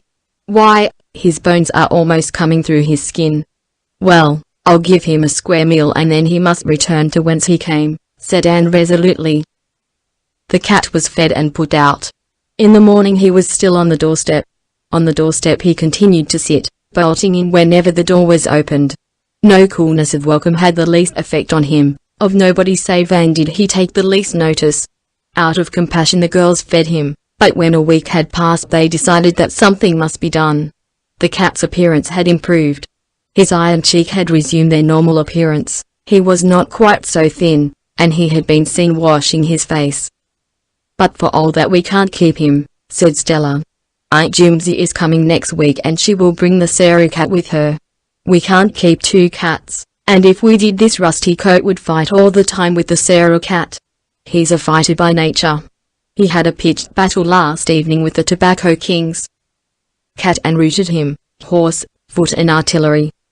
"We must get rid of him," agreed Anne, looking darkly at the subject of their discussion, who was purring on the hearthrug with an air of lamb-like meekness.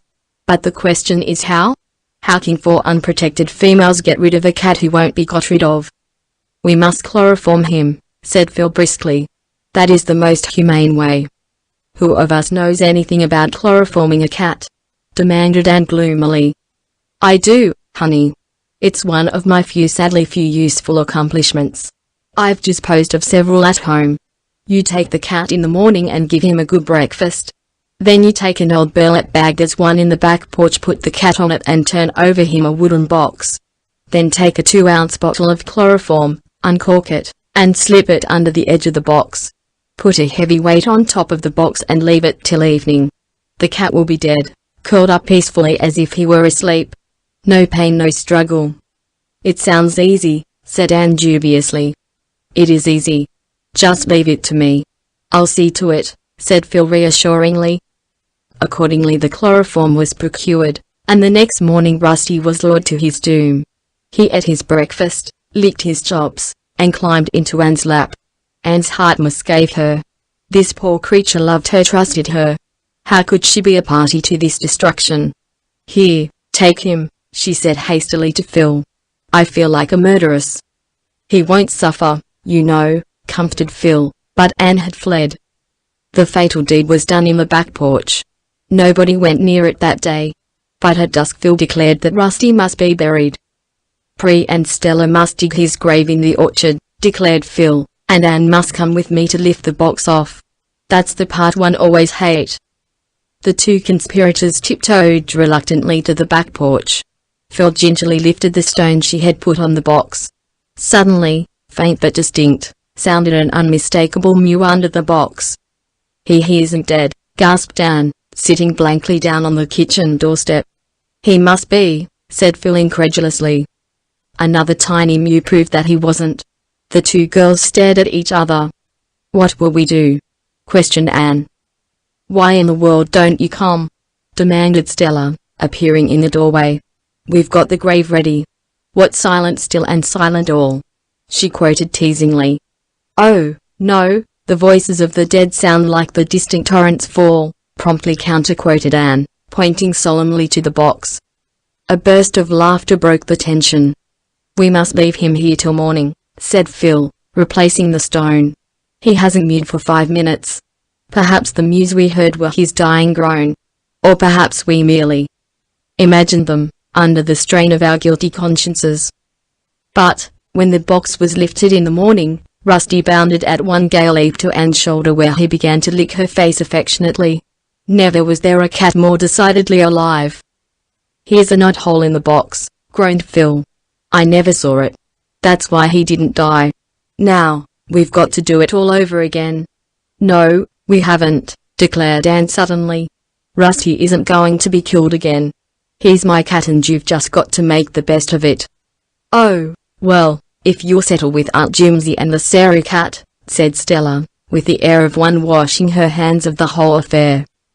From that time Rusty was one of the family.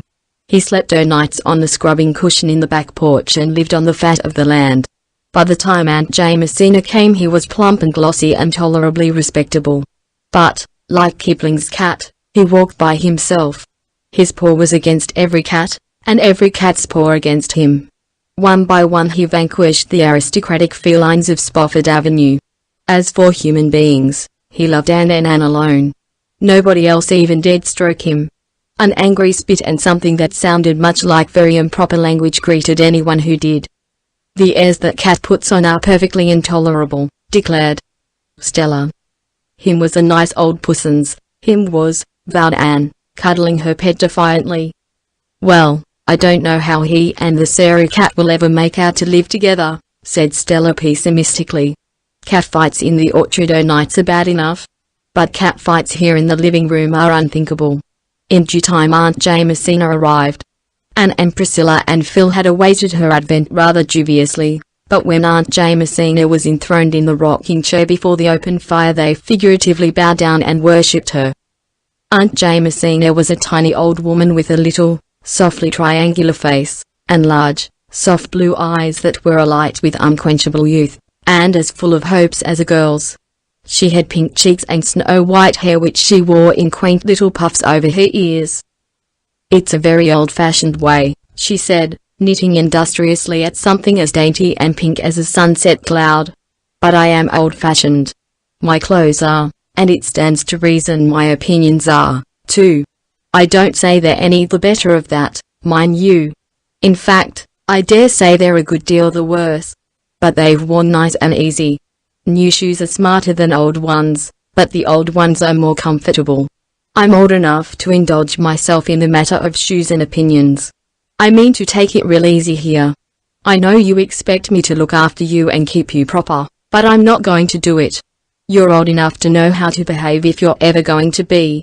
So, as far as I am concerned, concluded Aunt Jamesina, with a twinkle in her young eyes, you can all go to destruction in your own way. Oh, will somebody separate those cats? Pleaded Stella, shudderingly. Aunt Jamesina had brought with her not only the Sarah cat but Joseph. Joseph, she explained, had belonged to a dear friend of hers who had gone to live in Vancouver. She couldn't take Joseph with her so she begged me to take him. I really couldn't refuse. He's a beautiful cat, that is, his disposition is beautiful. She called him Joseph because his coat is of many colors. It certainly was. Joseph, as the disgusted Stella said, looked like a walking ragbag. It was impossible to say what his ground color was. His legs were white with black spots on them. His back was grey with a huge patch of yellow on one side and a black patch on the other. His tail was yellow with a grey tip. One ear was black and one yellow. A black patch over one eye gave him a fearfully rakish look. In reality he was meek and inoffensive, of a sociable disposition. In one respect, if in no other, Joseph was like a lily of the field. He toiled not, neither did he spin or catch mice. Yet Solomon in all his glory slept not on softer cushions, or feasted more fully on fat things. Joseph and the Sarah cat arrived by express in separate boxes. After they had been released and fed, Joseph selected the cushion and corner which appealed to him, and the Sarah cat gravely sat herself down before the fire and proceeded to wash her face. She was a large, sleek, grey and white cat, with an enormous dignity which was not at all impaired by any consciousness of her plebeian origin. She had been given to Aunt Jamesina by her washerwoman. Her name was Sarah, so my husband always called Puss the Sarah cat, explained Aunt Jamesina. She is 8 years old, and a remarkable mouser. Don't worry, Stella. The Sarah cat never fights, and Joseph really. They'll have to fight here in self-defense, said Stella. At this juncture Rusty arrived on the scene. He bounded joyously halfway across the room before he saw the intruders. Then he stopped short, his tail expanded until it was as big as 3 tails. The fur on his back rose up in a defiant arch. Rusty lowered his head, uttered a fearful shriek of hatred and defiance, and launched himself at the Sarah cat. The stately animal had stopped washing her face and was looking at him curiously. She met his onslaught with one contemptuous sweep of her capable paw. Rusty went rolling helplessly over on the rug. He picked himself up dazedly. What sort of a cat was this who had boxed to his ears? He looked dubiously at the Sarah cat. Would he or would he not? The Sarah cat deliberately turned her back on him and resumed her toilet operations. Rusty decided that he would not. He never did. From that time on, the Sarah cat ruled the roost. Rusty never again interfered with her. But Joseph rashly sat up and yawned. Rusty, burning to avenge his disgrace, swooped down upon him. Joseph, pacific by nature, could fight upon occasion and fight well. The result was a series of drawn battles. Every day Rusty and Joseph fought at sight. Anne took Rusty's part and detested Joseph. Stella was in despair. But Aunt Jamesina only laughed. "Let them fight it out," she said tolerantly. "They'll make friends after a bit. Joseph needs some exercise, he was getting too fat. And Rusty has to learn he isn't the only cat in the world." Eventually Joseph and Rusty accepted the situation and from sworn enemies became sworn friends. They slept on the same cushion with their paws about each other, and gravely washed each other's faces. "We've all got used to each other," said Phil. "And I've learned how to wash dishes and sweep a floor." "But you needn't try to make us believe you can chloroform a cat," laughed Anne. "It was all the fault of the knothole," protested Phil. "It was a good thing the knothole was there," said Aunt Jamesina rather severely. "Kittens have to be drowned, I admit, or the world would be overrun. But no decent, grown-up cat should be done to death unless he sucks eggs." "You wouldn't have thought Rusty very decent if you'd seen him when he came here," said Stella. "He positively looked like the old Nick." "I don't believe old Nick can be so very ugly," said Aunt Jamesina reflectively. "He wouldn't do so much harm if he was. I always think of him as a rather handsome gentleman." Chapter 17. Chapter 17. A letter from Davy. "It's beginning to snow, girls," said Phil, coming in one November evening, "and there are the loveliest little stars and crosses all over the garden walk. I never noticed before what exquisite things snowflakes really are. One has time to notice things like that in the simple life. Bless you all for permitting me to live it. It's really delightful to feel worried because butter has gone up 5 cents a pound." "Has it?" demanded Stella, who kept the household accounts. "It hasn't. Here's your butter. I'm getting quite expert at marketing. It's better fun than flirting," concluded Phil gravely. "Everything is going up scandalously," sighed Stella. "Never mind. Thank goodness air and salvation are still free," said Aunt Jamesina. "And so is laughter," added Anne. "There's no tax on it yet, and that is well, because you're all going to laugh presently. I'm going to read you Davy's letter. His spelling has improved immensely this past year, though he is not strong on apostrophes, and he certainly possesses the gift of writing an interesting letter. Listen and laugh, before we settle down to the evening's study grind. Dear Anne, ran Davy's letter, I take my pen to tell you that we are all pretty well and hope this will find you the same. It's snowing some today and Marilla says the old woman in the sky is shaking her feather beds. Is the old woman in the sky God's wife, Anne? I want to know. Mrs. Lynde has been real sick but she is better now. She fell down the cellar stairs last week. When she fell she grabbed hold of the shelf with all the milk pails and stew pans on it, and it gave way and went down with her and made a splendid crash. Marilla thought it was an earthquake at first. One of the stew pans was all dinged up and Mrs. Lynde strained her ribs. The doctor came and gave her medicine to rub on her ribs but she didn't understand him and took it all inside instead. The doctor said it was a wonder it didn't kill her, but it didn't, and it cured her ribs, and Mrs. Lynde says doctors don't know much anyhow. But we couldn't fix up the stew pan. Marilla had to throw it out. Thanksgiving was last week. There was no school and we had a great dinner. I ate mince pie and roast turkey and fruit cake and donuts and cheese and jam and chocolate cake. Marilla said I'd die but I didn't. Dora had earache after it, only it wasn't on her ears, it was in her stomach. I didn't have earache anywhere. Our new teacher is a man. He does things for jokes. Last week he made all us third-class boys write a composition on what kind of a wife we'd like to have and the girls on what kind of a husband. He laughed fit to kill when he read them. This was mine. I thought, yeah, I'd like to see it. The kind of a wife I'd like to have. She must have good manners and get my meals on time and do what I tell her and always be very polite to me. She must be 15 years old. She must be good to the poor and keep her house tidy and be good-tempered and go to church regularly. She must be very handsome and have curly hair. If I get a wife that is just what I like, he'll be an awful good husband to her. I think a woman ought to be awful good to her husband. Some poor women haven't any husbands. The end. I was at Mrs. Isaac Wright's funeral at White Sands last week. The husband of the corpse felt real sorry. Mrs. Lynn says Mrs. Wright's grandfather stole a sheep, but Marilla says we mustn't speak ill of the dead. Why mustn't we, Anne? I want to know. It's pretty safe, ain't it? Mrs. Lynn was awful mad the other day because I asked her if she was alive in Noah's time. I didn't mean to hurt her feelings. I just wanted to know. Was she, Anne?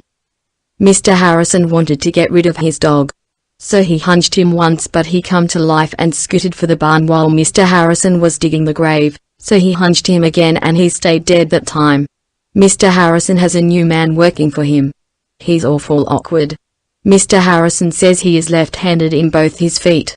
Mr. Barry's hired man is lazy. Mrs. Barry says that, but Mr. Barry says he ain't lazy exactly, only he thinks it easier to pray for things than to work for them. Mrs. Harmon Andrews' prize pig that she talks so much of died in a fit. Mrs. Lynn says it was a judgment on her for pride. But I think it was hard on the pig. Milty Bolter has been sick. The doctor gave him medicine and it tasted horrid. I offered to take it for him for a quarter, but the Bolters are so mean. Milty says he'd rather take it himself and save his money. I asked Mrs. Bolter how a person would go about catching a man and she got awful mad and said she didn't know, she'd never chase men. The AVIS is going to paint the hall again. They're tired of having it blue. The new minister was here to tea last night. He took 3 pieces of pie. If I did that, Mrs. Lind would call me piggy. And he ate fast and took big bites, and Marilla is always telling me not to do that. Why can ministers do what boys can't? I want to know. I haven't any more news. Here are 6 kisses. XXXXXX. Dora sends one. Here's hers. X. Your loving friend David Keith. P.S. Anne, who was the devil's father? I want to know. Chapter 18. Miss Jo's Pine remembers the Anne girl. When Christmas holidays came, the girls of Patty's Place scattered to their respective homes, but Aunt Jamesina elected to stay where she was. I couldn't go to any of the places I've been invited and take those 3 cats, she said. And I'm not going to leave the poor creatures here alone for nearly 3 weeks. If we had any decent neighbors who would feed them, I might, but there's nothing except millionaires on this street. So I'll stay here and keep Patty's Place warm for you. Anne went home with the usual joyous anticipations which were not wholly fulfilled. She found Avonlea in the grip of such an early, cold, and stormy winter as even the oldest inhabitant could not recall. Green Gables was literally hemmed in by huge drifts. Almost every day of that ill-starred vacation it stormed fiercely, and even on fine days it drifted unceasingly. No sooner were the roads broken than they filled in again. It was almost impossible to stir out. The AVIS tried, on 3 evenings, to have a party in honor of the college students, and on each evening the storm was so wild that nobody could go, so they gave up the attempt in despair.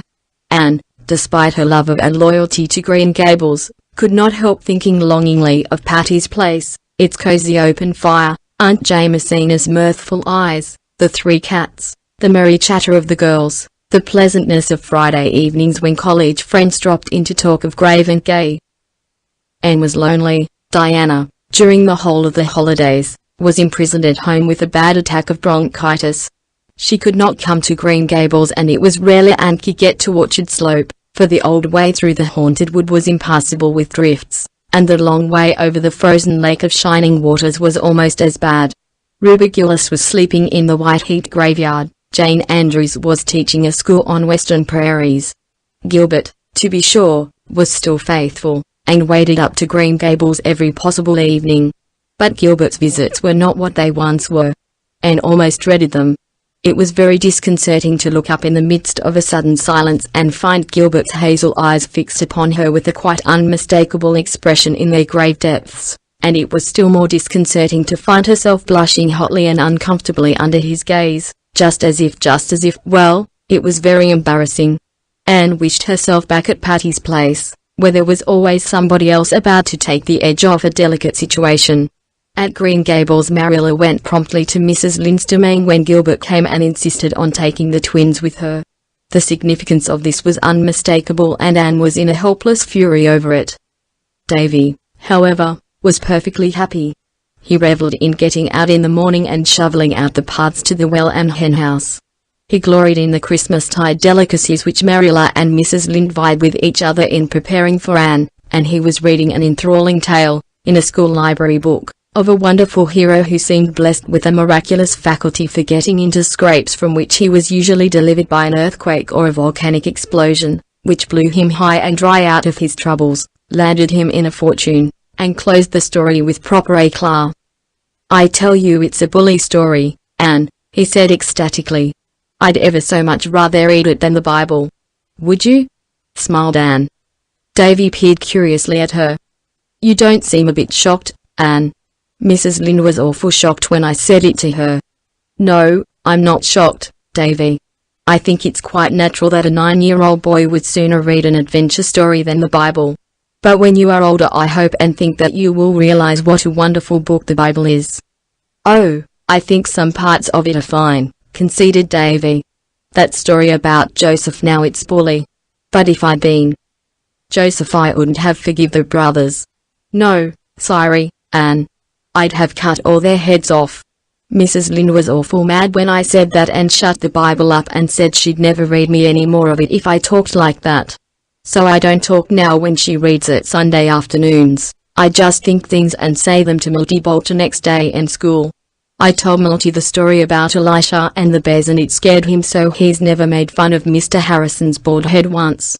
Are there any bears on P.E. Island, Anne? I want to know." "Not nowadays," said Anne, absently, as the wind blew a scud of snow against the window. "Oh, dear, will it ever stop storming?" "God knows," said Davy airily, preparing to resume his reading. Anne was shocked this time. "Davy!" she exclaimed reproachfully. "Mrs. Lynde says that," protested Davy. "One night last week Marilla said, will Ludovic Speed and Theodora Dix ever get married? And Mrs. Lynde said, God knows, just like that." "Well, it wasn't right for her to say it," said Anne, promptly deciding upon which horn of this dilemma to impale herself. "It isn't right for anybody to take that name in vain or speak it lightly, Davy. Don't ever do it again." "Not if I say it slow and solemn, like the minister?" queried Davy gravely. "No, not even then." "Well, I won't. Ludovic Speed and Theodora Dix live in Middle Grafton and Mrs. Rachel says he has been courting her for 100 years. Won't they soon be too old to get married, Anne? I hope Gilbert won't court you that long. When are you going to be married, Anne? Mrs. Lynde says it's a sure thing." "Mrs. Lynde is," began Anne hotly, then stopped. "Awful old gossip," completed Davy calmly. "That's what everyone calls her. But is it a sure thing, Anne? I want to know." "You're a very silly little boy, Davy," said Anne, stalking haughtily out of the room. The kitchen was deserted and she sat down by the window in the fast-falling wintry twilight. The sun had set and the wind had died down. A pale chilly moon looked out behind a bank of purple clouds in the west. The sky faded out, but the strip of yellow along the western horizon grew brighter and fiercer, as if all the stray gleams of light were concentrating in one spot. The distant hills, rimmed with priest-like firs, stood out in dark distinctness against it. Anne looked across the still, white fields, cold and lifeless in the harsh light of that grim sunset, and sighed. She was very lonely, and she was sad at heart, for she was wondering if she would be able to return to Redmond next year. It did not seem likely. The only scholarship possible in the sophomore year was a very small affair. She would not take Marilla's money, and there seemed little prospect of being able to earn enough in the summer vacation. I suppose I'll just have to drop out next year, she thought drearily, and teach a district school again until I earn enough to finish my course. And by that time all my old class will have graduated and Patty's place will be out of the question. But there. I'm not going to be a coward. I'm thankful I can earn my way through if necessary. Here's Mr. Harrison waiting up the lane, announced Davy, running out. I hope he's brought the mail. It's 3 days since we got it. I want to see what them pesky grits are doing. I'm a conservative, Anne. And I tell you, you have to keep your eye on them grits. Mr. Harrison had brought the mail, and merry letters from Stella and Priscilla and Phil soon dissipated Anne's blues. Aunt Jamesina, too, had written, saying that she was keeping the hearth fire alight, and that the cats were all well, and the house plants doing fine. The weather has been real cold, she wrote, so I let the cats sleep in the house, Rusty and Joseph on the sofa in the living room, and the Sarah cat on the foot of my bed. It's real company to hear her purring when I wake up in the night and think of my poor daughter in the foreign field. If it was anywhere but in India I wouldn't worry, but they say the snakes out there are terrible. It takes all the Sarah cats' purring to drive away the thought of those snakes.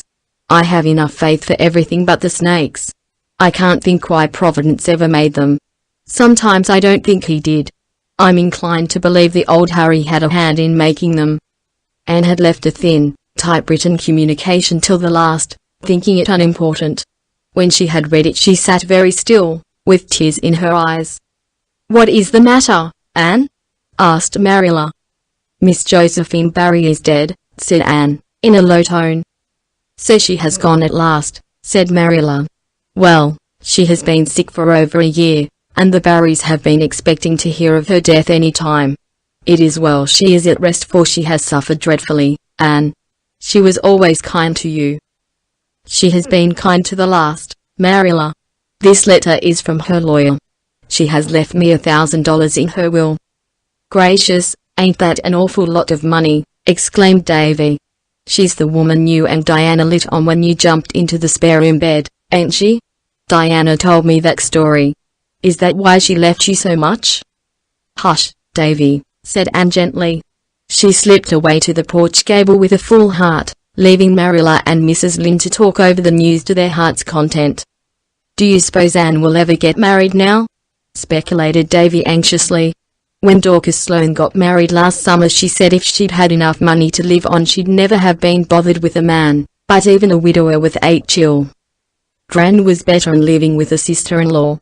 "Davy Keith, do hold your tongue," said Mrs. Rachel severely. "The way you talk is scandalous for a small boy, that's what."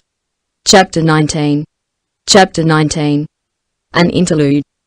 "To think that this is my 20th birthday, and that I've left my teens behind me forever," said Anne, who was curled up on the hearthrug with Rusty in her lap, to Aunt Jamesina who was reading in her pet chair. They were alone in the living room. Stella and Priscilla had gone to a committee meeting and Phil was upstairs adorning herself for a party. "I suppose you feel kind of sorry," said Aunt Jamesina. "The teens are such a nice part of life. I'm glad I've never gone out of them myself." Anne laughed. "You never will, Auntie. You'll be 18 when you should be 100. "Yes, I'm sorry, and a little dissatisfied as well. Miss Stacy told me long ago that by the time I was 20 my character would be formed, for good or evil. I don't feel that. It's what it should be. It's full of flaws." "So's everybody's," said Aunt Jamesina cheerfully. "Mine's cracked in 100 places. Your Miss Stacy likely meant that when you are 20 your character would have got its permanent bent in one direction or t'other, and would go on developing in that line. Don't worry over it, Anne. Do your duty by God and your neighbor and yourself, and have a good time. That's my philosophy and it's always worked pretty well." "Where's Phil off to tonight?" "She's going to a dance, and she's got the sweetest dress for it, creamy yellow silk and cobwebby lace. It just suits those brown tints of hers." "There's magic in the word silk and lace, isn't there?" said Aunt Jamesina. "The very sound of them makes me feel like skipping off to a dance. And yellow silk? It makes one think of a dress of sunshine. I always wanted a yellow silk dress, but first my mother and then my husband wouldn't hear of it. The very first thing I'm going to do when I get to heaven is to get a yellow silk dress." Amid Anne's peal of laughter, Phil came downstairs, trailing clouds of glory, and surveyed herself in the long oval mirror on the wall. "A flattering looking glass is a promoter of amiability," she said. "The one in my room does certainly make me green. Do I look pretty nice, Anne?" "Do you really know how pretty you are, Phil?" asked Anne, in honest admiration. "Of course I do. What are looking glasses and men for?" "That wasn't what I meant. Are all my ends tucked in? Is my skirt straight? And would this rose look better lower down? I'm afraid it's too high, it will make me look lopsided. But I hate things tickling my ears. Everything is just right, and that southwest dimple of yours is lovely. Anne, there's one thing in particular I like about you: you are so ungrudging. There isn't a particle of envy in you." "Why should she be envious?" demanded Aunt Jamesina. "She's not quite as good looking as you, maybe, but she's got a far handsomer nose." "I know it," conceded Phil. "My nose always has been a great comfort to me," confessed Anne. "And I love the way your hair grows on your forehead, Anne. And that one wee curl, always looking as if it were going to drop, but never dropping, is delicious. But as for noses, mine is a dreadful worry to me. I know by the time I'm 40 it will be." "Blimey. What do you think I'll look like when I'm 40, Anne?" "Like an old, matronly, married woman," teased Anne. "I won't," said Phil, sitting down comfortably to wait for her escort. "Joseph, you calico beastie, don't you dare jump on my lap. I won't go to a dance all over cat hairs." "No, Anne, I won't." "Look matronly. But no doubt I'll be married." "To Alec or Alonzo?" asked Anne. "To one of them, I suppose," sighed Phil, "if I can ever decide which." "It shouldn't be hard to decide," scolded Aunt Jamesina. "I was born a seesaw auntie, and nothing can ever prevent me from teetering." "You ought to be more level-headed, Philippa." "It's best to be level-headed, of course," agreed Philippa, "but you miss lots of fun. As for Alec and Alonzo, if you knew them you'd understand why it's difficult to choose between them. They're equally nice." "Then take somebody who is nicer," suggested Aunt Jamesina. "There's that senior who is so devoted to you, Will Leslie. He has such nice, large, mild eyes." "They're a little bit too large and too mild, like a cow's," said Phil cruelly. "What do you say about George Parker?" "There's nothing to say about him except that he always looks as if he had just been starched and ironed." "Ma Holworthy then. You can't find a fault with him." "No, he would do if he wasn't poor. I must marry a rich man, Aunt Jamesina. That and good looks isn't indispensable qualification. I'd marry Gilbert Blythe if he were rich." "Oh, would you?" said Anne, rather viciously. "We don't like that idea a little bit, although we don't want Gilbert ourselves." "Oh, no," mocked Phil. "But don't let's talk of disagreeable subjects. I'll have to marry sometime, I suppose. But I shall put off the evil day as long as I can." "You mustn't marry anybody you don't love, Phil, when all's said and done," said Aunt Jamesina. "Oh, hearts that loved in the good old way have been out o' the fashion this many a day," trilled Phil mockingly. "There's the carriage. I fly bye-bye, you two old-fashioned darlings." When Phil had gone, Aunt Jamesina looked solemnly at Anne. "That girl is pretty and sweet and good-hearted, but do you think she is quite right in her mind, by spells, Anne?" "Oh, I don't think there's anything the matter with Phil's mind," said Anne, hiding a smile. "It's just her way of talking." Aunt Jamesina shook her head. "Well, I hope so, Anne. I do hope so, because I love her. But I can't understand her. She beats me. She isn't like any of the girls I ever knew, or any of the girls I was myself." "How many girls were you, Aunt Jimsy?" "About half a dozen, my dear." Chapter 20. Chapter 20. Gilbert speaks. "This has been a dull, prosy day," yawned Phil, stretching herself idly on the sofa, having previously dispossessed two exceedingly indignant cats. Anne looked up from Pickwick Papers. Now that spring examinations were over, she was treating herself to Dickens. "It has been a prosy day for us," she said thoughtfully, but to some people it has been a wonderful day. Someone has been rapturously happy in it. Perhaps a great deed has been done somewhere today, or a great poem written, or a great man born. And some heart has been broken, Phil. Why did you spoil your pretty thought by tagging that last sentence on, honey? Grumbled Phil. I don't like to think of broken hearts or anything unpleasant. Do you think you'll be able to shirk unpleasant things all your life, Phil? Dear me, no. Am I not up against them now? You don't call Alec and Alonzo pleasant things, do you, when they simply plague my life out? You never take anything seriously, Phil. Why should I? There are enough folks who do. The world needs people like me, and, just to amuse it. It would be a terrible place if everybody were intellectual and serious and in deep, deadly earnest. My mission is, as Josiah Allen says, to charm and allure. Confess now. Hasn't life at Patty's place been really much brighter and pleasanter this past winter because I've been here to leaven you? Yes, it has, own Anne. And you all love me, even Aunt Jamesina, who thinks I'm stark mad. So why should I try to be different? Oh, dear, I'm so sleepy. I was awake until 1 last night, reading a harrowing ghost story. I read it in bed, and after I had finished it, do you suppose I could get out of bed to put the light out? No. And if Stella had not fortunately come in late, that lamp would have burned good and bright till morning. When I heard Stella, I called her in, explained my predicament, and got her to put out the light. If I had got out myself to do it, I knew something would grab me by the feet when I was getting in again. By the way, Anne, has Aunt Jamesina decided what to do this summer? Yes, she's going to stay here. I know she's doing it for the sake of those blessed cats, although she says it's too much trouble to open her own house, and she hates visiting. What are you reading? Be quick. That's the book that always makes me hungry, said Phil. There's so much good eating in it.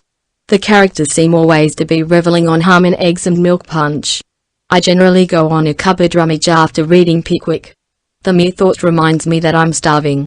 Is there any tippage in the pantry, Queen Anne? I made a lemon pie this morning. You may have a piece of it. Phil dashed out to the pantry, and Anne betook herself to the orchard in company with Rusty. It was a moist, pleasantly odorous night in early spring. The snow was not quite all gone from the park. A little dingy bank of it yet lay under the pines of the harbour road, screened from the influence of April suns. It kept the harbour road muddy, and chilled the evening air. But grass was growing green in sheltered spots, and Gilbert had found some pale, sweet arbutus in a hidden corner. He came up from the park, his hands full of it. Anne was sitting on the big grey boulder in the orchard, looking at the palm of a bare birchen bough hanging against the pale red sunset with the very perfection of grace. She was building a castle in air, a wondrous mansion whose sunlit courts and stately halls were steeped in Araby's perfume, and where she reigned queen and chatelaine.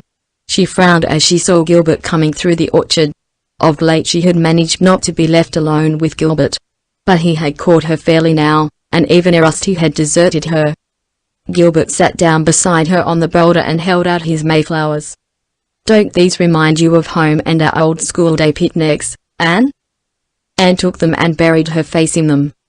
I'm in Mr. Silas Sloane's barrens this very minute, she said rapturously.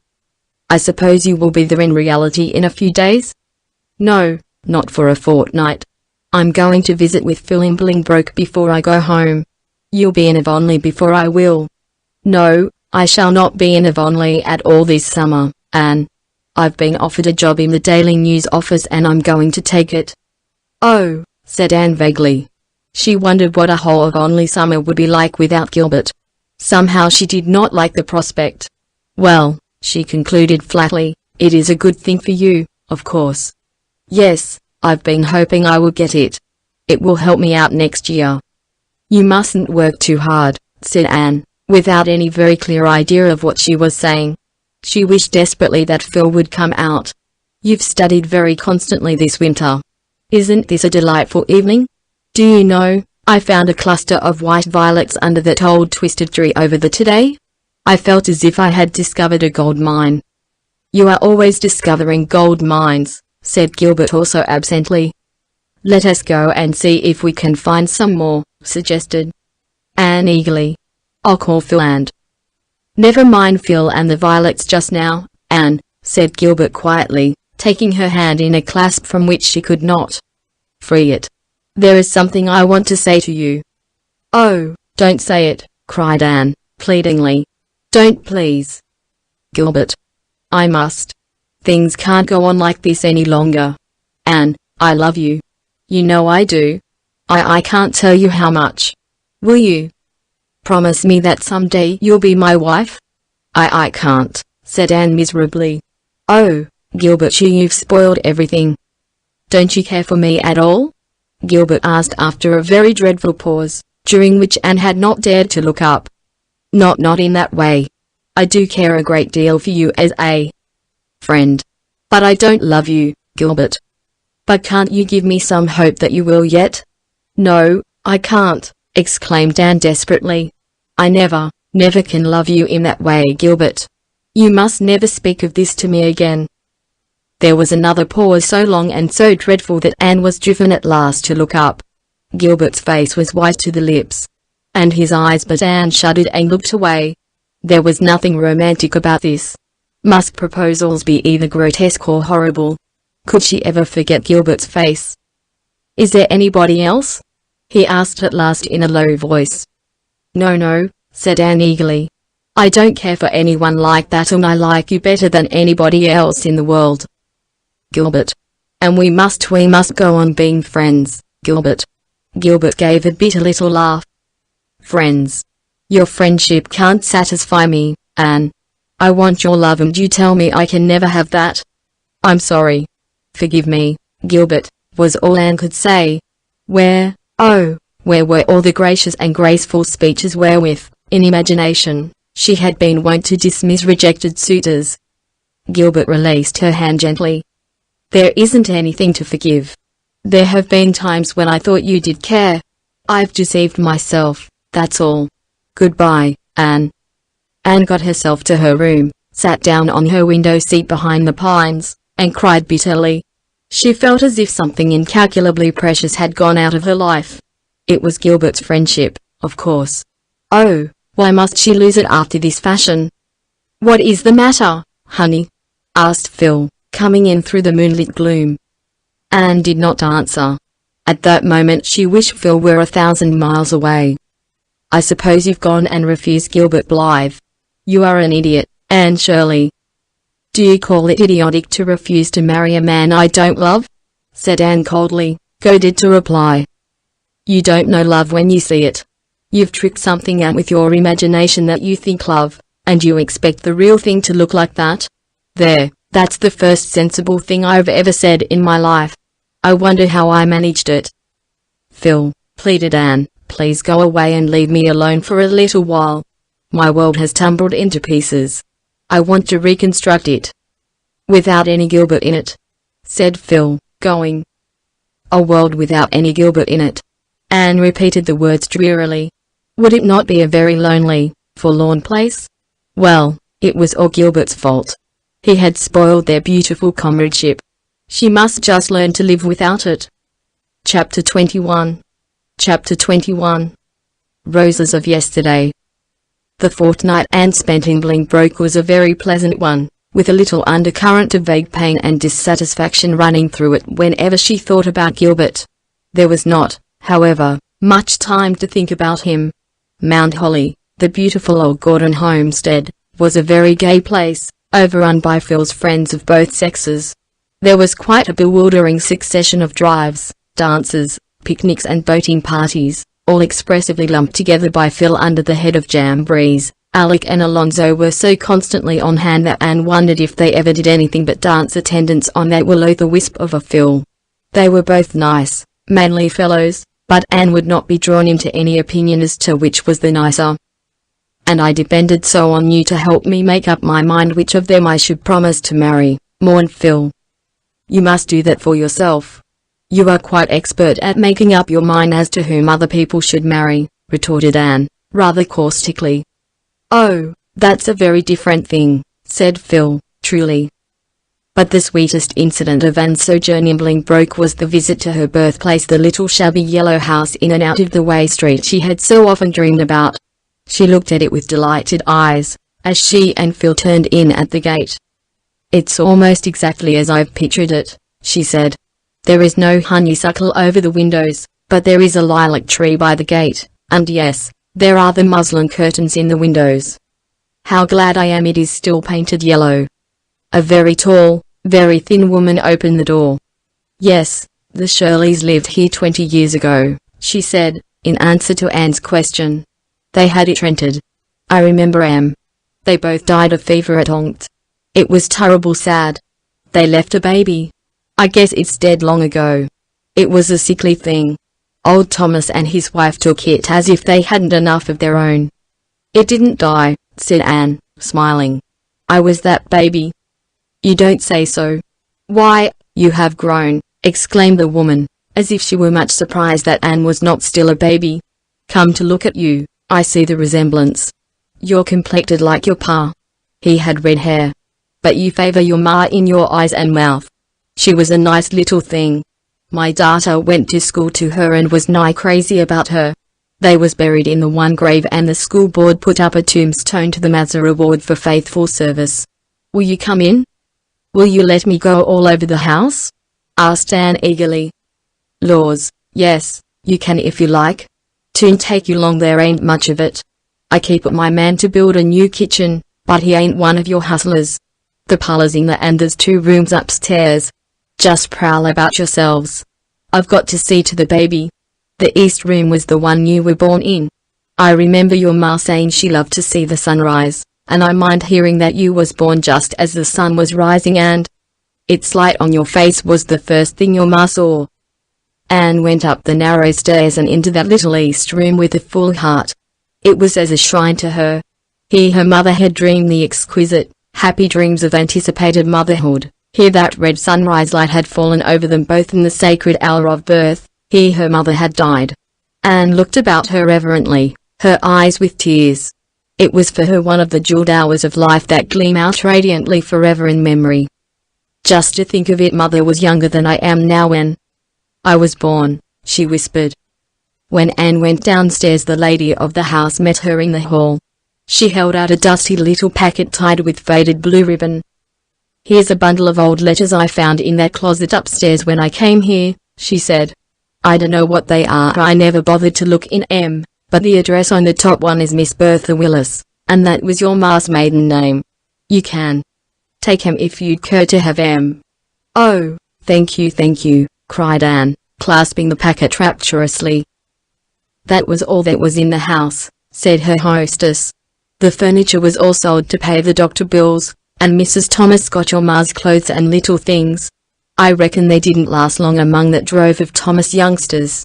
They was destructive young animals, as I mind 'em. "I haven't one thing that belonged to my mother," said Anne, chokily. I can never thank you enough for these letters." "You're quite welcome.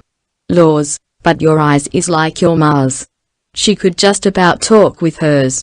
Your father was sorta homely but awful nice. I mind hearing folks say when they was married that there never was 2 people more in love with each other. Poor creatures, they didn't live much longer, but they was awful happy while they was alive, and I suppose that counts for a good deal." Anne longed to get home to read her precious letters, but she made one little pilgrimage first. She went alone to the green corner of the old Bolingbroke cemetery where her father and mother were buried, and left on their grave the white flowers she carried. Then she hastened back to Mount Holly, shut herself up in her room, and read the letters. Some were written by her father, some by her mother. There were not many, only a dozen in all, for Walter and Bertha Shirley had not been often separated during their courtship. The letters were yellow and faded and dim, blurred with the touch of passing years. No profound words of wisdom were traced on the stained and wrinkled pages, but only lines of love and trust. The sweetness of forgotten things clung to them, the far-off, fond imaginings of those long-dead lovers. Bertha Shirley had possessed the gift of writing letters which embodied the charming personality of the writer in words and thoughts that retained their beauty and fragrance after the lapse of time. The letters were tender, intimate, sacred. To Anne, the sweetest of all was the one written after her birth to the father on a brief absence. It was full of a proud young mother's accounts of baby, her cleverness, her brightness, her thousand sweetnesses. I love her best when she is asleep and better still when she is awake, Bertha Shirley had written in the postscript. Probably it was the last sentence she had ever penned. The end was very near for her. This has been the most beautiful day of my life, Anne said to Phil that night. I've found my father and mother. Those letters have made them real to me. I'm not an orphan any longer. I feel as if I had opened a book and found roses of yesterday, sweet and beloved, between its leaves. Chapter 22. Spring and Anne returned to Green Gables. The firelight shadows were dancing over the kitchen walls at Green Gables, for the spring evening was chilly. Through the open east window drifted in the subtly sweet voices of the night. Marilla was sitting by the fire, at least, in body.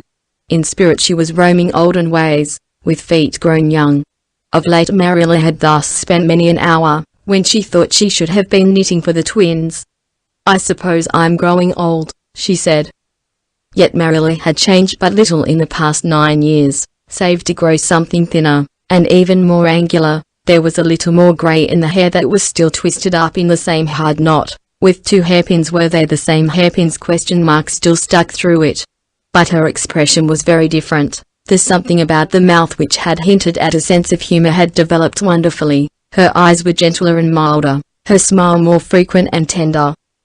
Marilla was thinking of her whole past life, her cramped but not unhappy childhood, the jealously hidden dreams and the blighted hopes of her girlhood, the long, grey, narrow, monotonous years of dull middle life that followed. And the coming of Anne, the vivid, imaginative, impetuous child with her heart of love, and her world of fancy, bringing with her colour and warmth and radiance, until the wilderness of existence had blossomed like the rose. Marilla felt that out of her 60 years she had lived only the 9 that had followed the advent of Anne. And Anne would be home tomorrow night. The kitchen door opened. Marilla looked up expecting to see Mrs. Lynde. Anne stood before her, tall and starry-eyed, with her hands full of mayflowers and violets. "Anne Shirley!" exclaimed Marilla. For once in her life she was surprised out of her reserve. She caught her girl in her arms and crushed her and her flowers against her heart, kissing the bright hair and sweet face warmly. "I never looked for you till tomorrow night. How did you get from Carmody?" "Walked, dearest of Marillas. Haven't I done it a score of times in the Queen's days? The mailman is to bring my trunk tomorrow. I just got homesick all at once, and came a day earlier. And oh, I've had such a lovely walk in the May twilight. I stopped by the Barrens and picked these mayflowers. I came through Violet Vale. It's just a big bowl full of violets now, the dear, sky-tinted things. Smell them, Marilla, drink them in." Marilla sniffed obligingly, but she was more interested in Anne than in drinking violets. "Sit down, child. You must be real tired. I'm going to get you some supper. There's a darling moonrise behind the hills tonight, Marilla, and oh, how the frogs sang me home from Carmody. I do love the music of the frogs. It seems bound up with all my happiest recollections of old spring evenings. And it always reminds me of the night I came here first. Do you remember it, Marilla?" "Well, yes," said Marilla with emphasis. "I'm not likely to forget it ever. They used to sing so madly in the marsh and brook that year. I would listen to them at my window in the dusk, and wonder how they could seem so glad and so sad at the same time. Oh, but it's good to be home again. Redmond was splendid and Bolingbroke delightful, but Green Gables is home." "Gilbert isn't coming home this summer, I hear," said Marilla. "No." Something in Anne's tone made Marilla glance at her sharply, but Anne was apparently absorbed in arranging her violets in a bowl. "See, aren't they sweet?" she went on hurriedly. "The year is a book, isn't it, Marilla?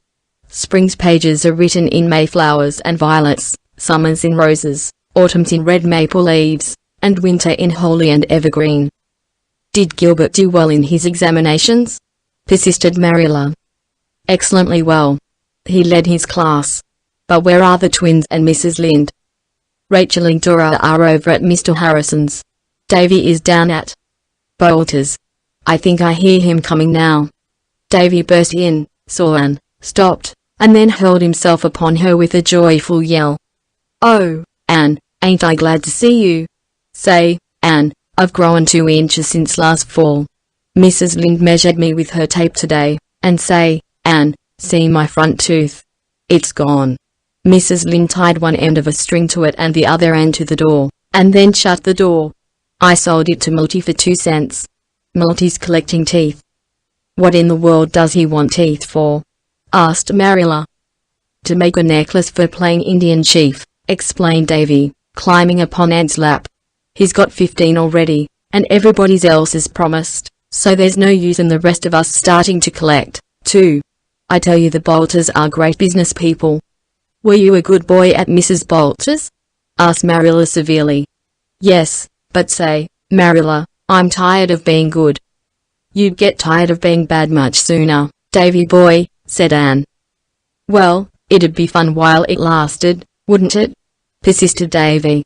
"I could be sorry for it afterwards, couldn't I?" "Being sorry wouldn't do away with the consequences of being bad, Davy. Don't you remember the Sunday last summer when you ran away from Sunday school? You told me then that being bad wasn't worthwhile. What were you and Multi doing today?" "Oh, we fished and chased the cat, and hunted for eggs, and yelled at the echo. There's a great echo in the bush behind there. Bolter barn. Say, what is echo, Anne? I want to know." "Echo is a beautiful nymph, Davy, living far away in their woods, and laughing at the world from among the hills." "What does she look like?" "Her hair and eyes are dark, but her neck and arms are white as snow. No mortal can ever see how fair she is. She is fleeter than a deer, and that mocking voice of hers is all we can know of her. You can hear her calling at night, you can hear her laughing under the stars. But you can never see her. She flies afar if you follow her, and laughs at you always just over the next hill." "Is that true, Anne? Or is it a whopper?" demanded Davy, staring. "Davy," said Anne despairingly, "haven't you sense enough to distinguish between a fairy tale and a falsehood?" "Then what is it that sasses back from the Bolter bush? I want to know," insisted Davy. "When you are a little older, Davy, I'll explain it all to you."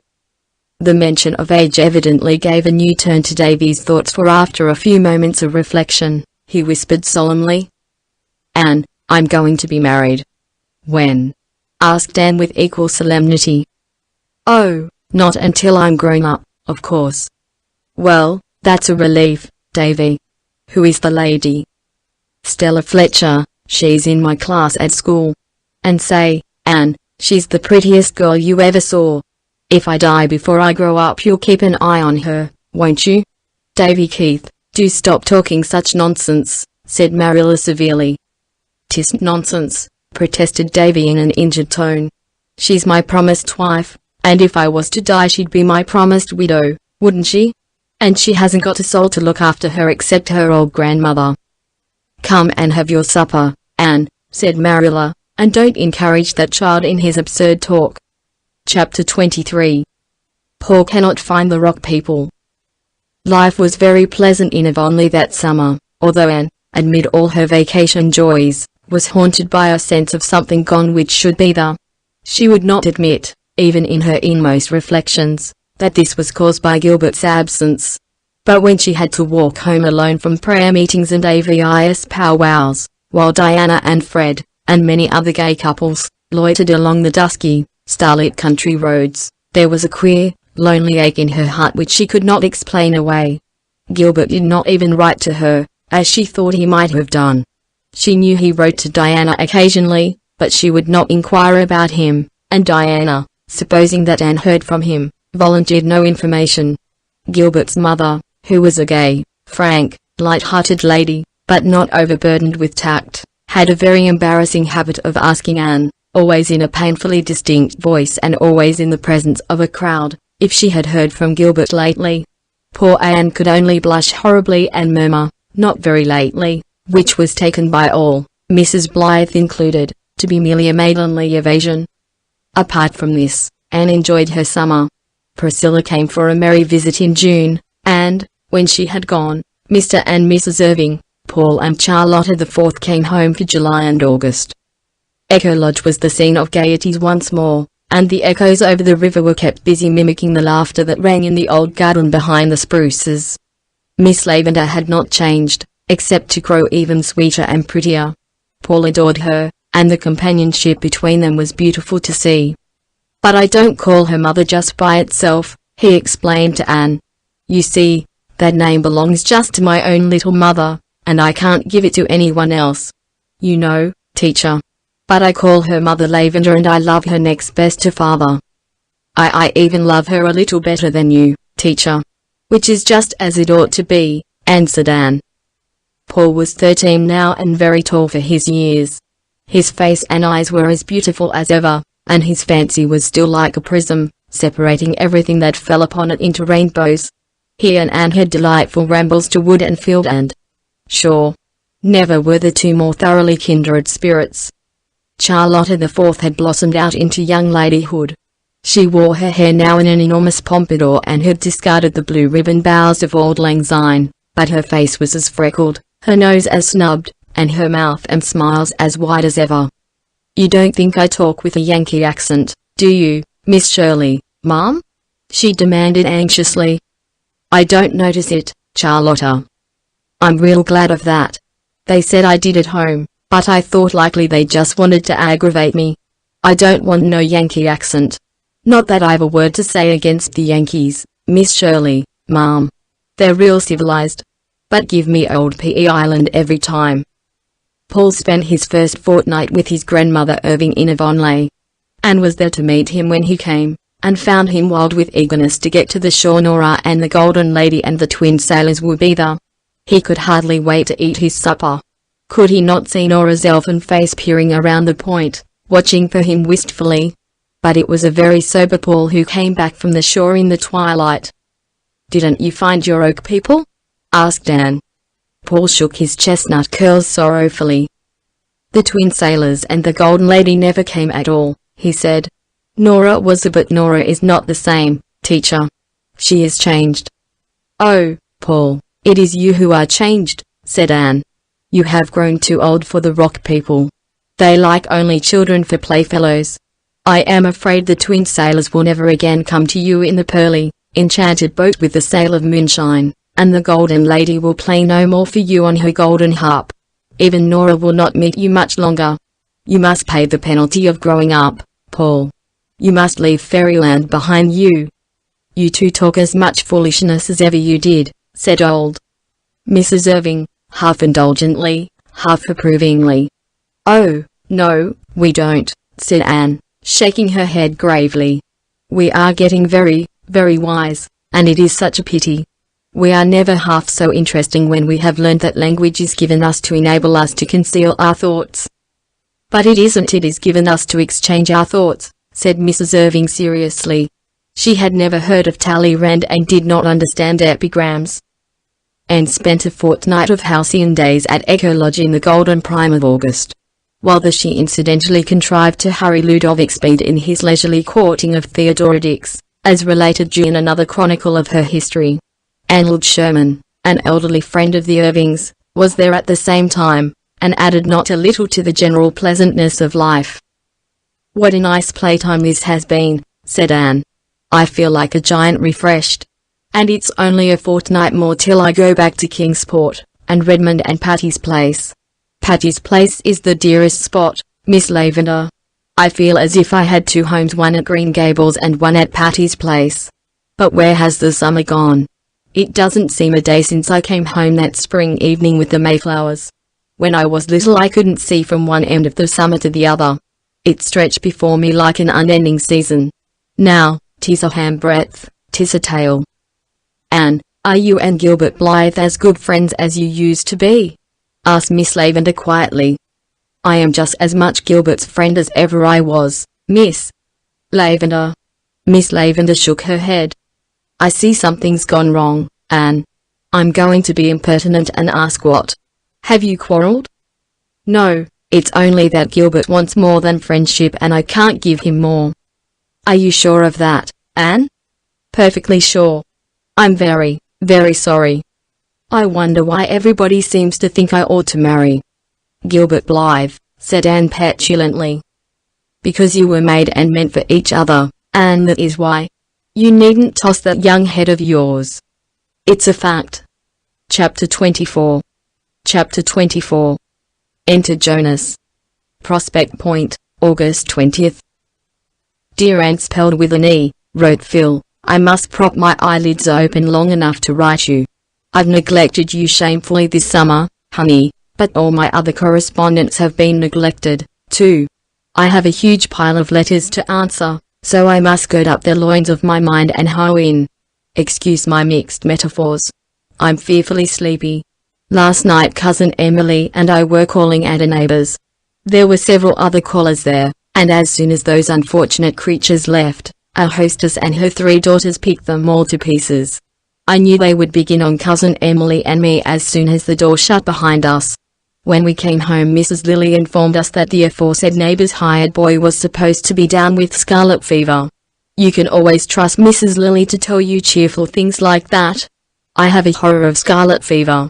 I couldn't sleep when I went to bed for thinking of it. I tossed and tumbled about, dreaming fearful dreams when I did snooze for a minute, and at 3 I wakened up with a high fever, a sore throat, and a raging headache. I knew I had scarlet fever. I got up in a panic and hunted up Cousin Emily's doctor book to read up the symptoms. And I had them all. So I went back to bed, and knowing the worst, slept like a top the rest of the night. Though why a top should sleep sounder than anything else I never could understand. But this morning I was quite well, so it couldn't have been the fever. I suppose if I did catch it last night it couldn't have developed so soon. I can remember that in daytime, but at 3 o'clock at night I never can be logical. I suppose you wonder what I'm doing at Prospect Point. Well, I always like to spend a month of summer at the shore, and Father insists that I come to his second cousin Emily's select boarding house at Prospect Point. So a fortnight ago I came as usual. And as usual old Uncle Mark Miller brought me from the station with his ancient buggy and what he calls his generous purpose horse. He is a nice old man and gave me a handful of pink peppermints. Peppermints always seemed to me such a religious sort of candy, I suppose because when I was a little girl Grandmother Gordon always gave them to me in church. Once I asked, referring to the smell of peppermints, is that the odor of sanctity? I didn't like to eat Uncle Mark's peppermints because he just fished them loose out of his pocket, and had to pick some rusty nails and other things from among them before he gave them to me. But I wouldn't hurt his dear old feelings for anything, so I carefully sowed them along the road at intervals. When the last one was gone, Uncle Mark said, a little rebukingly, "Ye shouldn't eat all them candies too onct, Miss Phil. You'll likely have the stomachache." Cousin Emily has only 5 boarders besides myself, 4 old ladies and 1 young man. My right-hand neighbor is Mrs. Lilly. She is one of those people who seem to take a gruesome pleasure in detailing all their many aches and pains and sicknesses. You cannot mention any ailment but she says, shaking her head, "Ah, I know too well what that is," and then you get all the details. Jonas declares he once spoke of locomotor ataxia in hearing and she said she knew too well what that was. She suffered from it for 10 years and was finally cured by a traveling doctor. Who is Jonas? Just wait, Anne Shirley. You'll hear all about Jonas in the proper time and place. He is not to be mixed up with estimable old ladies. My left-hand neighbor at the table is Mrs. Finney. She always speaks with a wailing, dolorous voice. You are nervously expecting her to burst into tears every moment. She gives you the impression that life to her is indeed a vale of tears, and that to smile, never to speak of a laugh, is a frivolity truly reprehensible. She has a worse opinion of me than Aunt Jamesina, and she doesn't love me hard to atone for it, as Auntie J. does, either.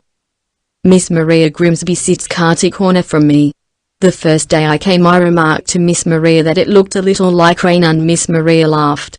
I said the road from the station was very pretty and Miss Maria laughed. I said there seemed to be a few mosquitoes left yet and Miss Maria laughed.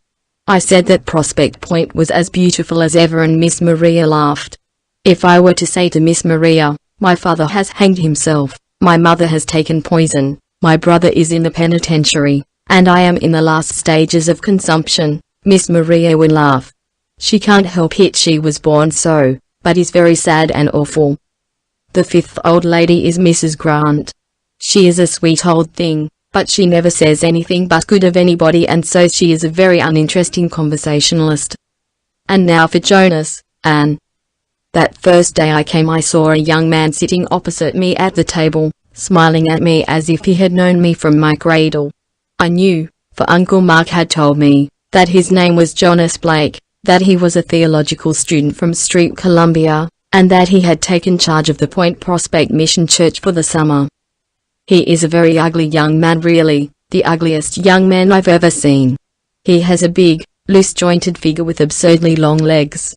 His hair is tow color and lank, his eyes are green, and his mouth is big, and his ears, but I never think about his ears if I can help it. He has a lovely voice. If you shut your eyes, he is adorable, and he certainly has a beautiful soul and disposition. We were good chums right way. Of course he is a graduate of Redmond, and that is a link between us. We fished and boated together, and we walked on the sands by moonlight. He didn't look so homely by moonlight, and oh, he was nice. Niceness fairly exhaled from him. The old ladies except Mrs. Grant don't approve of Jonas, because he laughs and jokes and because he evidently likes the society of frivolous me better than theirs. Somehow, Anne, I don't want him to think me frivolous. This is ridiculous. Why should I care what a tow-haired person called Jonas, whom I never saw before, thinks of me? Last Sunday Jonas preached in the village church. I went, of course, but I couldn't realize that Jonas was going to preach. The fact that he was a minister or going to be one persisted in seeming a huge joke to me. Well, Jonas preached. And, by the time he had preached 10 minutes, I felt so small and insignificant that I thought I must be invisible to the naked eye. Jonas never said a word about women, and he never looked at me. But I realized then and there what a pitiful, frivolous, small-souled little butterfly I was, and how horribly different I must be from Jonas' ideal woman. He would be grand and strong and noble. He was so earnest and tender and true. He was everything a minister ought to be. I wondered how I could ever have thought him ugly, but he really is! ! With those inspired eyes and that intellectual brow which the roughly falling hair hid on weekdays. It was a splendid sermon, and I could have listened to it forever, and it made me feel utterly wretched. Oh, I wish I was like you, Anne. He caught up with me on the road home, and grinned as cheerfully as usual. But his grin could never deceive me again. I had seen the real Jonas. I wondered if he could ever see the real Phil, whom nobody, not even you, Anne, has ever seen yet. Jonas, I said. I forgot to call him Mr. Blake. Wasn't it dreadful? But there are times when things like that don't matter. Jonas, you were born to be a minister. You couldn't be anything else. No, I couldn't, he said soberly. I tried to be something else for a long time. I didn't want to be a minister. But I came to see at last that it was the work given me to do, and God helping me, I shall try to do it. His voice was low and reverent. I thought that he would do his work and do it well and nobly, and happy the woman fitted by nature and training to help him do it. He would be no feather, blown about by every fickle wind of fancy. He would always know what hat to put on. Probably she would have only one. Ministers never have much money. But she wouldn't mind having one hat or none at all, because she would have Jonas. And Shirley, don't you dare to say or hint or think that I've fallen in love with Mr. Blake. Could I care for a lank, poor, ugly theologue named Jonas? As Uncle Mark says, it's impossible. And what's more, it's improbable. Good night, Phil. P.S. It is impossible, but I am horribly afraid it's true. I'm happy and wretched and scared. He can never care for me, I know. Do you think I could ever develop into a passable minister's wife, Anne? And would they expect me to lead in prayer? P.G. Chapter 25. Chapter 25. Enter Prince Charming. I'm contrasting the claims of indoors and out, said Anne, looking from the window of Patty's place to the distant pines of the park. I've an afternoon to spend in sweet doing nothing, Aunt Jimsy. Shall I spend it here where there is a cozy fire, a plate full of delicious russets, 3 purring and harmonious cats, and 2 impeccable china dogs with green noses? Or shall I go to the park, where there is a lure of grey woods and of grey water, lapping on the harbour rocks? If I was as young as you, I'd decide in favour of the park, said Aunt Jamesina, tickling Joseph's yellow ear with a knitting needle. I thought that you claimed to be as young as any of us. Auntie, teased Anne. Yes, in my soul. But I'll admit my legs aren't as young as yours. You go and get some fresh air, Anne. You look pale lately. I think I'll go to the park, said Anne restlessly. I don't feel like tame domestic joys today. I want to feel alone and free and wild. The park will be empty, for everyone will be at the football match. Why didn't you go to it? Nobody asked me, sir, she said. At least, nobody but that horrid little Dan Ranger. I wouldn't go anywhere with him, but rather than hurt his poor little tender feelings I said I wasn't going to the game at all. I don't mind. I'm not in the mood for football today somehow. You go and get some fresh air, repeated Aunt Jamesina, but take your umbrella, for I believe it's going to rain. I've rheumatism in my leg. Only old people should have rheumatism, Auntie. Anybody is liable to rheumatism in her legs, Anne.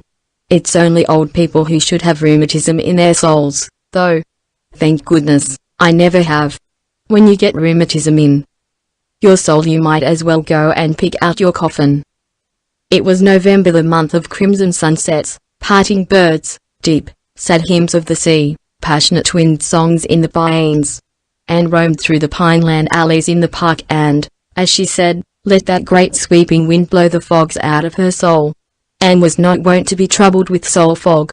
But, somehow, since her return to Redmond for this third year, life had not mirrored her spirit back to her with its old, perfect, sparkling clearness. Outwardly, existence at Patty's Place was the same pleasant round of work and study and recreation that it had always been. On Friday evenings the big, fire-lighted living room was crowded by callers and echoed to endless jest and laughter, while Aunt Jamesina smiled beamingly on them all. The Jonas of Phil's letter came often, running up from Street Columbia on the early train and departing on the late.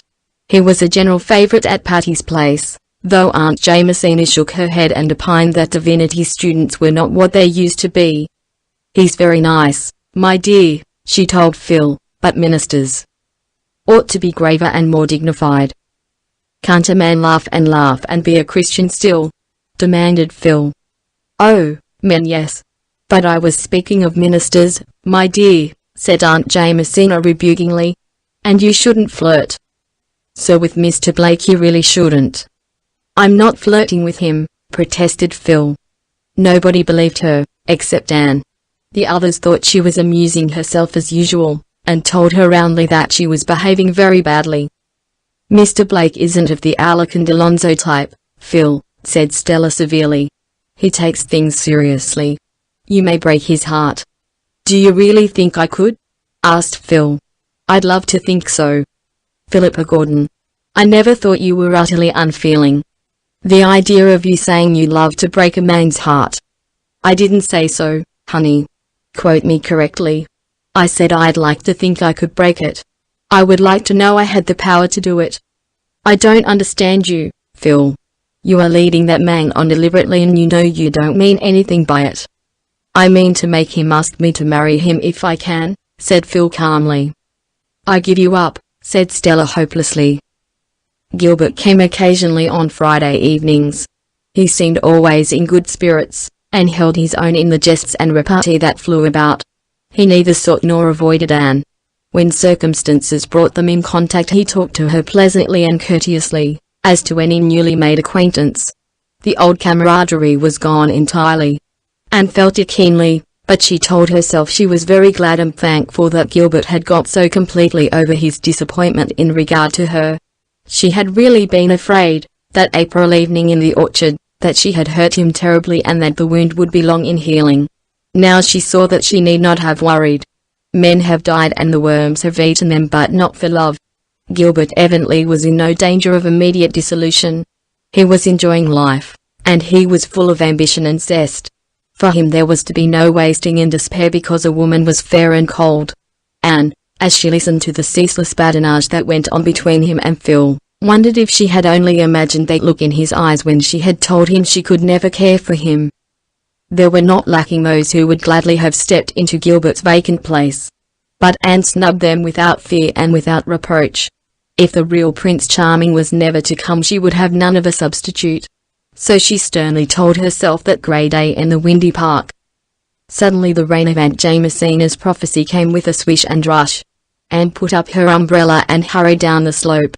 As she turned out on the harbour road, a savage gust of wind tore along it. Instantly her umbrella turned wrong side out, and clutched at it in despair. And then there came a voice close to her. "Pardon me, may I offer you the shelter of my umbrella?" Annie looked up. Tall and handsome and distinguished looking, dark, melancholy, inscrutable eyes, melting, musical, sympathetic voice. Yes, the very hero of her dreams stood before her in the flesh. He could not have more closely resembled her ideal if he had been made to order. "Thank you," she said confusedly. "We'd better hurry over to that little pavilion on the point," suggested the unknown. "We can wait there until this shower is over. It is not likely to rain so heavily very long." The words were very commonplace, but oh, the tone, and the smile which accompanied them. Anne felt her heart beating strangely. Together they scurried to the pavilion and sat breathlessly down under its friendly roof. Anne laughingly held up her false umbrella. "It is when my umbrella turns inside out that I am convinced of the total depravity of inanimate things," she said gaily. The raindrops sparkled on her shining hair, its loosened rings curled around her neck and forehead. Her cheeks were flushed, her eyes big and starry. Her companion looked down at her admiringly. She felt herself blushing under his gaze. Who could he be?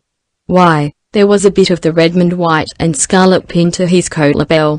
Yet she had thought she knew, by sight at least, all the Redmond students except the freshmen. And this gauntly youth surely was no freshman. "We are schoolmates, I see," he said, smiling at Anne's colors. "That ought to be sufficient introduction. My name is Royal Gardner. And you are the Miss Shirley who read the Tennyson paper at the Philomathic the other evening, aren't you?" "Yes, but I cannot place you at all," said Anne, frankly. "Please, where do you belong?" "I feel as if I didn't belong anywhere yet. I put in my freshman and sophomore years at Redmond 2 years ago. I've been in Europe ever since. Now I've come back to finish my arts course. This is my junior year, too," said Anne. "So we are classmates as well as collegiates. I am reconciled to the loss of the years that the locust has eaten," said her companion, with a world of meaning in those wonderful eyes of his. The rain came steadily down for the best part of an hour, but the time seemed really very short. When the clouds parted and a burst of pale November sunshine fell athwart the harbour and the pines, Anne and her companion walked home together. By the time they had reached the gate of Patty's place he had asked permission to call, and had received it. Anne went in with cheeks of flame and her heart beating to her fingertips. Rusty, who climbed into her lap and tried to kiss her, found a very absent welcome. Anne, with her soul full of romantic thrills, had no attention to spare just then for a crop-eared pussycat. That evening a parcel was left at Patty's place for Miss Shirley.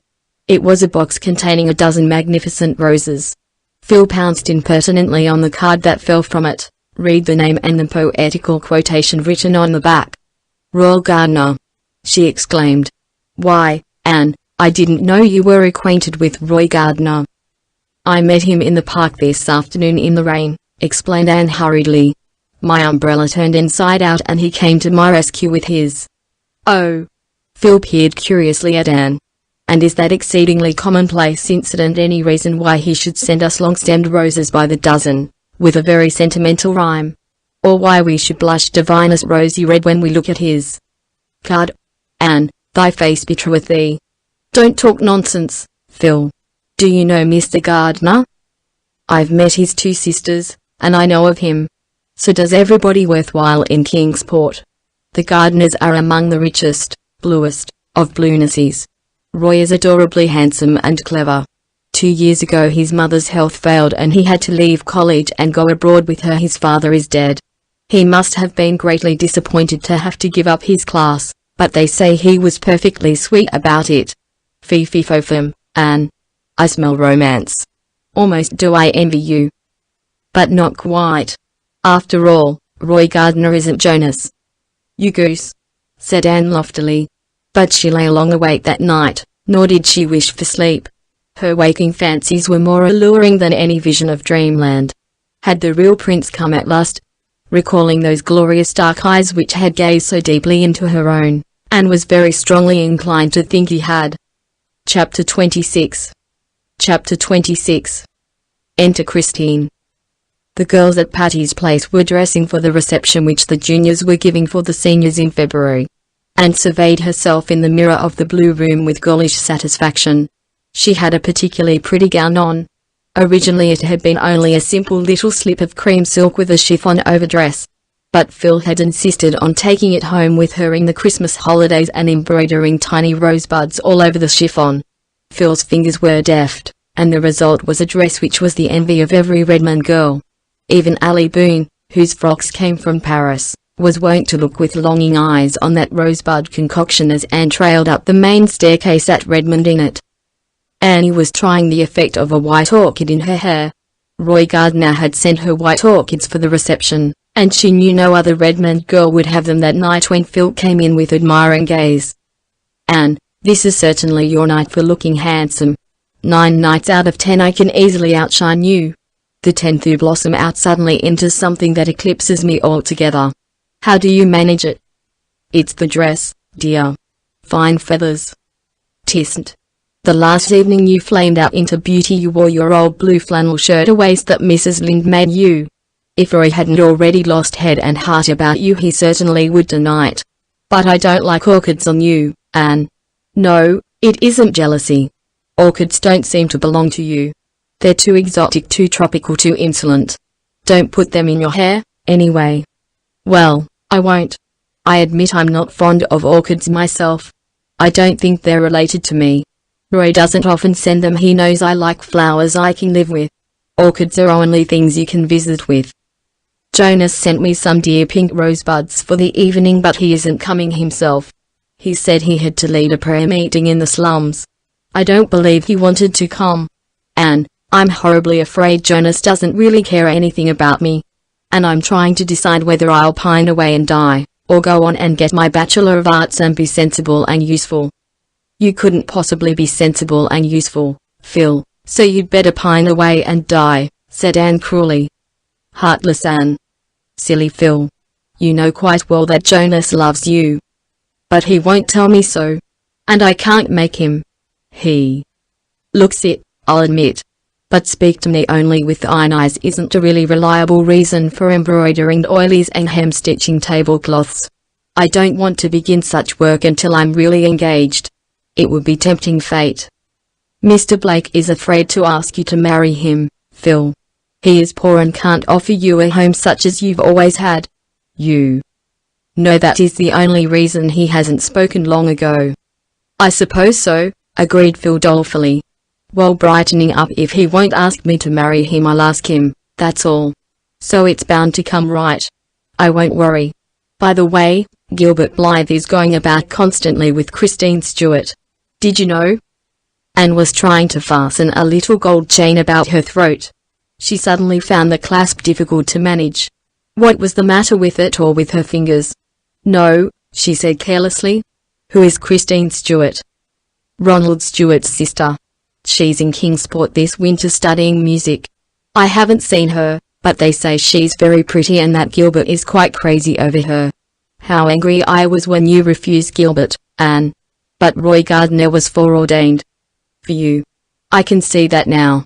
You were right, after all." Anne did not blush, as she usually did when the girls assumed that her eventual marriage to Roy Gardner was a settled thing. All at once she felt rather dull. Phil's chatter seemed trivial and the reception a bore. She boxed poor Rusty's ears. "Get off that cushion instantly, you cat, you. Why don't you stay down where you belong?" Anne picked up her orchids and went downstairs, where Aunt Jamesina was presiding over a row of coats hung before the fire to warm. Roy Gardner was waiting for Anne and teasing the Sarah cat while he waited. The Sarah cat did not approve of him. She always turned her back on him. But everybody else at Patty's place liked him very much. Aunt Jamesina, carried away by his unfailing and deferential courtesy, and the pleading tones of his delightful voice, declared he was the nicest young man she ever knew, and that Anne was a very fortunate girl. Such remarks made Anne restive. Roy's wooing had certainly been as romantic as girlish heart could desire, but she wished Aunt Jamesina and the girls would not take things so for granted. When Roy murmured a poetical compliment as he helped her on with her coat, she did not blush and thrill as usual, and he found her rather silent in their brief walk to Redmond. He thought she looked a little pale when she came out of the co-ed's dressing room, but as they entered the reception room her colour and sparkle suddenly returned to her. She turned to Roy with her gazed expression. He smiled back at her with what Phil called his deep, black, velvety smile. Yet she really did not see Roy at all. She was acutely conscious that Gilbert was standing under the palms just across the room talking to a girl who must be Christine Stewart. She was very handsome, in the stately style destined to become rather massive in middle life. A tall girl, with large dark blue eyes, ivory outlines, and a gloss of darkness on her smooth hair. She looks just as I've always wanted to look, thought Anne miserably. Rose-leaf complexion, starry violet eyes, raven hair, yes, she has them all. It's a wonder her name isn't Cordelia Fitzgerald into the bargain. But I don't believe her figure is as good as mine, and her nose certainly isn't. Anne felt a little comforted by this conclusion. Chapter 27. Chapter 27. Mutual Confidences. March came in that winter like the meekest and mildest of lambs, bringing days that were crisp and golden and tingling, each followed by a frosty pink twilight which gradually lost itself in an elfland of moonshine. Over the girls at Patty's Place was falling the shadow of April examinations. They were studying hard, even Phil had settled down to text and notebooks with the doggedness not to be expected of her. "I'm going to take the Johnson Scholarship in mathematics," she announced calmly. "I could take the one in Greek easily, but I'd rather take the mathematical one because I want to prove to Jonas that I'm really enormously clever. Jonas likes you better for your big brown eyes and your crooked smile than for all the brains you carry under your curls," said Anne. "When I was a girl it wasn't considered ladylike to know anything about mathematics," said Aunt Jamesina. "But times have changed. I don't know that it's all for the better. Can you cook, Phil?" "No, I never cooked anything in my life except a gingerbread, and it was a failure, flat in the middle and hilly round the edges. You know the kind. But, Auntie, when I begin in good earnest to learn to cook, don't you think the brains that enable me to win a mathematical scholarship will also enable me to learn cooking just as well?" "Maybe," said Aunt Jamesina cautiously. "I am not decrying the higher education of women. My daughter is an MA, she can cook, too. But I taught her to cook before I let a college professor teach her mathematics." In mid-March came a letter from Miss Patty Spofford, saying that she and Miss Maria had decided to remain abroad for another year. "So you may have Patty's Place next winter, too," she wrote. "Maria and I are going to run over Egypt. I want to see the Sphinx once before I die. Fancy those two dames running over Egypt.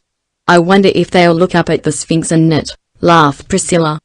"I'm so glad we can keep Patty's Place for another year," said Stella. "I was afraid they'd come back, and then our jolly little nest here would be broken up and we poor callow nestlings thrown out on the cruel world of boarding houses again." "I'm off for a tramp in the park," announced Phil, tossing her book aside. "I think when I am 80 I'll be glad I went for a walk in the park tonight." "What do you mean?" asked Anne. "Come with me and I'll tell you, honey." They captured in their amble all the mysteries and magics of a March evening. Very still and mild it was, wrapped in a great, white, brooding silence, a silence which was yet threaded through with many little silvery sounds which you could hear if you hearkened as much with your soul as your ears.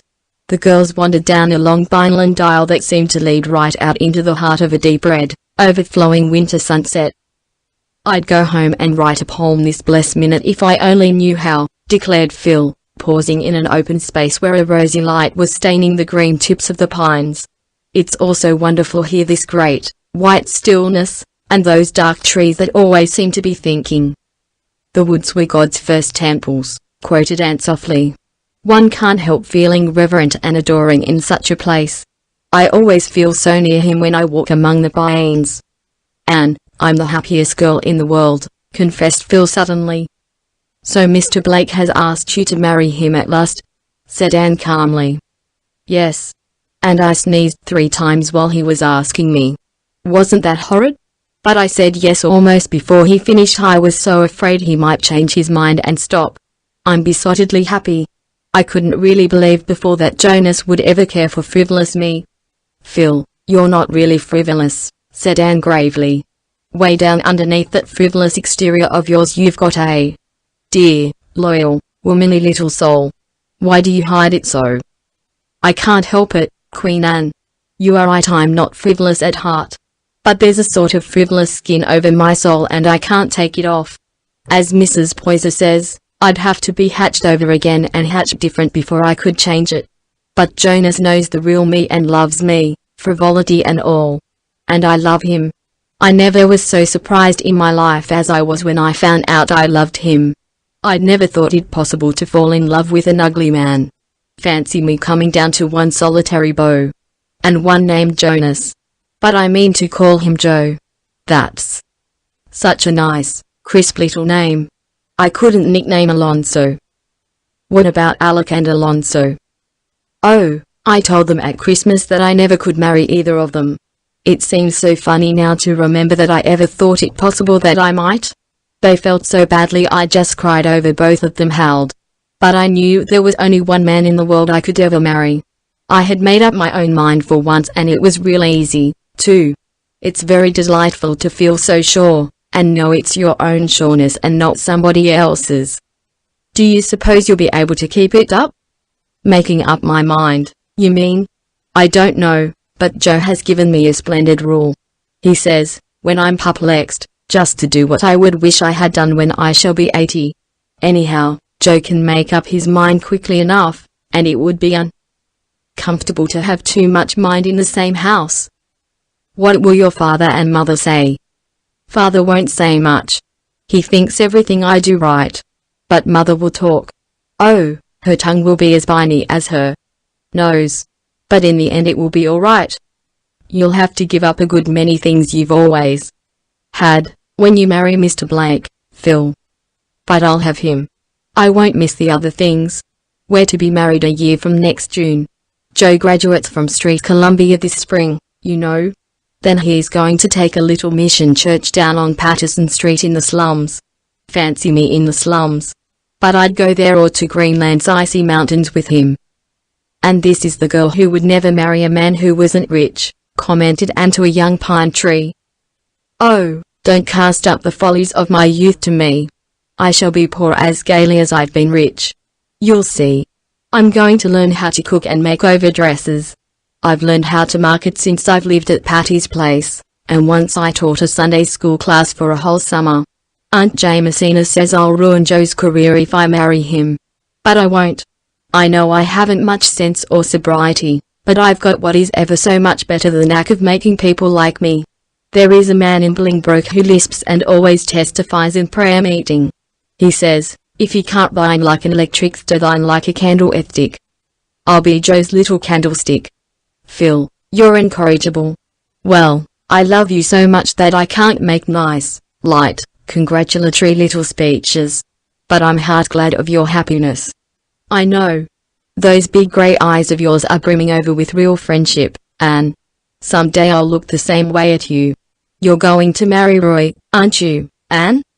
My dear Philippa, did you ever hear of the famous Betty Baxter, who refused a man before he'd asked her? I am not going to emulate that celebrated lady by either refusing or accepting anyone before he axes me. All Redmond knows that Roy is crazy about you, said Phil candidly. And you do love him, don't you, Anne? I suppose so, said Anne reluctantly. She felt that she ought to be blushing while making such a confession, but she was not. On the other hand, she always blushed hotly when anyone said anything about Gilbert Blythe or Christine Stewart in her hearing. Gilbert Blythe and Christine Stewart were nothing to her, absolutely nothing. But Anne had given up trying to analyze the reason of her blushes. As for Roy, of course she was in love with him madly so. How could she help it? Was he not her ideal? Who could resist those glorious dark eyes, and that pleading voice? Were not half the Redmond girls wildly envious? And what a charming sonnet he had sent her, with a box of violets, on her birthday. Anne knew every word of it by heart. It was very good stuff of its kind, too. Not exactly up to the level of Keats or Shakespeare, even Anne was not so deeply in love as to think that. But it was very tolerable magazine verse. And it was addressed to her, not to Laura or Beatrice or the Maid of Athens, but to her, Anne Shirley. to be told in rhythmical cadences that her eyes were stars of the morning, that her cheek had the flush it stole from the sunrise, that her lips were redder than the roses of paradise, was thrillingly romantic. Gilbert would never have dreamed of writing a sonnet to her eyebrows. But then, Gilbert could see a joke. She had once told Roy a funny story and he had not seen the point of it. She recalled the chummy laugh she and Gilbert had had together over it, and wondered uneasily if life with a man who had no sense of humor might not be somewhat uninteresting in the long run. But who could expect a melancholy, inscrutable hero to see the humorous side of things? It would be flatly unreasonable. Chapter 28. Chapter 28. A June evening. "I wonder what it would be like to live in a world where it was always June," said Anne, as she came through the spice and bloom of the twilight orchard to the front door steps, where Marilla and Mrs. Rachel were sitting, talking over Mrs. Samson Coates' funeral, which they had attended that day. Dora sat between them, diligently studying her lessons, but Davy was sitting tailor fashion on the grass, looking as gloomy and depressed as his single dimple would let him. "You'd get tired of it," said Marilla, with a sigh. "I dare say, but just now I feel that it would take me a long time to get tired of it, if it were all as charming as today. Everything loves June. Davy boy, why this melancholy November face in blossom time?" "I'm just sick and tired of living," said the youthful pessimist. "At 10 years. Dear me, how sad." "I'm not making fun," said Davy with dignity. "I'm discouraged," bringing out the big word with a valiant effort. "Why and wherefore?" asked Anne, sitting down beside him. "'Cause the new teacher that come when Mr. Holmes got sick give me 10 sums to do for Monday. It'll take me all day tomorrow to do them. It isn't fair to have to work Saturdays. Milty Bolter said he wouldn't do them, but Marilla says I've got to. I don't like Miss Carson a bit." "Don't talk like that about your teacher, Davy Keith," said Mrs. Rachel severely. "Miss Carson is a very fine girl. There is no nonsense about her." "That doesn't sound very attractive," laughed Anne. "I like people to have a little nonsense about them. But I'm inclined to have a better opinion of Miss Carson than you have. I saw her in prayer meeting last night, and she has a pair of eyes that can't always look sensible. Now, Davy boy, take heart of grace. Tomorrow will bring another day and I'll help you with the sums as far as in me lies. Don't waste this lovely hour twixt light and dark worrying over arithmetic." "Well, I won't," said Davy, brightening up. "If you help me with the sums I'll have them done in time to go fishing with Milty. I wish old Aunt Attis's funeral was tomorrow instead of today. I wanted to go to it 'cause Milty said his mother said Aunt Attisa would be sure to rise up in her coffin and say sarcastic things to the folks that come to see her buried. But Marilla said she didn't." "Poor Attisa laid in her coffin peaceful enough," said Mrs. Lynde solemnly. "I never saw her look so pleasant before, that's what. Well, there weren't many tears shed over her, poor old soul. The Elisharites are thankful to be rid of her, and I can't say I blame them a mite. It seems to me a most dreadful thing to go out of the world and not leave one person behind you who is sorry you are gone," said Anne, shuddering. "Nobody except her parents ever loved poor Attisa, that's certain, not even her husband," averred Mrs. Lynde. "She was his 4th wife. He'd sort of got into the habit of marrying. He only lived a few years after he married her. The doctor said he died of dyspepsia, but I shall always maintain that he died of Attis's tongue, that's what. Poor soul, she always knew everything about her neighbors, but she never was very well acquainted with herself. Well, she's gone anyhow, and I suppose the next excitement will be Diana's wedding."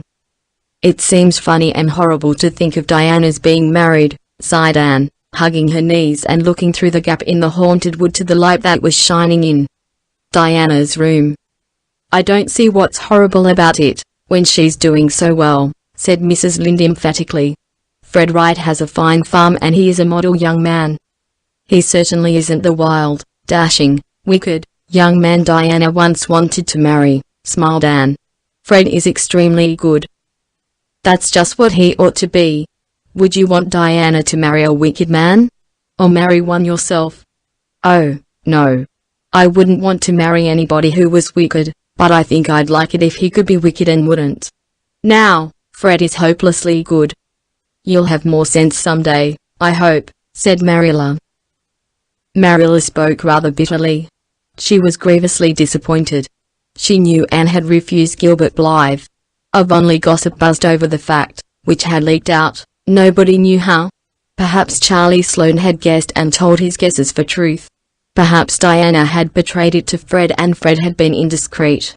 At all events it was known, Mrs. Blythe no longer asked Anne, in public or private, if she had heard lately from Gilbert, but passed her by with a frosty bow. Anne, who had always liked Gilbert's merry, young-hearted mother, was grieved in secret over this.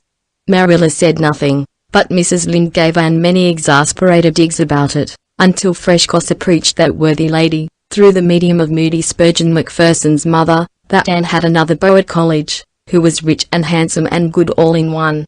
After that Mrs. Rachel held her tongue, though she still wished in her inmost heart that Anne had accepted Gilbert. Riches were all very well, but even Mrs. Rachel, practical soul though she was, did not consider them the one essential. If Anne liked the handsome unknown better than Gilbert there was nothing more to be said, but Mrs. Rachel was dreadfully afraid that Anne was going to make the mistake of marrying for money.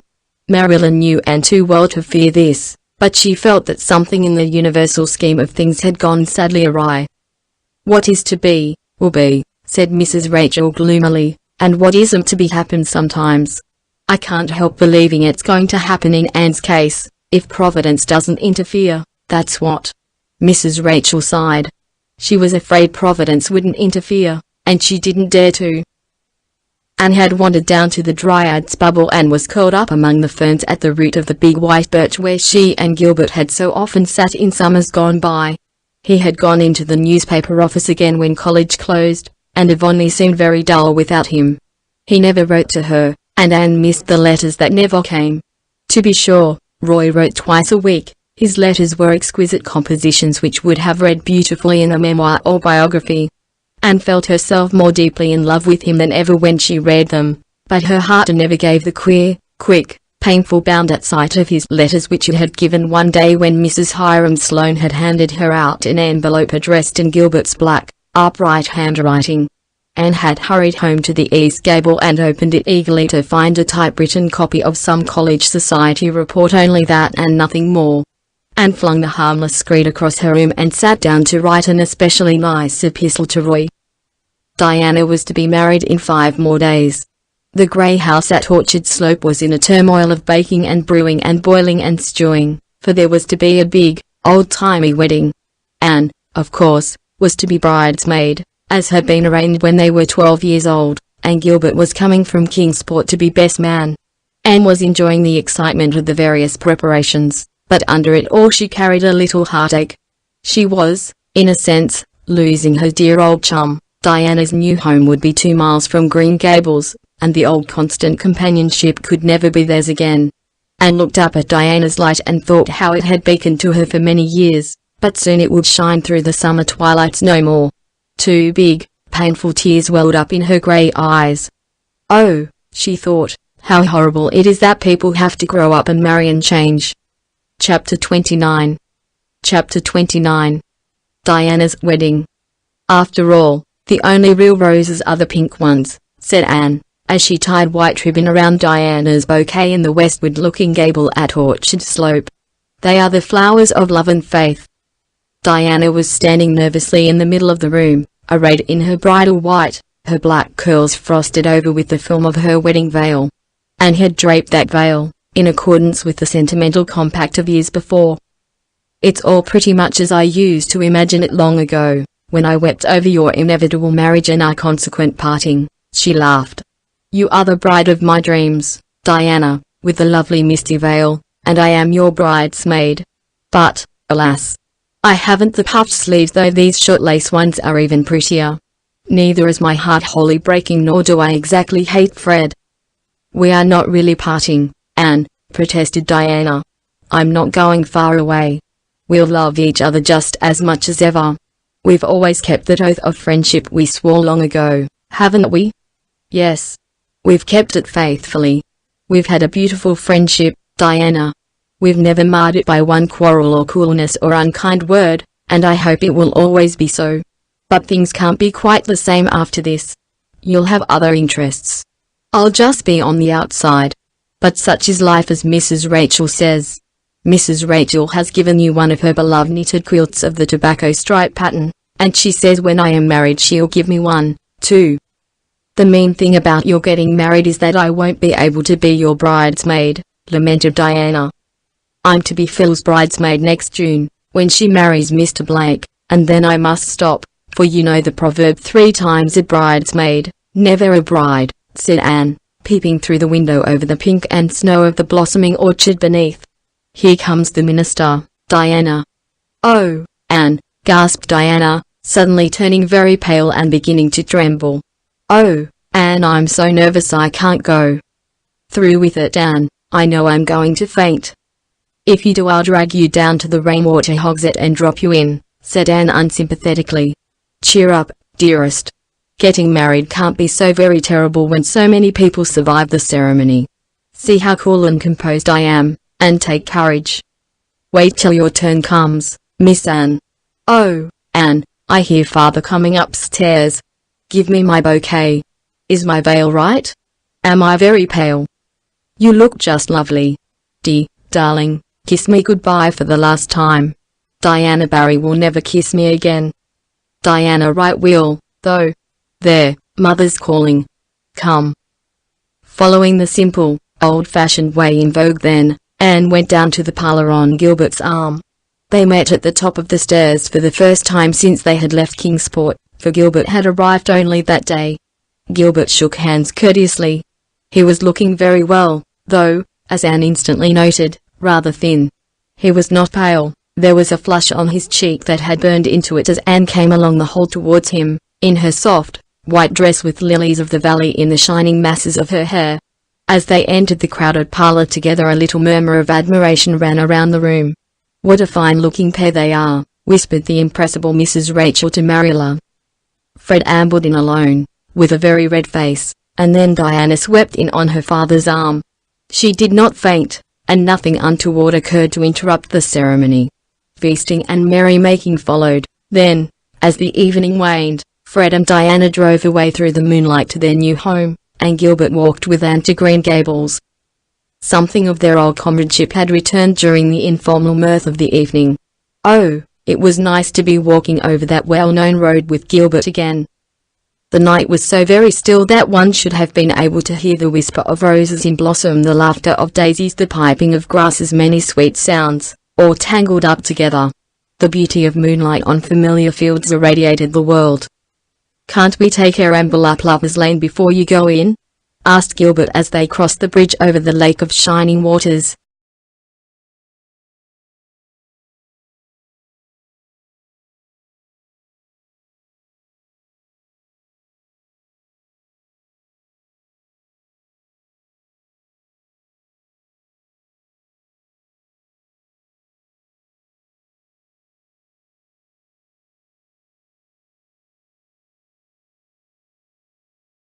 Inwoven enchantment of moonlight.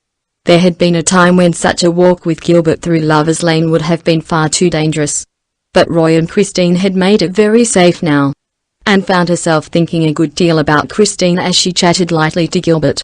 She had met her several times before leaving Kingsport, and had been charmingly sweet to her. Christine had also been charmingly sweet.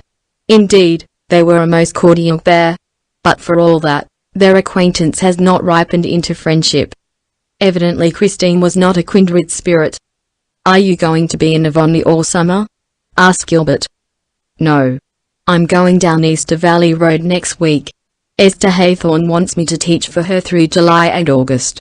They have a summer term in that school, and Esther isn't feeling well. So I'm going to substitute for her. In one way I don't mind. Do you know, I'm beginning to feel a little bit like a stranger in Avonlea now. It makes me sorry, but it's true. It's quite appalling to see the number of children who have shot up into big boys and girls, really young men and women, these past 2 years. Half of my pupils are grown up. It makes me feel awfully old to see them in the places you and I and our mates used to fill." Anne laughed and sighed. She felt very old and mature and wise, which showed how young she was. She told herself that she longed greatly to go back to those dear merry days when life was seen through a rosy mist of hope and illusion, and possessed an indefinable something that had passed away forever. Where was it now, the glory and the dream? "So wags the world away," quoted Gilbert practically, and a trifle absently. Anne wondered if he were thinking of Christine. Oh, Avonlea was going to be so lonely now with Diana gone. Chapter 30. Chapter 30. Mrs. Skinner's Romance. Anne stepped off the train at Valley Road Station and looked about to see if anyone had come to meet her. She was to board with a certain Miss Janet Sweet, but she saw no one who answered in the least to her preconception of that lady, as formed from Esther's letter. The only person in sight was an elderly woman, sitting in a wagon with mail bags piled around her. 200 would have been a charitable guess at her weight. Her face was as round and red as a harvest moon and almost as featureless. She wore a tight, black, cashmere dress, made in the fashion of 10 years ago, a little dusty black straw hat trimmed with bows of yellow ribbon, and faded black lace mitts. "Here, you," she called, waving her whip at Anne. "Are you the new Valley Road school, ma'am?" "Yes." "Well, I thought so. Valley Road is noted for its good-looking schoolmarms, just as Millisville is noted for its homely ones. Janet Sweet asked me this morning if I could bring you out. I said, sartin I kin, if she don't mind being scrunched up some. This rig of mine's kinda small for the mail bags and I'm some heftier than Thomas. Just wait, miss, till I shift these bags a bit and I'll tuck you in somehow.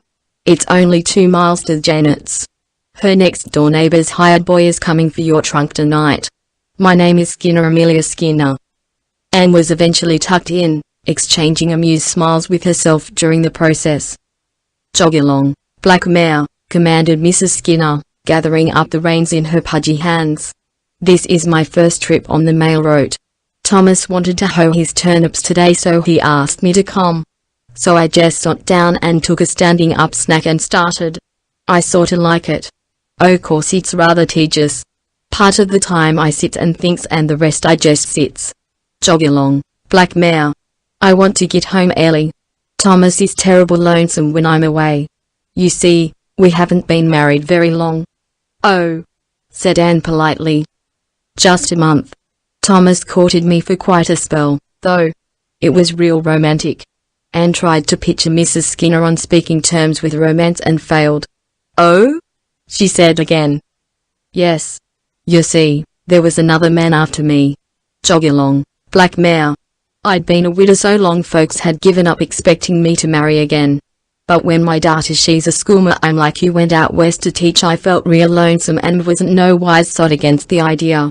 By Thomas began to come up, and so did the other fellow, William Obadiah Seaman, his name was. For a long time I couldn't make up my mind which of them to take, and they kept coming, and I kept worrying. You see, W.O. was rich, he had a fine place and carried considerable style. He was by far the best match.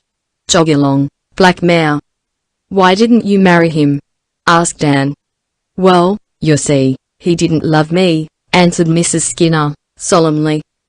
Anne opened her eyes widely and looked at Mrs. Skinner. But there was not a glint of humor on that lady's face. Evidently Mrs. Skinner saw nothing amusing in her own case. He'd been a widow man for 3 years, and his sister kept house for him. Then she got married and he just wanted someone to look after his house.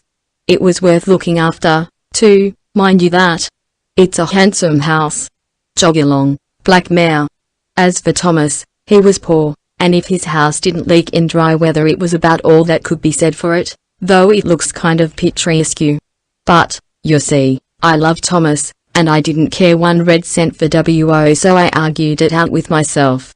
Sarah Crow, say I first was a crow. You can marry your rich man if you like, but you won't be happy.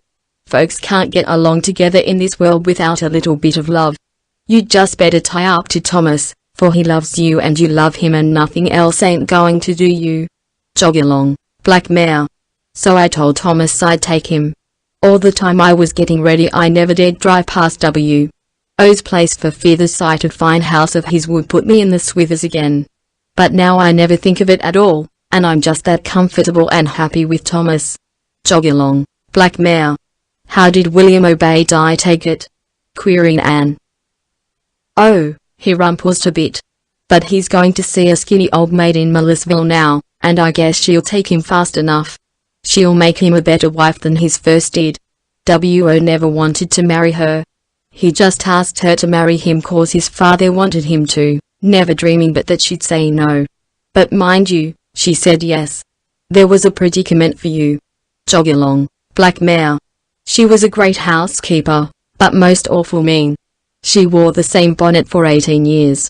Then she got a new one and W.O. met her on the road and didn't know her. Jog along, black mare. I feel that I'd an hour escape. I might have married him and been most awful miserable, like my poor cousin, Jane Ann. Jane Ann married a rich man she didn't care anything about, and she hasn't the life of a dog. She come to see me last week and says she, Sarah Skinner, I envy you. I'd rather live in a little hut on the side of the road with a man I was fond of than in my big house with the one I've got. Jane Ann's man ain't such a bad sort, nuther, though he's so contrary that he wears his fur coat when the thermometer's at 90. The only way to get him to do anything is to coax him to do the opposite. But there ain't any love to smooth things down and it's a poor way of living. Jog along, black mare. There's Janet's place in the hollow wayside, she calls it. Quite picturesque, ain't it? I guess you'll be glad to get out of this, with all them mailbags jamming round you. Yes, but I have enjoyed my drive with you very much, said Anne sincerely. Get away now, said Mrs. Skinner, highly flattered. Wait till I tell Thomas that. He always feels dreadful tickled when I get a compliment. Jog along, black mare. Well, here we are. I hope you'll get on well in the school, miss. There's a shortcut to it through the mashback of Janet's. If you take that way be awful careful. If you once got stuck in that black mud you'd be sucked right down and never seen or heard tell of again till the day of judgment, like Adam Palmer's cow. Jog along, black mare. Chapter 31. Chapter 31. And to Philippa. And Shirley to Philippa Gordon, greeting. Well, beloved, it's high time I was writing you. Here am I, installed once more as a country schoolma'am at Valley Road, boarding at Wayside, the home of Miss Janet Sweet. Janet is a dear soul and very nice looking, tall, but not over tall, stoutish, yet with a certain restraint of outline suggestive of a thrifty soul who is not going to be over lavish even in the matter of avoirdupois. She has a knot of soft, crimpy, brown hair with a thread of grey in it, a sunny face with rosy cheeks, and big, kind eyes as blue as forget-me-nots. Moreover, she is one of those delightful, old-fashioned cooks who don't care a bit if they ruin your digestion as long as they can give you feasts of fat things. I like her, and she likes me principally, it seems, because she had a sister named Anne who died young. I'm real glad to see you, she said briskly, when I landed in her yard. My, you don't look a mite like I expected. I was sure you'd be darker. My sister Anne was dark. And here you're red-headed. For a few minutes I thought I wasn't going to like Janet as much as I had expected at first sight. Then I reminded myself that I really must be more sensible than to be prejudiced against anyone simply because she called my hair red. Probably the word auburn was not in Janet's vocabulary at all. Wayside is a dear sort of little spot. Their house is small and white, set down in a delightful little hollow that drops away from the road. Between road and house is an orchard and flower garden all mixed up together. The front door walk is bordered with quahog clamshells, cowhawks, Janet calls them. There is Virginia creeper over the porch and moss on the roof. My room is a neat little spot off the parlor, just big enough for the bed and me. Over the head of my bed there is a picture of Robbie Burney standing at Highland Mary's grave, shadowed by an enormous weeping willow tree. Robbie's face is so lugubrious that it is no wonder I have bad dreams. Why, the first night I was here I dreamed I couldn't laugh. The parlor is tiny and neat. Its one window is so shaded by a huge willow that the room has a grotto-like effect of emerald gloom. There are wonderful tidies on the chairs, and game mats on the floor, and books and cards carefully arranged on a round table, and vases of dry grass on the mantelpiece. Between the vases is a cheerful decoration of preserved coffin plates, 5 in all, pertaining respectively to Janet's father and mother, a brother, her sister Anne, and a hired man who died here once. If I go suddenly insane some of these days, know all men by these presents that those coffin plates have caused it. But it's all delightful and I said so. Janet loved me for it, just as she detested poor Esther because Esther had said so much shade was unhygienic and had objected to sleeping on a feather bed. Now, I glory in feather beds, and the more unhygienic and feathery they are the more I glory. Janet says it is such a comfort to see me eat. She had been so afraid I would be like Miss Haythorne, who wouldn't eat anything but fruit and hot water for breakfast and tried to make Janet give up frying things. Esther is really a dear girl, but she is rather given to fads. The trouble is that she hasn't enough imagination and has a tendency to indigestion. Janet told me I could have the use of the parlour when any young men called. I don't think there are many to call. I haven't seen a young man in Valley Road yet, except the next-door hired boy Sam Deliver, a very tall, lank, tow-haired youth. He came over one evening recently and sat for an hour on the garden fence, near the front porch where Janet and I were doing fancy work. The only remarks he volunteered in all that time were, "Have YMMV a peppermint, miss? Do now fine thing for Cara, peppermints, and, powerful lotto jump grasses round here tonight." Yep. But there is a love affair going on here. It seems to be my fortune to be mixed up, more or less actively, with elderly love affairs. Mr. and Mrs. Irving always say that I brought about their marriage. Mrs. Stephen Clark of Carmody persists in being most grateful to me for a suggestion which somebody else would probably have made if I hadn't. I do really think, though, that Ludovic Speed would never have got any further along than placid courtship if I had not helped him and Theodora Dix out. In the present affair I am only a passive spectator. I've tried once to help things along and made an awful mess of it. So I shall not meddle again. I'll tell you all about it when we meet. Chapter 32. Chapter 32. Tea with Mrs. Douglas. On the first Thursday night of Anne's sojourn in Valley Road, Janet asked her to go to prayer meeting. Janet blossomed out like a rose to attend that prayer meeting. She wore a pale blue, pansy-sprinkled muslin dress with more ruffles than one would ever have supposed economical Janet could be guilty of, and a white leghorn hat with pink roses and 3 ostrich feathers on it. Anne felt quite amazed. Later on, she found out Janet's motive in so arraying herself, a motive as old as Eden. Valley Road prayer meetings seemed to be essentially feminine. There were 32 women present, 2 half-grown boys, and 1 solitary man, beside the minister. Anne found herself studying this man. He was not handsome or young or graceful. He had remarkably long legs, so long that he had to keep them coiled up under his chair to dispose of them, and he was stoop-shouldered. His hands were big, his hair wanted barbering, and his moustache was unkempt.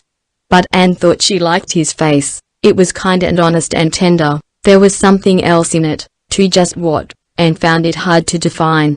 She finally concluded that this man had suffered and been strong, and it had been made manifest in his face. There was a sort of patient, humorous endurance in his expression which indicated that he would go to the stake if need be, but would keep on looking pleasant until he really had to begin squirming. When prayer meeting was over, this man came up to Janet and said, "May I see you home, Janet?" Janet took his arm as primly and shyly as if she were no more than 16, having her first escort home, and told the girls at Patty's place later on. "Miss Shirley, permit me to introduce Mr. Douglas," she said stiffly. Mr. Douglas nodded and said, "I was looking at you in prayer meeting, miss, and thinking what a nice little girl you were." Such a speech from 99 people out of 100 would have annoyed Anne bitterly, but the way in which Mr. Douglas said it made her feel that she had received a very real and pleasing compliment. She smiled appreciatively at him and dropped obligingly behind on the moonlit road. So Janet had a beau. Anne was delighted. Janet would make a paragon of a wife, cheery, economical, tolerant, and a very queen of cooks. It would be a flagrant waste on nature's part to keep her a permanent old maid. "John Douglas asked me to take you up to see his mother," said Janet the next day. "She's bedrid a lot of the time and never goes out of the house. But she's powerful fond of company and always wants to see my boarders. Can you go up this evening?" Anne assented, but later in the day Mr. Douglas called on his mother's behalf to invite them up to tea on Saturday evening. "Oh, why didn't you put on your pretty pansy dress?" asked Anne, when they left home. It was a hot day, and poor Janet, between her excitement and her heavy black cashmere dress, looked as if she were being broiled alive. Old Mrs. Douglas would think it terrible, frivolous and unsuitable, I'm afraid. John likes that dress, though," she added wistfully. The old Douglas homestead was half a mile from Wayside, cresting a windy hill. The house itself was large and comfortable, old enough to be dignified, and girdled with maple groves and orchards. There were big, trim barns behind it, and everything bespoke prosperity. Whatever the patient endurance in Mr. Douglas' face had meant, it hadn't, so Anne reflected, meant debts and duns. John Douglas met them at the door and took them into the sitting room, where his mother was enthroned in an armchair. Anne had expected old Mrs. Douglas to be tall and thin, because Mr. Douglas was. Instead, she was a tiny scrap of a woman, with soft pink cheeks, mild blue eyes, and a mouth like a baby's. Dressed in a beautiful, fashionably made black silk dress, with a fluffy white shawl over her shoulders, and her snowy hair surmounted by a dainty lace cap, she might have posed as a grandmother doll. "How do you do, Janet dear?" she said sweetly. "I am so glad to see you again, dear." She put up her pretty old face to be kissed. "And this is our new teacher. I'm delighted to meet you. My son has been singing your praises until I'm half jealous, and I'm sure Janet ought to be wholly so." Poor Janet blushed, and said something polite and conventional, and then everybody sat down and made talk. It was hard work, even for Anne, for nobody seemed at ease except old Mrs. Douglas, who certainly did not find any difficulty in talking. She made Janet sit by her and stroked her hand occasionally. Janet sat and smiled, looking horribly uncomfortable in her hideous dress, and John Douglas sat without smiling. At the tea table Mrs. Douglas gracefully asked Janet to pour the tea. Janet turned redder than ever but did it. Anne wrote a description of that meal to Stella. "We had cold tongue and chicken and strawberry preserves, lemon pie and tarts and chocolate cake and raisin cookies and pound cake and fruit cake and a few other things, including more pie, caramel pie, I think it was. After I had eaten twice as much as was good for me, Mrs. Douglas sighed and said she feared she had nothing to tempt my appetite. I'm afraid dear Janet's cooking has spoiled you for any other, she said sweetly. Of course nobody in Valley Road aspires to rival her. Won't you have another piece of pie, Miss Shirley? You haven't eaten anything. Stella, I had eaten a helping of tongue and one of chicken, 3 biscuits, a generous allowance of preserves, a piece of pie, a tart, and a square of chocolate cake. After tea Mrs. Douglas smiled benevolently and told John to take dear Janet out into the garden and get her some roses. Miss Shirley will keep me company while you are out, won't you? She said plaintively. She settled down in her armchair with a sigh. I am a very frail old woman, Miss Shirley. For over 20 years I've been a great sufferer. For 20 long, weary years I've been dying by inches. How painful, said Anne, trying to be sympathetic and succeeding only in feeling idiotic. There have been scores of nights when they've thought I could never live to see the dawn, went on Mrs. Douglas solemnly. Nobody knows what I've gone through, nobody can know but myself. Well, it can't last very much longer now. My weary pilgrimage will soon be over, Miss Shirley. It is a great comfort to me that John will have such a good wife to look after him when his mother is gone. A great comfort, Miss Shirley. Janet is a lovely woman, said Anne warmly. Lovely. A beautiful character, assented Mrs. Douglas. And a perfect housekeeper, something I never was. My health would not permit it, Miss Shirley. I am indeed thankful that John has made such a wise choice. I hope and believe that he will be happy. He is my only son, Miss Shirley, and his happiness lies very near my heart. Of course, said Anne stupidly. For the first time in her life she was stupid. Yet she could not imagine why. She seemed to have absolutely nothing to say to this sweet, smiling, angelic old lady who was patting her hand so kindly. Come and see me soon again, dear Janet, said Mrs. Douglas lovingly, when they left. You don't come half often enough. But then I suppose John will be bringing you here to stay all the time one of these days. Anne, happening to glance at John Douglas, as his mother spoke, gave a positive start of dismay. He looked as a tortured man might look when his tormentors gave the rack the last turn of possible endurance. She felt sure he must be ill and hurried poor blushing Janet away. Isn't old Mrs. Douglas a sweet woman?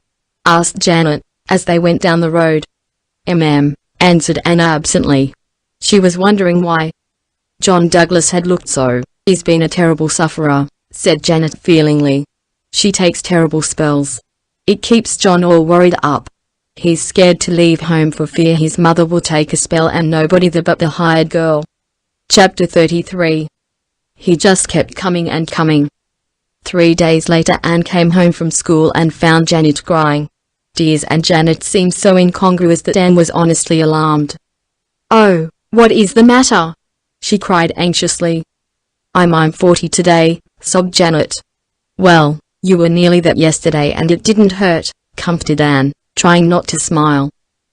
But, went on Janet with a big gulp, "John Douglas won't ask me to marry him." "Oh, but he will," said Anne lamely.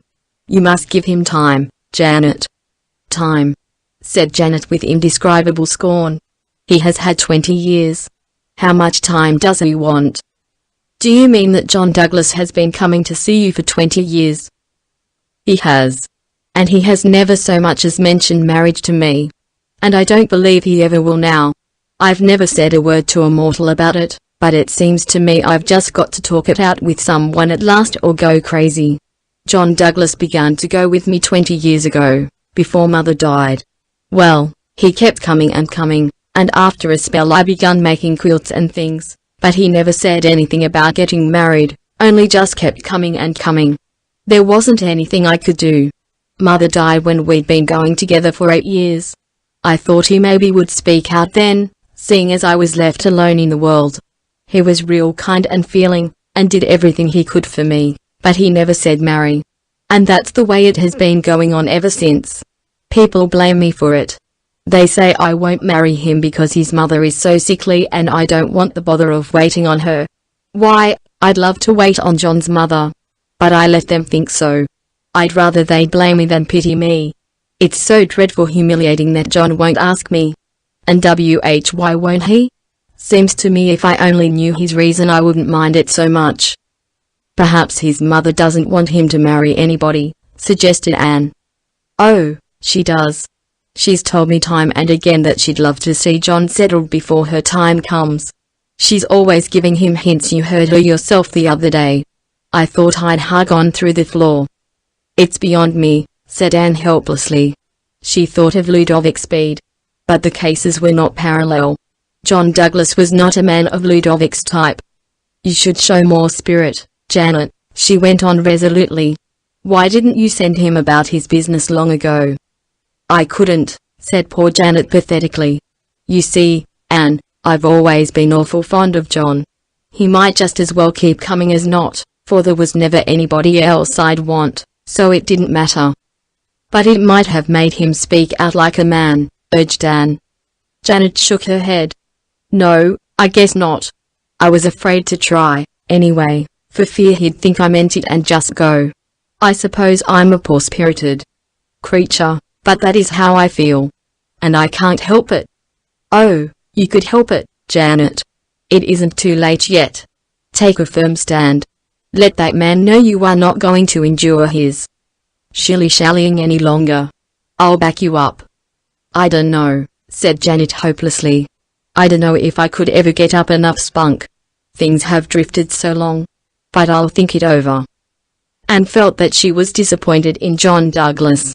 She had liked him so well, and she had not thought him the sort of man who would play fast and loose with a woman's feelings for 20 years. He certainly should be taught a lesson, and Anne felt vindictively that she would enjoy seeing the process. Therefore she was delighted when Janet told her, as they were going to prayer meeting the next night, that she meant to show some spirit. "I'll let John Douglas see I'm not going to be trodden on any longer." "You are perfectly right," said Anne emphatically. When prayer meeting was over, John Douglas came up with his usual request. Janet looked frightened but resolute. "No, thank you," she said icily. "I know the road home pretty well alone. I ought to, seeing I've been traveling it for 40 years. So you needn't trouble yourself, Mr. Douglas." Anne was looking at John Douglas, and, in that brilliant moonlight, she saw the last twist of the rack again. Without a word he turned and strode down the road. "Stop! Stop!"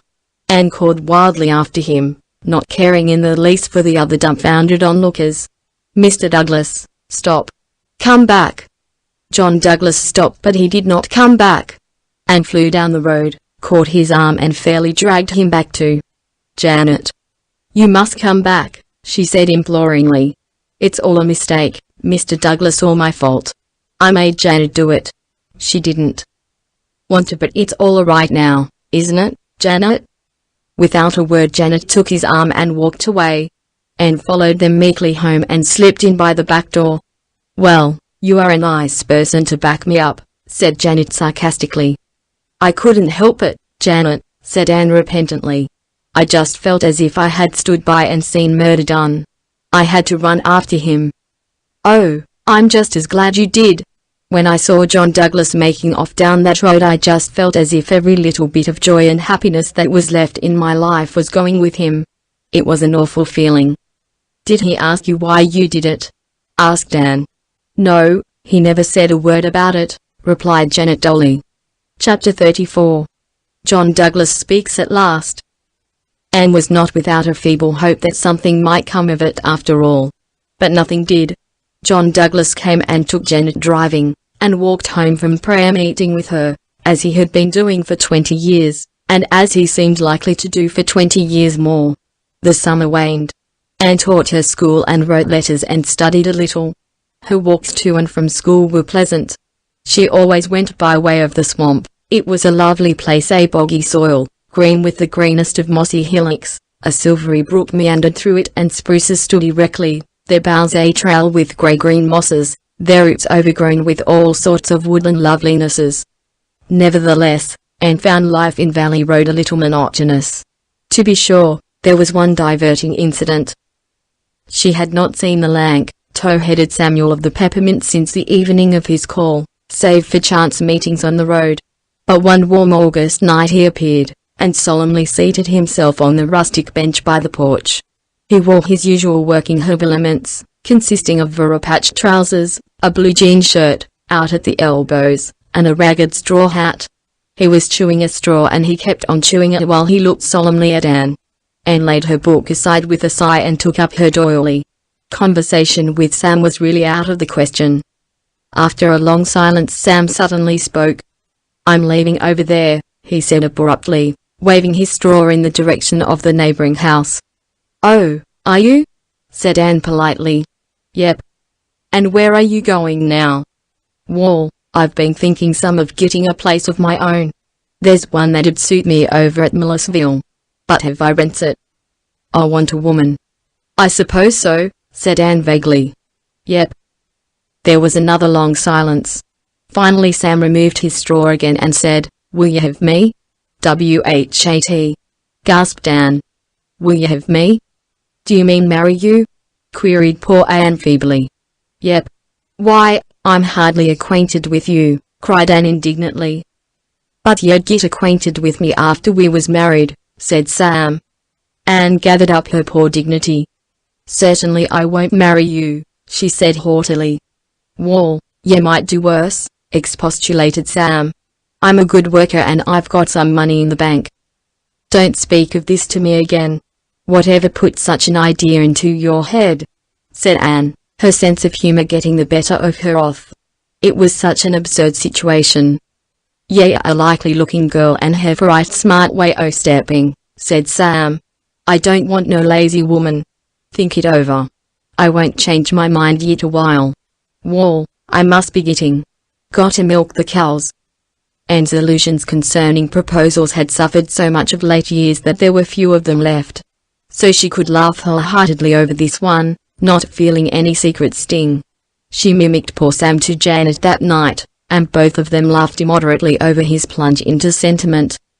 One afternoon, when Anne's sojourn in Valley Road was drawing to a close, Alec Ward came driving down to Wayside in hot haste for Janet. "They want you at the Douglas place quick," he said. "I really believe old Mrs. Douglas is going to die at last, after pretending to do it for 20 years. Janet ran to get her hat, and asked if Mrs. Douglas was worse than usual.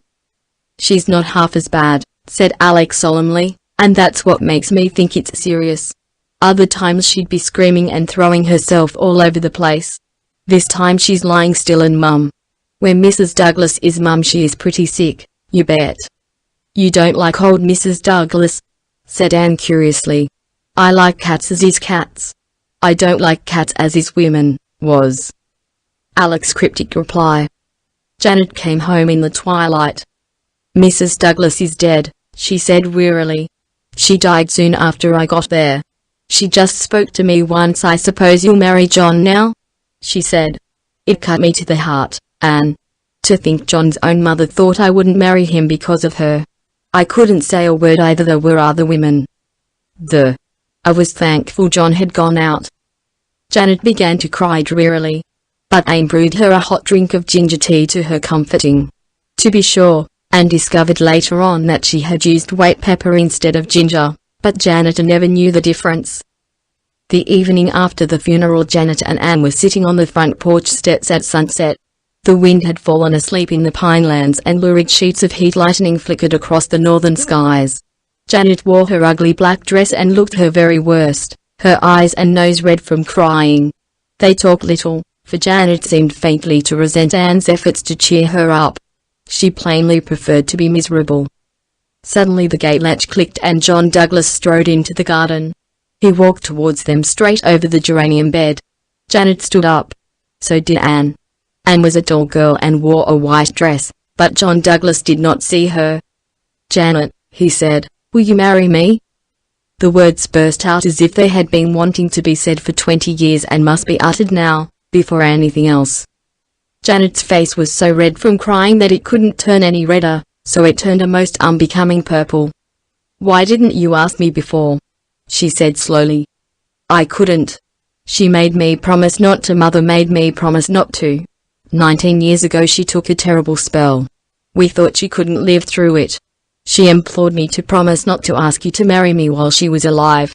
I didn't want to promise such a thing, even though we all thought she couldn't live very long. The doctor only gave her 6 months. But she begged it on her knees, sick and suffering. I had to promise. What had your mother against me? Cried Janet. Nothing. She just didn't want another woman, any woman there while she was living. She said if I didn't promise she'd die right there and I'd have killed her. So I promised.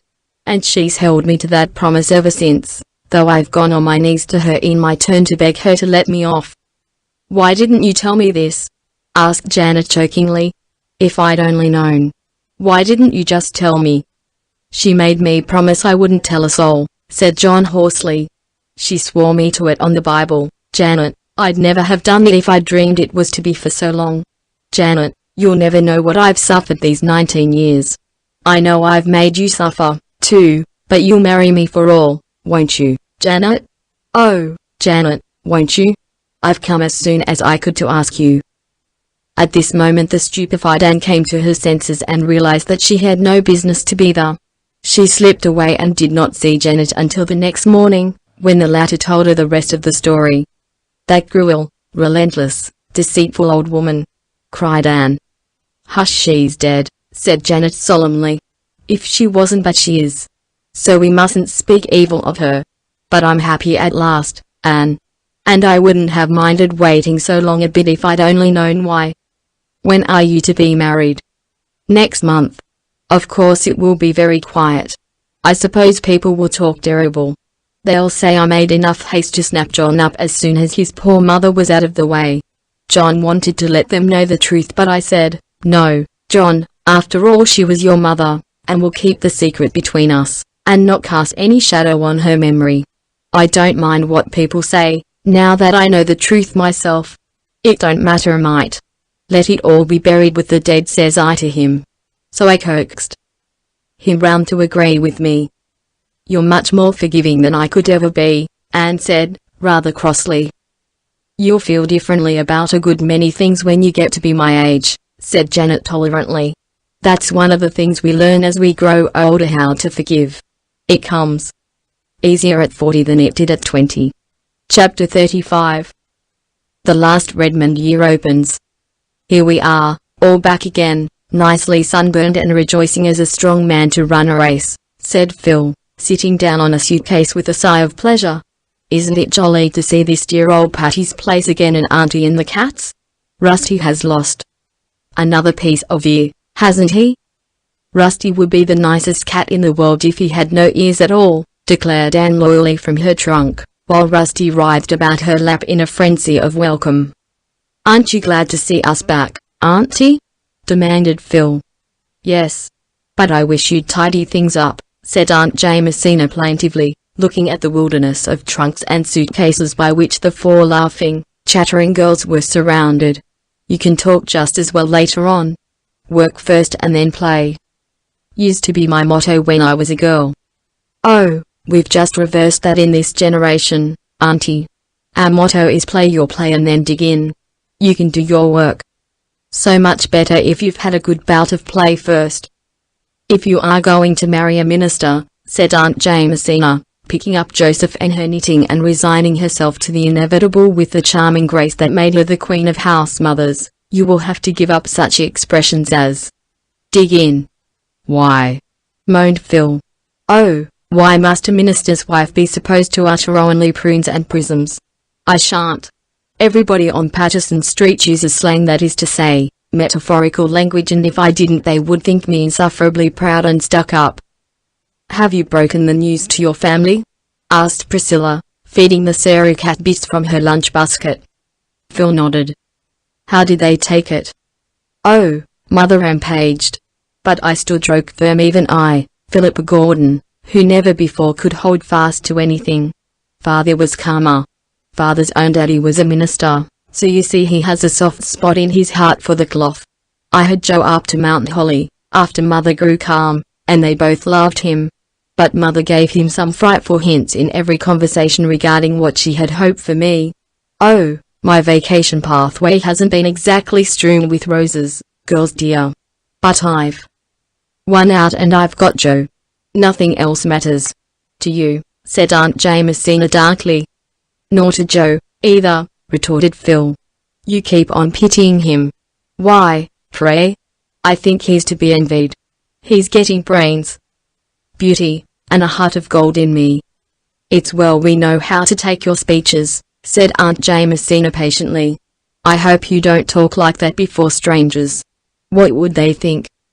"Oh, I don't want to know what they think. I don't want to see myself as others see me. I'm sure it would be horribly uncomfortable most of the time. I don't believe Burns was really sincere in that prayer, either." "Oh, I dare say we all pray for some things that we really don't want, if we were only honest enough to look into our hearts," owned Aunt Jamesina candidly. "I've a notion that such prayers don't rise very far. I used to pray that I might be enabled to forgive a certain person, but I know now I really didn't want to forgive her. When I finally got that idea I'd want to, I forgave her without having to pray about it." "I can't picture you as being unforgiving for long," said Stella. "Oh, I used to be. But holding spite doesn't seem worthwhile when you get along in years." "That reminds me," said Anne, and told the tale of John and Janet. "And now tell us about that romantic scene you hinted so darkly at in one of your letters," demanded Phil. Anne acted out Samuel's proposal with great spirit. The girls shrieked with laughter and Aunt Jamesina smiled.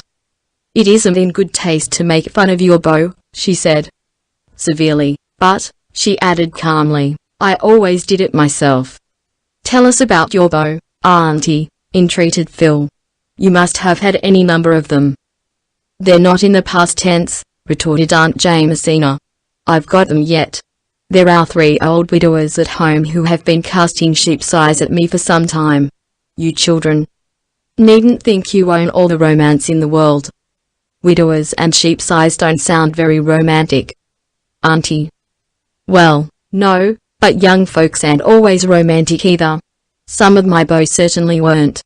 I used to laugh at them scandalous, poor boys. There was Jim Elwood, he was always in a sort of daydream, never seemed to sense what was going on. He didn't wake up to the fact that I'd said no till a year after I'd said it. When he did get married, his wife fell out of the sleigh one night when they were driving home from church and he never missed her. Then there was Dan Winston. He knew too much. He knew everything in this world and most of what is in the next. He could give you an answer to any question, even if you asked him when the judgment day was to be. Milton Edwards was real nice and I liked him, but I didn't marry him. For one thing, he took a week to get a joke through his head, and for another he never asked me. Horatio Reeve was the most interesting beau I ever had. But when he told a story he dressed it up so that you couldn't see it for frills. I never could decide whether he was lying or just letting his imagination run loose. And what about the others, Auntie? Go away and unpack, said Aunt Jamesina, waving Joseph at them by mistake for a needle.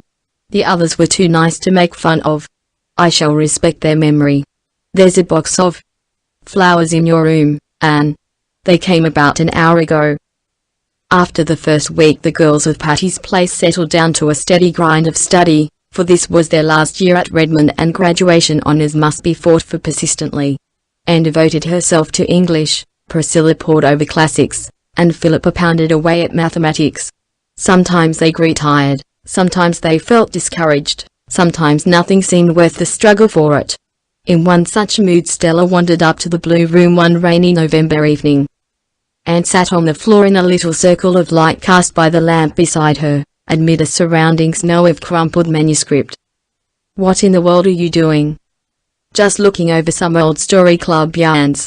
I wanted something to cheer and inebriate. I'd studied until the world seemed azure. So I came up here and dug these out of my trunk. They are so drenched in tears and tragedy that they are excruciatingly funny."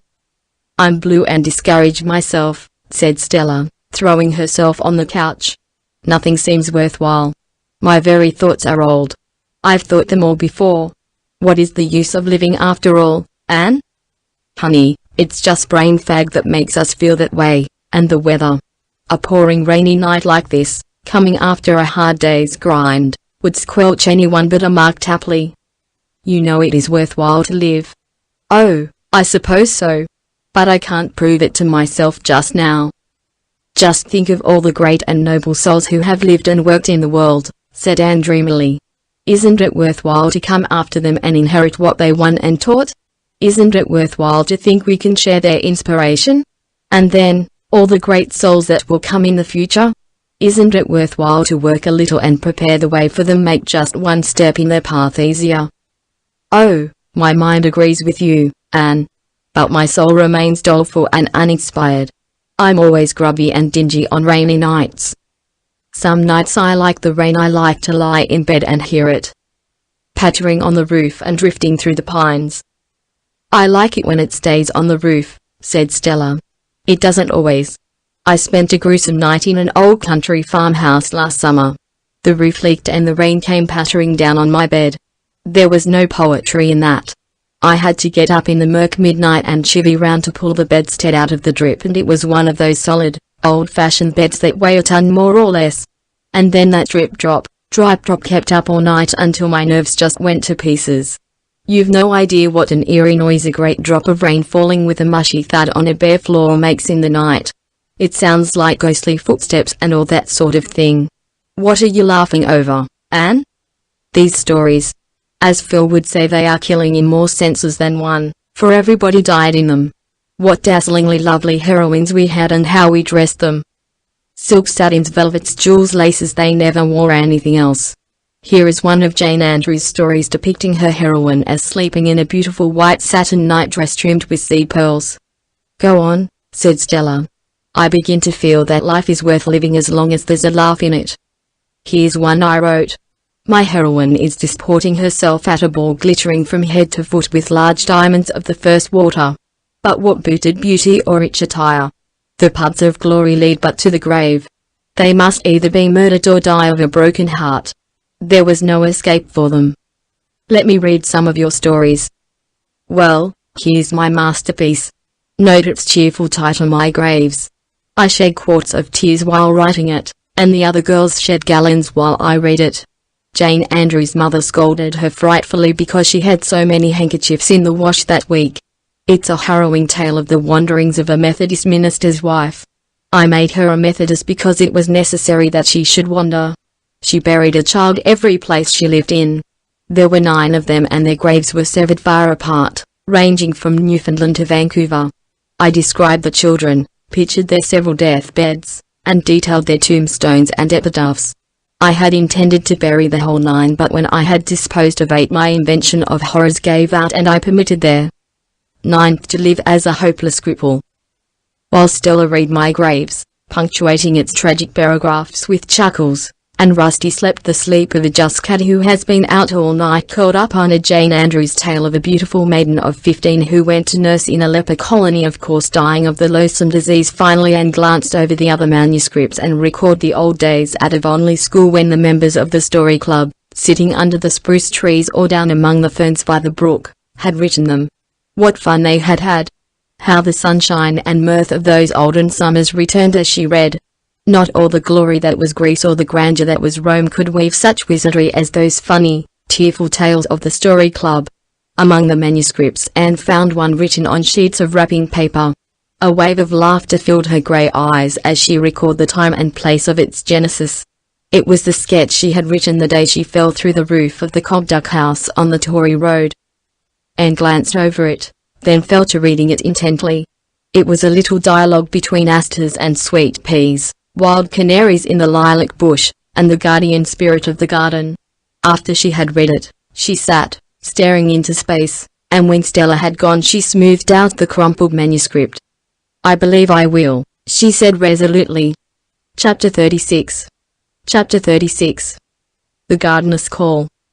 "Here is a letter with an Indian stamp for you, Aunt Jimsy," said Phil. "Here are 3 for Stella, and 2 for Bree, and a glorious fat one for me from Joe. There's nothing for you, Anne, except a circular." Nobody noticed Anne's flush as she took the thin letter Phil tossed her carelessly. But a few minutes later Phil looked up to see a transfigured Anne. "Honey, what good thing has happened?" "The youth's friend has accepted a little sketch I sent them a fortnight ago," said Anne, trying hard to speak as if she were accustomed to having sketches accepted every mail, but not quite succeeding. "Anne Shirley. How glorious! What was it? When is it to be published? Did they pay you for it?" "Yes, they've sent a check for $10, and the editor writes that he would like to see more of my work. Dear man, he shall. It was an old sketch I found in my box. I rewrote it and sent it in, but I never really thought it could be accepted because it had no plot," said Anne, recalling the bitter experience of Averil's atonement. "What are you going to do with that $10, Anne?" "Let's all go uptown and get drunk," suggested Phil. "I am going to squander it in a wild soulless revel of some sort," declared Anne gaily. "At all events it isn't tainted money like the check I got for that horrible reliable baking powder story. I spent it usefully for clothes and hated them every time I put them on." "Think of having a real live author at Patty's Place," said Priscilla. "It's a great responsibility," said Aunt Jamesina solemnly. "Indeed it is," agreed Pree with equal solemnity. "Authors are kittle cattle. You never know when or how they will break out. Anne may make copy of us." "I meant that the ability to write for the press was a great responsibility," said Aunt Jamesina severely, "and I hope Anne realizes it. My daughter used to write stories before she went to the foreign field, but now she has turned her attention to higher things. She used to say her motto was never write a line you would be ashamed to read at your own funeral. You better take that for yours, Anne, if you are going to embark in literature. Though, to be sure," added Aunt Jamesina perplexedly, "Elizabeth always used to laugh when she said it. She always laughed so much that I don't know how she ever came to decide on being a missionary. I'm thankful she did. I prayed that she might, but I wish she hadn't." Then Aunt Jamesina wondered why those giddy girls all laughed. Anne's eyes shone all that day, literary ambition sprouted and budded in her brain, their exhilaration accompanied her to Jenny Cooper's walking party, and not even the sight of Gilbert and Christine, walking just ahead of her and Roy, could quite subdue the sparkle of her starry hopes. Nevertheless, she was not so rapt from things of earth as to be unable to notice that Christine's walk was decidedly ungraceful. "But I suppose Gilbert looks only at her face. So like a man," thought Anne scornfully. "Shall you be home Saturday afternoon?" asked Roy. "Yes. My mother and sisters are coming to call on you," said Roy quietly. Something went over Anne which might be described as a thrill, but it was hardly a pleasant one. She had never met any of Roy's family. She realized the significance of his statement, and it had, somehow, an irrevocableness about it that chilled her. "I shall be glad to see them," she said flatly, and then wondered if she really would be glad. She ought to be, of course. But would it not be something of an ordeal? Gossip had filtered to Anne regarding the light in which the Gardiners viewed the infatuation of son and brother. Roy must have brought pressure to bear in the matter of this call. Anne knew she would be weighed in the balance. From the fact that they had consented to call, she understood that, willingly or unwillingly, they regarded her as a possible member of their clan. "I shall just be myself. I shall not try to make a good impression," thought Anne loftily. But she was wondering what dress she would better wear Saturday afternoon, and if the new style of high hairdressing would suit her better than the old, and the walking party was rather spoiled for her.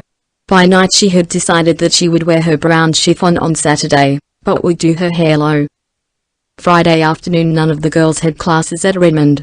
Stella took the opportunity to write a paper for the Philomathic Society, and was sitting at the table in the corner of the living room with an untidy litter of notes and manuscript on the floor around her.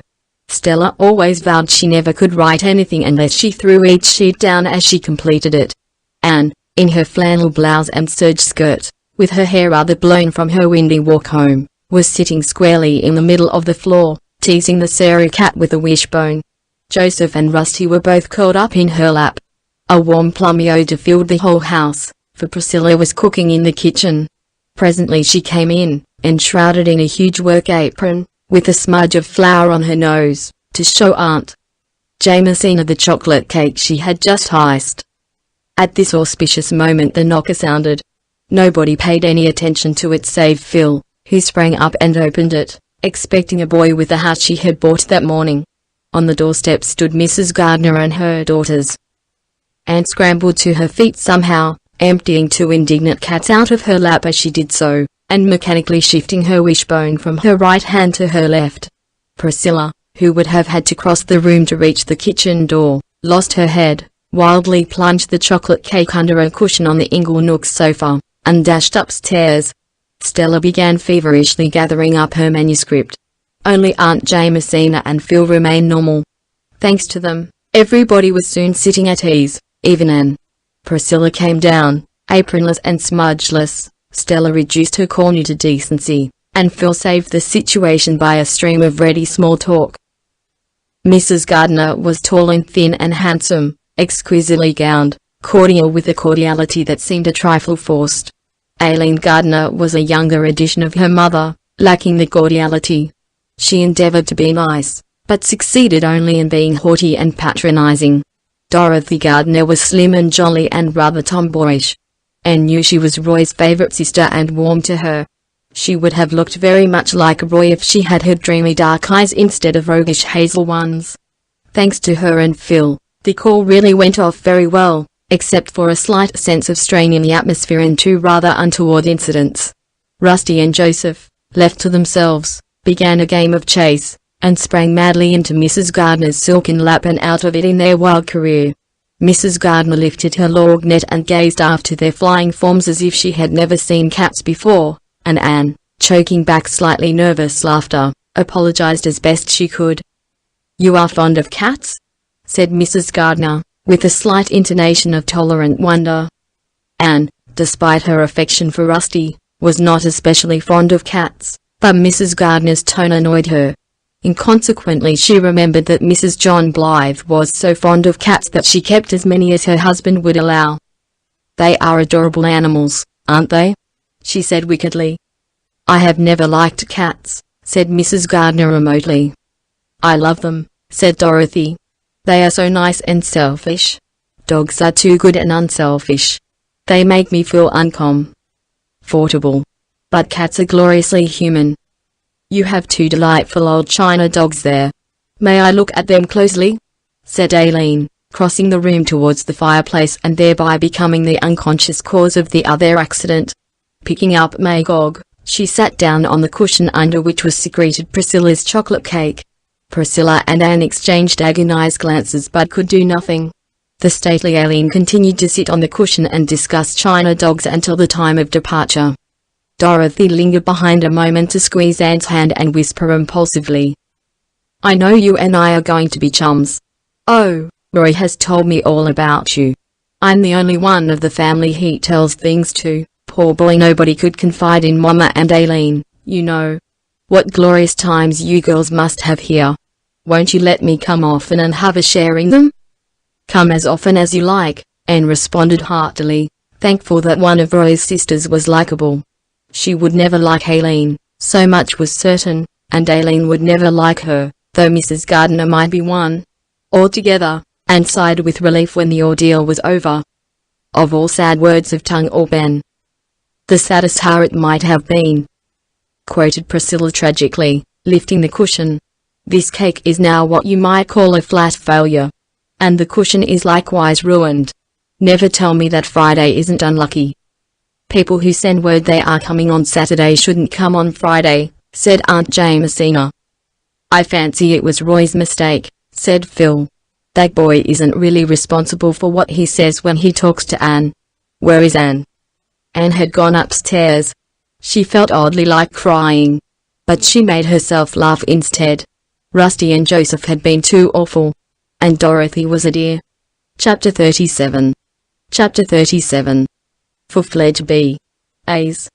I wish I were dead, or that it were tomorrow night, groaned Phil.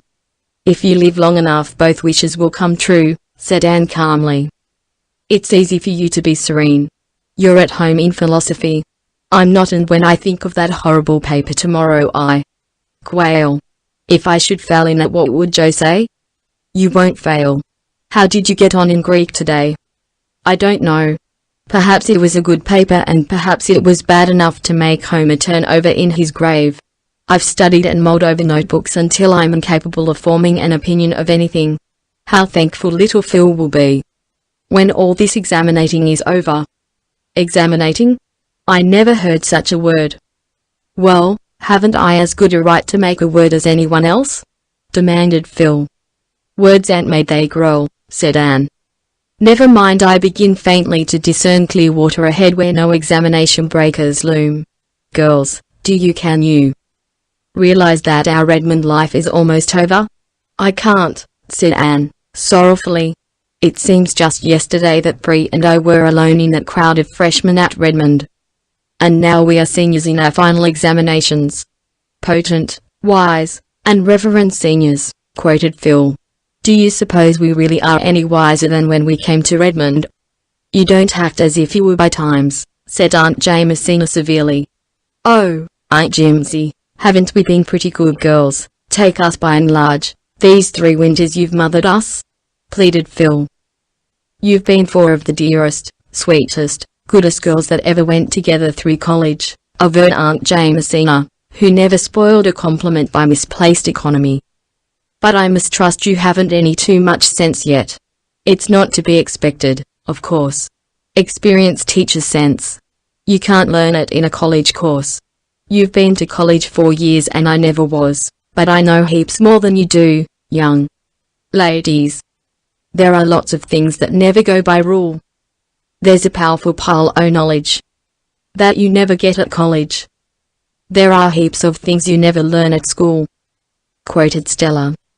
Have you learned anything at Redmond except dead languages and geometry and such trash? Queried Aunt Jamesina. Oh, yes. I think we have, Auntie, protested Anne. We've learned the truth of what Professor Woodley told us last Philomathic, said Phil. He said, humor is the spiciest condiment in the feast of existence. Laugh at your mistakes but learn from them, joke over your troubles but gather strength from them. Make a jest of your difficulties but overcome them. Isn't that worth learning, Aunt Jimsy? Yes, it is, dearie. When you've learned to laugh at the things that should be laughed at, and not to laugh at those that shouldn't, you've got wisdom and understanding. What have you got out of your Redmond course, Anne?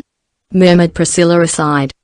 I think, said Anne slowly, that I really have learned to look upon each little hindrance as a jest and each great one is the foreshadowing of victory. Summing up, I think that is what Redmond has given me. I shall have to fall back on another Professor Woodley quotation to express what he has done for me, said Priscilla. You remember that he said in his address, there is so much in the world for us all if we only have the eyes to see it, and the heart to love it, and the hand to gather it to ourselves so much in men and women, so much in art and literature, so much everywhere in which to delight, and for which to be thankful. I think Redmond has taught me that in some measure, Anne. Judging from what you all say, remarked Aunt Jamesina, the sum and substance is that you can learn if you've got natural gumption enough in 4 years at college what it would take about 20 years of living to teach you. Well, that justifies higher education in my opinion. It's a matter I was always dubious about before. But what about people who haven't natural gumption, Aunt Jimsy? People who haven't natural gumption never learn, retorted Aunt Jamesina, neither in college nor life. If they live to be 100 they really don't know anything more than when they were born. It's their misfortune, not their fault, poor souls. But those of us who have some gumption should duly thank their Lord for it. Will you please define what gumption is, Aunt Jimsy? Asked Phil. No, I won't, young woman. Anyone who has gumption knows what it is, and anyone who hasn't can never know what it is. So there is no need of defining it. The busy days flew by and examinations were over. Anne took high honours in English. Priscilla took honours in classics, and Phil in mathematics. Stella obtained a good all-round showing. Then came convocation. This is what I would once have called an epoch in my life, said Anne, as she took Roy's violets out of their box and gazed at them thoughtfully. She meant to carry them, of course, but her eyes wandered to another box on her table. It was filled with lilies of the valley, as fresh and fragrant as those which bloomed in the Green Gables yard when June came to Avonlea. Gilbert Blythe's card lay beside it. Anne wondered why Gilbert should have sent her flowers for convocation. She had seen very little of him during the past winter. He had come to Patty's Place only one Friday evening since the Christmas holidays, and they rarely met elsewhere. She knew he was studying very hard, aiming at high honours and the Cooper Prize, and he took little part in the social doings of Redmond. Anne's own winter had been quite gay socially. She had seen a good deal of the Gardners. She and Dorothy were very intimate. College circles expected the announcement of her engagement to Roy any day. Anne expected it herself. Yet just before she left Patty's Place for convocation she flung Roy's violets aside and put Gilbert's lilies of the valley in their place. She could not have told why she did it. Somehow, old Avonlea days and dreams and friendships seemed very close to her in this attainment of her long-cherished ambitions. She and Gilbert had once pictured out merrily the day on which they should be capped and gowned graduates in arts. The wonderful day had come and Roy's violets have no place in it. Only her old friend's flowers seemed to belong to this fruition of old blossoming hopes which he had once shared. For years this day had beckoned and allured to her, but when it came the one single, keen, abiding memory it left with her was not that of the breathless moment when the stately president of Redmond gave her cap and diploma and hailed her Bachelor of Arts. It was not of the flash in Gilbert's eyes when he saw her lilies, nor the puzzled pained glance Roy gave her as he passed her on the platform. It was not of Aileen Gardner's condescending congratulations, or Dorothy's ardent, impulsive good wishes. It was of one strange, unaccountable pang that spoiled this long-expected day for her and left in it a certain faint but enduring flavor of bitterness. The arts graduates gave a graduation dance that night. When Anne dressed for it she tossed aside the pearl beads she usually wore and took from her trunk the small box that had come to Green Gables on Christmas Day. In it was a thread-like gold chain with a tiny pink enamel heart as a pendant. On the accompanying card was written, "With all good wishes from your old chum, Gilbert." Anne, laughing over the memory the enamel heart conjured up the fatal day when Gilbert had called her carrots and vainly tried to make his peace with the pink candy heart, had written him a nice little note of thanks. But she had never worn the trinket. Tonight she fastened it about her white throat with a dreamy smile. She and Phil walked to Redmond together. Anne walked in silence. Phil chatted of many things. Suddenly she said, "I heard today that Gilbert Blythe's engagement to Christine Stewart was to be announced as soon as convocation was over. Did you hear anything of it?" "No," said Anne. "I think it's true," said Phil lightly. Anne did not speak. In the darkness she felt her face burning. She slipped her hand inside her collar and caught at the gold chain. One energetic twist and it gave way. Anne thrust the broken trinket into her pocket. Her hands were trembling and her eyes were smarting. But she was the gayest of all the gay revellers that night, and told Gilbert unregretfully that her card was full when he came to ask her for a dance. Afterwards, when she sat with the girls before the dying embers at Patty's place, removing the spring chilliness from their satin skins, none chatted more blithely than she of the day's events. "Moody Spurgeon Macpherson called here tonight after you left," said Aunt Jamesina, who had sat up to keep the fire on. "He didn't know about the graduation dance. That boy ought to sleep with a rubber band around his head to train his ears not to stick out. I had a beau once who did that and it improved him immensely. It was I who suggested it to him and he took my advice, but he never forgave me for it." "Moody Spurgeon is a very serious young man," yawned Priscilla. "He is concerned with graver matters than his ears. He is going to be a minister, you know." "Well, I suppose the Lord doesn't regard the ears of a man," said Aunt Jamesina gravely, dropping all further criticism of Moody Spurgeon. Aunt Jamesina had a proper respect for the cloth even in the case of an unfledged parson. Chapter 38. False Dawn. "Just imagine this night week I'll be in of only delightful thought," said Anne, bending over the box in which she was packing Mrs. Rachel Lynde's quilts. "But just imagine this night week I'll be gone forever from Patty's Place. Horrible thought. I wonder if the ghost of all our laughter will echo through the maiden dreams of Miss Patty and Miss Maria," speculated Phil. Miss Patty and Miss Maria were coming home, after having trotted over most of the habitable globe. "We'll be back the second week in May," wrote Miss Patty. "I expect Patty's Place will seem rather small after the Hall of the Kings at Karnak, but I never did like big places to live in. And I'll be glad enough to be home again. When you start traveling late in life your apartment to do too much of it because you know you haven't much time left, and it's a thing that grows on you. I'm afraid Maria will never be contented again." "I shall leave here my fancies and dreams to bless the next comer," said Anne, looking around the blue room wistfully, her pretty blue room where she had spent 3 such happy years. She had knelt at its window to pray and had bent from it to watch the sunset behind the pines. She had heard the autumn raindrops beating against it and had welcomed the spring robins at its sill.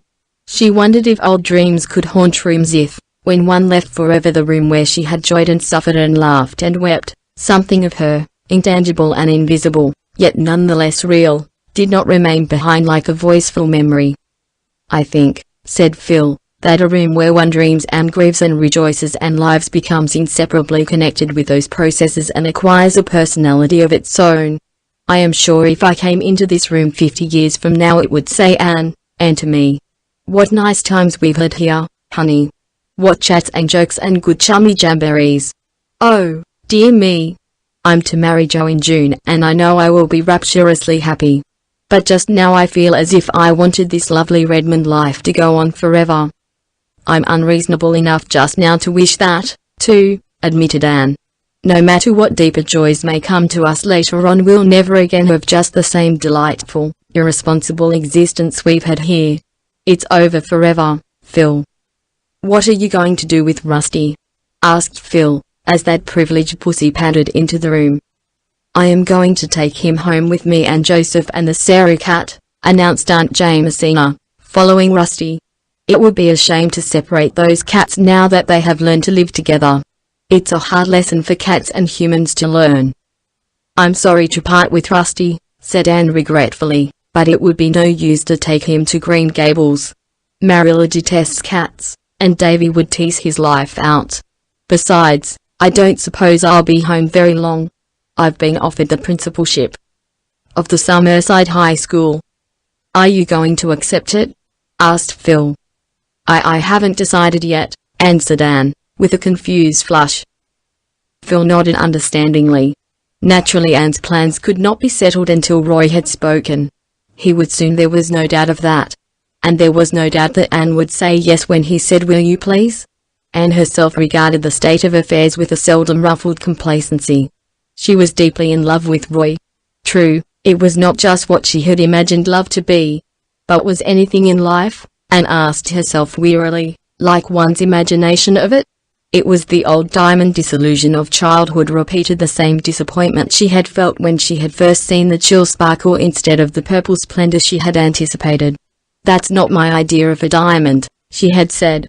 But Roy was a dear fellow and they would be very happy together, even if some indefinable zest was missing out of life. When Roy came down that evening and asked Anne to walk in the park, everyone at Patty's Place knew what he had come to say, and everyone knew, or thought they knew, what Anne's answer would be. "Anne is a very fortunate girl," said Aunt Jamesina. "I suppose so," said Stella, shrugging her shoulders. "Roy is a nice fellow and all that, but there's really nothing in him." "That sounds very like a jealous remark, Stella Maynard," said Aunt Jamesina rebukingly. "It does, but I am not jealous," said Stella calmly. "I love Anne and I like Roy. Everybody says she is making a brilliant match, and even Mrs. Gardner thinks her charming now. It all sounds as if it were made in heaven, but I have my doubts." "Make the most of that, Aunt Jamesina." Roy asked Anne to marry him in the little pavilion on the harbour shore where they had talked on the rainy day of their first meeting.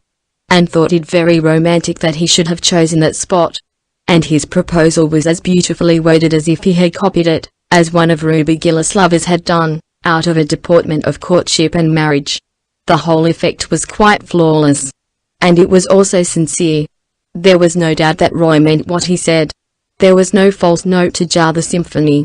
Anne felt that she ought to be thrilling from head to foot. But she wasn't. She was horribly cool. When Roy paused for his answer, she opened her lips to say her fateful yes. And then she found herself trembling as if she were reeling back from a precipice. To her came one of those moments when we realize, as by a blinding flash of illumination, more than all our previous years have taught us. She pulled her hand from Roy's. "Oh, I can't marry you, I can't," she cried, wildly. Roy turned pale and also looked rather foolish. He had small blame to him, felt very sure. "What do you mean?" he stammered. "I mean that I can't marry you," repeated Anne desperately. "I thought I could, but I can't." "Why can't you?" Roy asked more calmly. "Because I don't care enough for you." A crimson streak came into Roy's face. "So you've just been amusing yourself these 2 years," he said slowly. No, I haven't," gasped poor Anne. Oh, how could she explain? She couldn't explain. There are some things that cannot be explained. "I did think I cared, truly I did, but I know now I don't." "You have ruined my life," said Roy bitterly. "Forgive me," pleaded Anne miserably, with hot cheeks and stinging eyes. Roy turned away and stood for a few minutes looking out seaward. When he came back to Anne, he was very pale again. "You can give me no hope?" he said. Anne shook her head mutely. "Then goodbye," said Roy. "I can't understand it. I can't believe you are not the woman I've believed you to be. But reproaches are idle between us. You are the only woman I can ever love. I thank you for your friendship, at least. Goodbye, Anne." "Goodbye," faltered Anne. When Roy had gone, she sat for a long time in the pavilion, watching a white mist creeping subtly and remorselessly landward up the harbour. It was her hour of humiliation and self-contempt and shame. Their waves went over her. And yet, underneath it all, was a queer sense of recovered freedom. She slipped into Patty's Place in the dusk and escaped to her room. But Phil was there on the window seat. "Wait," said Anne, flushing to anticipate the scene. "Wait till you hear what I have to say. Phil, Roy asked me to marry him and I refused." You refused him?" said Phil blankly. "Yes. Anne Shirley, are you in your senses?" "I think so," said Anne wearily. "Oh, Phil, don't scold me. You don't understand." "I certainly don't understand. You've encouraged Roy Gardner in every way for 2 years and now you tell me you've refused him. Then you've just been flirting scandalously with him. Anne, I couldn't have believed it of you." "I wasn't flirting with him. I honestly thought I cared up to the last minute and then, well, I just knew I never could marry him." "I suppose," said Phil cruelly, "that you intended to marry him for his money, and then your better self rose up and prevented you." "I didn't. I never thought about his money. Oh, I can't explain it to you any more than I could to him." "Well, I certainly think you have treated Roy shamefully," said Phil in exasperation. "He's handsome and clever and rich and good. What more do you want?" "I want someone who belongs in my life. He doesn't. I was swept off my feet at first by his good looks and knack of paying romantic compliments, and later on I thought I must be in love because he was my dark-eyed ideal. I am bad enough for not knowing my own mind, but you are worse, said Phil. I do know my own mind, protested Anne. The trouble is, my mind changes and then I have to get acquainted with it all over again. Well, I suppose there is no use in saying anything to you. There is no need, Phil. I'm in the dust. This has spoiled everything backwards. I can never think of Redmond days without recalling the humiliation of this evening. Roy despises me and you despise me and I despise myself. You poor darling, said Phil, melting. Just come here and let me comfort you. I've no right to scold you. I'd have married Alec or Alonzo if I hadn't met Joe. Oh, Anne, things are so mixed up in real life. They aren't clear-cut and trimmed off, as they are in novels. I hope that no one will ever again ask me to marry him as long as I live, sobbed poor Anne, devoutly believing that she meant it. Chapter 39. Chapter 39. Deals with weddings. Anne felt that life partook of the nature of an anticlimax during the first few weeks after her return to Green Gables. She missed the merry comradeship of Patty's Place. She had dreamed some brilliant dreams during the past winter and now they lay in the dust around her. In her present mood of self-disgust, she could not immediately begin dreaming again.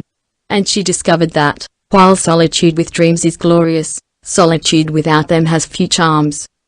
She had not seen Roy again after their painful parting in the park pavilion, but Dorothy came to see her before she left Kingsport. I'm awfully sorry you won't marry Roy, she said. I did want you for a sister. But you were quite right. He would bore you to death. I love him, and he is a dear sweet boy, but really he isn't. A bit interesting. He looks as if he ought to be, but he isn't. This won't spoil our friendship, will it, Dorothy? Anne had asked wistfully. No, indeed. You're too good to lose. If I can't have you for a sister I mean to keep you as a chum anyway. And don't fret over Roy. He is feeling terribly just now. I have to listen to his outpourings every day but he'll get over it. He always does. Oh, always, said Anne with a slight change of voice. So he has got over it before? Dear me, yes, said Dorothy frankly. Twice before. And he raved to me just the same both times. Not that the others actually refused him, they simply announced their engagements to someone else. Of course, when he met you he vowed to me that he had never really loved before, that the previous affairs had been merely boyish fancies. But I don't think you need worry. Anne decided not to worry. Her feelings were a mixture of relief and resentment. Roy had certainly told her she was the only one he had ever loved. No doubt he believed it. But it was a comfort to feel that she had not, in all likelihood, ruined his life. There were other goddesses, and Roy, according to Dorothy, must needs be worshipping at some shrine. Nevertheless, life was stripped of several more illusions, and Anne began to think drearily that it seemed rather bare. She came down from the porch gable on the evening of her return with a sorrowful face. What has happened to the old Snow Queen, Marilla? Oh, I knew you'd feel bad over that, said Marilla. I felt bad myself. That tree was there ever since I was a young girl. It blew down in the big gale we had in March. It was rotten at the core. I'll miss it so, grieved Anne. The porch gable doesn't seem the same room without it. I'll never look from its window again without a sense of loss. And oh, I never came home to Green Gables before that. Diana wasn't here to welcome me. Diana has something else to think of just now, said Mrs. Lynde significantly. Well, tell me all the Avonlea news, said Anne, sitting down on the porch steps, where the evening sunshine fell over her hair in a fine golden rain. There isn't much news except what we've wrote you, said Mrs. Lynde. I suppose you haven't heard that Simon Fletcher broke his leg last week. It's a great thing for his family. They're getting 100 things done that they've always wanted to do but couldn't as long as he was about, the old crank. He came of an aggravating family, remarked Marilla. Aggravating? Well, rather. His mother used to get up in prayer meeting and tell all her children's shortcomings and ask prayers for them. Course it made them mad, and worse than ever.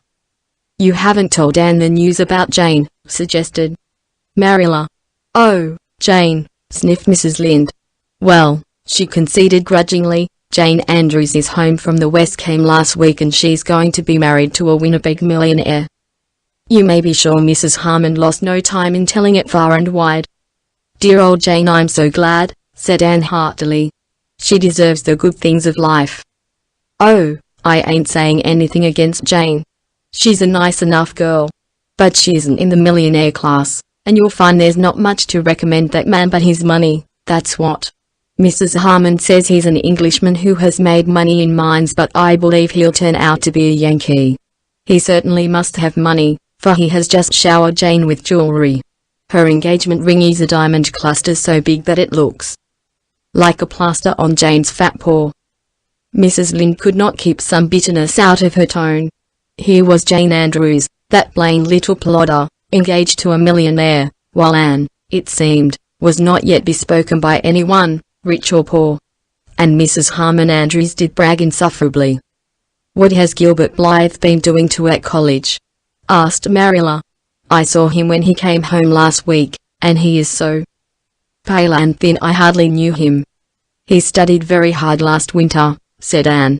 You know he took high honors in classics and the Cooper Prize. It hasn't been taken for 5 years. So I think he's rather run down. We're all a little tired. Anyhow, you're a Bachelor of Arts and Jane Andrews isn't and never will be, said Mrs. Lynde, with gloomy satisfaction. A few evenings later Anne went down to see Jane, but the latter was away in Charlottetown getting sewing done, Mrs. Harmon informed Anne proudly. Of course an Avonlea dressmaker wouldn't do for Jane under the circumstances. I've heard something very nice about Jane, said Anne. Yes, Jane has done pretty well, even if she isn't a Bachelor of Arts, said Mrs. Harmon, with a slight toss of her head. Mr. Ingalls is worth millions, and they're going to Europe on their wedding tour. When they come back they'll live in a perfect mansion of marble in Winnipeg. Jane has only one trouble: she can cook so well and her husband won't let her cook. He is so rich he hires his cooking done. They're going to keep a cook and 2 other maids and a coachman and a man of all work. But what about you, Anne? I don't hear anything of your being married, after all your college going. Oh, laughed Anne, I am going to be an old maid. I really can't find anyone to suit me. It was rather wicked of her. She deliberately meant to remind Mrs. Andrews that if she became an old maid it was not because she had not had at least one chance of marriage. But Mrs. Harmon took swift revenge. Well, the over-particular girls generally get left, I notice. And what's this I hear about Gilbert Blythe being engaged to a Miss Stewart? Charlie Sloane tells me she is perfectly beautiful. Is it true?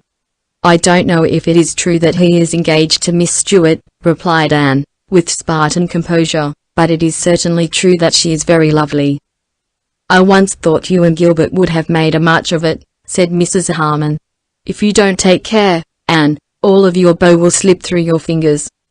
Anne decided not to continue her duel with Mrs. Harmon. You could not fence with an antagonist who met rapier thrust with blow of battle-axe. Since Jane is away, she said, rising haughtily, I don't think I can stay longer this morning. I'll come down when she comes home. Do, said Mrs. Harmon effusively. Jane isn't a bit proud. She just means to associate with her old friends the same as ever. She'll be real glad to see you. Jane's millionaire arrived the last of May and carried her off in a blaze of splendor. Mrs. Lynde was spitefully gratified to find that Mr. Ingalls was every day of 40, and short and thin and greyish. Mrs. Lynde did not spare him in her enumeration of his shortcomings, you may be sure. It'll take all his gold to gild a pill like him, that's what, said Mrs. Rachel solemnly. He looks kind and good-hearted, said Anne loyally, and I'm sure he thinks the world of Jane. Humphrey, said Mrs. Rachel. Phil Gordon was married the next week and Anne went over to Bolingbroke to be her bridesmaid. Phil made a dainty fairy of a bride, and the Reverend Joe was so radiant in his happiness that nobody thought him plain. We're going for a lover's saunter through the land of Evangeline, said Phil, and then we'll settle down on Patterson Street. Mother thinks it is terrible. She thinks Joe might at least take a church in a decent place. But the wilderness of the Patterson slums will blossom like the rose for me if Joe is there. "Oh, Anne, I'm so happy my heart aches with it." Anne was always glad in the happiness of her friends, but it is sometimes a little lonely to be surrounded everywhere by a happiness that is not your own. And it was just the same when she went back to Avonlea. This time it was Diana who was bathed in the wonderful glory that comes to a woman when her firstborn is laid beside her. Anne looked at the white young mother with a certain awe that had never entered into her feelings for Diana before. Could this pale woman with the rapture in her eyes be the little black-curled, rosy-cheeked Diana she had played with in vanished school days? It gave her a queer desolate feeling that she herself somehow belonged only in those past years and had no business in the present at all. "Isn't he perfectly beautiful?" said Diana proudly. The little fat fellow was absurdly like Fred, just as round, just as red. Anne really could not say conscientiously that she thought him beautiful, but she vowed sincerely that he was sweet and kissable and altogether delightful. "Before he came I wanted a girl, so that I could call her Anne," said Diana. "But now that little Fred is here I wouldn't exchange him for a million girls. He just couldn't have been anything but his own precious self." "Every little baby is the sweetest and the best," quoted Mrs. Allen gaily. "If little Anne had come you'd have felt just the same about her." Mrs. Allen was visiting in Avonlea, for the first time since leaving it. She was as gay and sweet and sympathetic as ever. Her old girl friends had welcomed her back rapturously. The reigning minister's wife was an estimable lady, but she was not exactly a kindred spirit. "I can hardly wait till he gets old enough to talk," sighed Diana. "I just long to hear him say mother. And oh, I'm determined that his first memory of me shall be a nice one. The first memory I have of my mother is of her slapping me for something I had done. I am sure I deserved it, and mother was always a good mother and I love her dearly. But I do wish my first memory of her was nicer. I have just one memory of my mother and it is the sweetest of all my memories," said Mrs. Allen. "I was 5 years old, and I had been allowed to go to school one day with my 2 older sisters. When school came out my sisters went home in different groups, each supposing I was with the other. Instead I had run off with a little girl I had played with at recess. We went to her home, which was near the school, and began making mud pies. We were having a glorious time when my older sister arrived, breathless and angry. 'You naughty girl,' she cried, snatching my reluctant hand and dragging me along with her. 'Come home this minute. Oh, you're going to catch it. Mother is awful cross. She is going to give you a good whipping.' I had never been whipped. Dread and terror filled my poor little heart. I have never been so miserable in my life as I was on that walk home. I had not meant to be naughty. Femi Cameron had asked me to go home with her and I had not known it was wrong to go. And now I was to be whipped for it. When we got home my sister dragged me into the kitchen where mother was sitting by the fire in the twilight. My poor wee legs were trembling so that I could hardly stand. And mother just took me up in her arms, without one word of rebuke or harshness, kissed me and held me close to her heart. 'I was so frightened you were lost, darling,' she said tenderly. I could see the love shining in her eyes as she looked down on me. She never scolded or reproached me for what I had done, only told me I must never go away again without asking permission. She died very soon afterwards. That is the only memory I have of her. Isn't it a beautiful one?" Anne felt lonelier than ever as she walked home, going by way of the birch path and Willowmere. She had not walked that way for many moons. It was a darkly purple bloomy night. The air was heavy with blossom fragrance, almost too heavy. The cloyed senses recoiled from it as from an overfull cup. The birches of the path had grown from the fairy saplings of old to big trees. Everything had changed. Anne felt that she would be glad when the summer was over and she was away at work again. Perhaps life would not seem so empty then.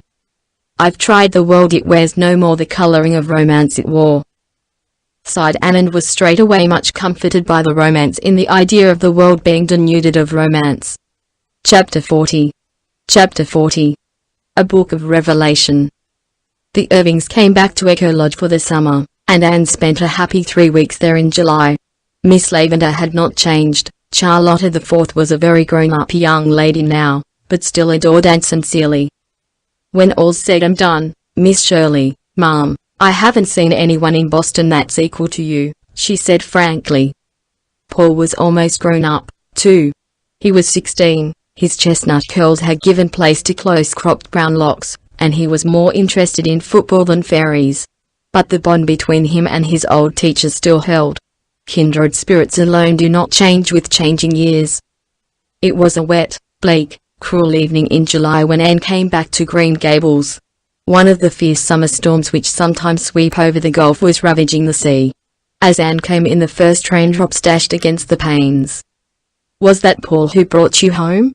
asked Marilla. "Why didn't you make him stay all night? It's going to be a wild evening. He'll reach Echo Lodge before the rain gets very heavy, I think. Anyway, he wanted to go back tonight. Well, I've had a splendid visit, but I'm glad to see you dear folks again. East, West, Hame's best. Davy, have you been growing again lately?" "I've growed a whole inch since you left," said Davy proudly. "I'm as tall as Multi Bolter now. Ain't I glad? He'll have to stop crowing about being bigger. Say, Anne, did you know that Gilbert Blythe is dying?" Anne stood quite silent and motionless, looking at Davy. Her face had gone so white that Marilla thought she was going to faint. "Davy, hold your tongue," said Mrs. Rachel angrily. "Anne, don't look like that, don't look like that. We didn't mean to tell you so suddenly." "Is it true?" asked Anne in a voice that was not hers. "Gilbert is very ill," said Mrs. Lynde gravely. "He took down with typhoid fever just after you left for Echo Lodge. Did you never hear of it?" "No," said that unknown voice. "It was a very bad case from the start. The doctor said he'd been terribly run down. They've a trained nurse and everything's been done. Don't look like that, Anne. While there's life there's hope." "Mr. Harrison was here this evening and he said they had no hope of him," reiterated Davy. Marilla, looking old and worn and tired, got up and marched Davy grimly out of the kitchen. "Oh, don't look so, dear," said Mrs. Rachel, putting her kind old arms about the pallid girl. "I haven't given up hope, indeed I haven't. He's got the Blythe constitution in his favor, that's what." Anne gently put Mrs. Lynde's arms away from her, walked blindly across the kitchen, through the hall, up the stairs to her old room. At its window she knelt down, staring out unseeingly. It was very dark. The rain was beating down over the shivering fields. The haunted woods was full of the groans of mighty trees wrung in the tempest, and the air throbbed with the thunderous crash of billows on the distant shore. And Gilbert was dying. There is a book of Revelation in everyone's life, as there is in the Bible. Anne read hers that bitter night, as she kept her agonized vigil through the hours of storm and darkness. She loved Gilbert, had always loved him. She knew that now. She knew that she could no more cast him out of her life without agony than she could have cut off her right hand and cast it from her. And the knowledge had come too late even for the bitter solace of being with him at the last. If she had not been so blind, so foolish, she would have had the right to go to him now. But he would never know that she loved him. He would go away from this life thinking that she did not care. Oh, the black years of emptiness stretching before her. She could not live through them, she could not. She cowered down by her window and wished, for the first time in her gay young life, that she could die, too. If Gilbert went away from her, without one word or sign or message, she could not live. Nothing was of any value without him. She belonged to him and he to her. In her hour of supreme agony she had no doubt of that. He did not love Christine Stewart, never had loved Christine Stewart. Oh, what a fool she had been not to realize what the bond was that had held her to Gilbert, to think that the flattered fancy she had felt for Roy Gardner had been love. And now she must pay for her folly as for a crime. Mrs. Lynde and Marilla crept to her door before they went to bed, shook their heads doubtfully at each other over the silence, and went away. The storm raged all night, but when the dawn came it was spent. Anne saw a fairy fringe of light on the skirts of darkness. Soon the eastern hilltops had a fire-shot ruby rim. The clouds rolled themselves away into great, soft, white masses on the horizon. The sky gleamed blue and silvery. A hush fell over the world. Anne rose from her knees and crept downstairs. The freshness of the rain wind blew against her white face as she went out into the yard, and cooled her dry, burning eyes. A merry rollicking whistle was lilting up the lane. A moment later Pacific boat came in sight. Anne's physical strength suddenly failed her. If she had not clutched at a low willow bough she would have fallen. Pacifique was George Fletcher's hired man, and George Fletcher lived next door to the Blythes. Mrs. Fletcher was Gilbert's aunt. Pacifique would know if Pacifique would know what there was to be known. Pacifique strode sturdily on along the red lane, whistling. He did not see Anne. She made 3 futile attempts to call him. He was almost past before she succeeded in making her quivering lips call, Pacifique. Pacifique turned with a grin and a cheerful good morning. Pacifique, said Anne faintly, did you come from George Fletcher's this morning? Sure, said Pacifique amiably. I got a word last night that my fader, he was sick. It was so stormy that I couldn't go down, so I start very early this morning. I'm going through the woods for shortcut. Did you hear how Gilbert Blythe was this morning? Anne's desperation drove her to the question. Even the worst would be more endurable than this hideous suspense. He's better, said Pacifique. He got their turn last night. The doctors say he'll be all right now this soon while. Had close shave, though. That boy, he just killed himself at college. Well, I must hurry. The old man, he'll be in hurry to see me. Pacifique resumed his walk and his whistle, and gazed after him with eyes where joy was driving out the strain anguish of the night. He was a very lank, very ragged, very homely youth. But in her sight he was as beautiful as those who bring good tidings on the mountains. Never, as long as she lived, would Anne see Pacifique's brown, round, black-eyed face without a warm remembrance of the moment when he had given to her the oil of joy for morning. Long after Pacifique's gay whistle had faded into the phantom of music and then into silence far up under the maples of Lover's Lane, Anne stood under the willows, tasting the poignant sweetness of life when some great dread has been removed from it. The morning was a cup filled with mist and glamour. In the corner near her was a rich surprise of new-blown, crystal-dewed roses. The trills and trickles of song from the birds in the big tree above her seemed in perfect accord with her mood. A sentence from a very old, very true, very wonderful book came to her lips.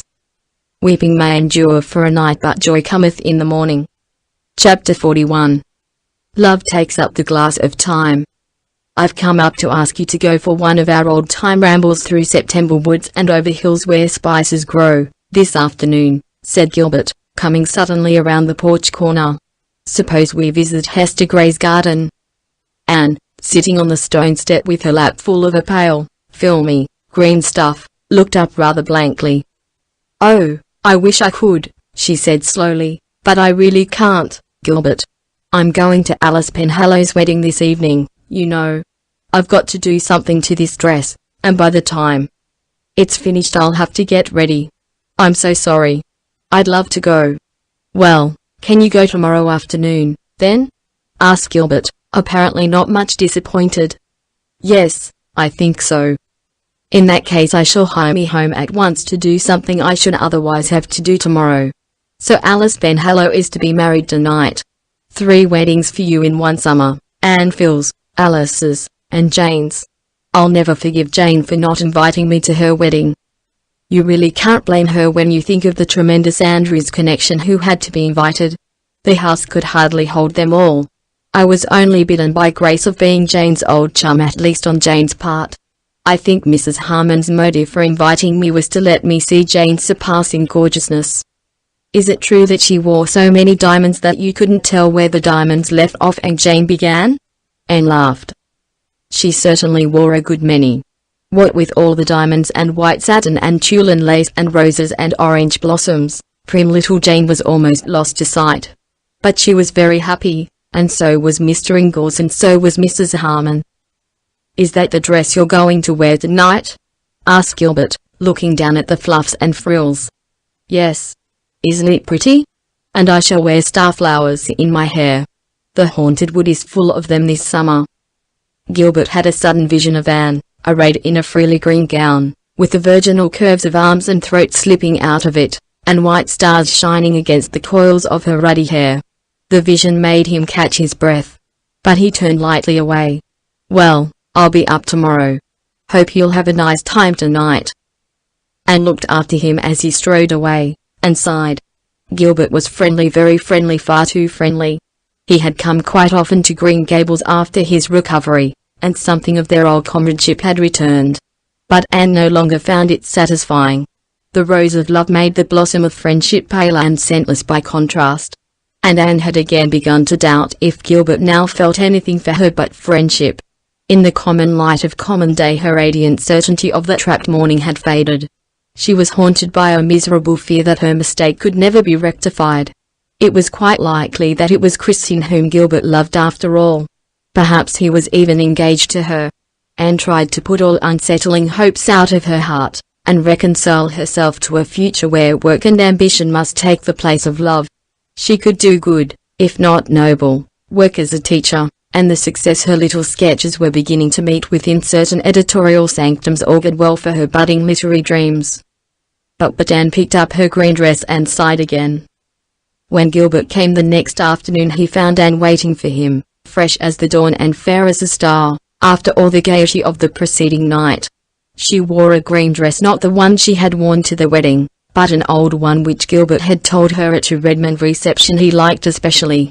It was just the shade of green that brought out the rich tints of her hair, and the starry grey of her eyes and the iris-like delicacy of her skin. Gilbert, glancing at her sideways as they walked along a shadowy wood path, thought she had never looked so lovely. Anne, glancing sideways at Gilbert, now and then, thought how much older he looked since his illness. It was as if he had put boyhood behind him forever. The day was beautiful and the way was beautiful. Anne was almost sorry when they reached Hester Gray's garden, and sat down on the old bench. But it was beautiful too as beautiful as it had been on the far-away day of the golden picnic, when Diana and Jane and Priscilla and she had found it. Then it had been lovely with narcissus and violets, now goldenrod had kindled its fairy torches in the corners and asters dotted it bluely. The call of the brook came up through the woods from the valley of birches with all its old allurement, the mellow air was full of the purr of the sea, beyond were fields rimmed by fences bleached silvery grey in the suns of many summers, and long hills scarfed with the shadows of autumnal clouds. With the blowing of the west wind old dreams returned. "I think," said Anne softly, "that the land where dreams come true is in the blue haze yonder, over that little valley." "Have you any unfulfilled dreams, Anne?" asked Gilbert. Something in his tone, something she had not heard since that miserable evening in the orchard at Patty's Place, made Anne's heart beat wildly. But she made answer lightly. "Of course. Everybody has. It wouldn't do for us to have all our dreams fulfilled. We would be as good as dead if we had nothing left to dream about. What a delicious aroma that low descending sun is extracting from the asters and ferns. I wish we could see perfumes as well as smell them. I'm sure they would be very beautiful." Gilbert was not to be thus sidetracked. "I have a dream," he said slowly. "I persist in dreaming it, although it often seemed to me that it could never come true. I dream of a home with a hearth fire in it, a cat and dog, the footsteps of friends and you." Anne wanted to speak but she could find no words. Happiness was breaking over her like a wave. It almost frightened her. "I asked you a question over 2 years ago, Anne. If I ask it again today, will you give me a different answer?" Still Anne could not speak. But she lifted her eyes, shining with all the love rapture of countless generations, and looked into his for a moment. He wanted no other answer. They lingered in the old garden until twilight, sweet as dusk in Eden must have been, crept over it. There was so much to talk over and recall, things said and done and heard and thought and felt and misunderstood. "I thought you loved Christine Stewart," Anne told him, as reproachfully as if she had not given him every reason to suppose that she loved Roy Gardner. Gilbert laughed boyishly. "Christine was engaged to somebody in her hometown. I knew it and she knew I knew it. When her brother graduated he told me his sister was coming to Kingsport the next winter to take music, and asked me if I would look after her a bit, as she knew no one and would be very lonely. So I did. And then I liked Christine for her own sake. She is one of the nicest girls I've ever known.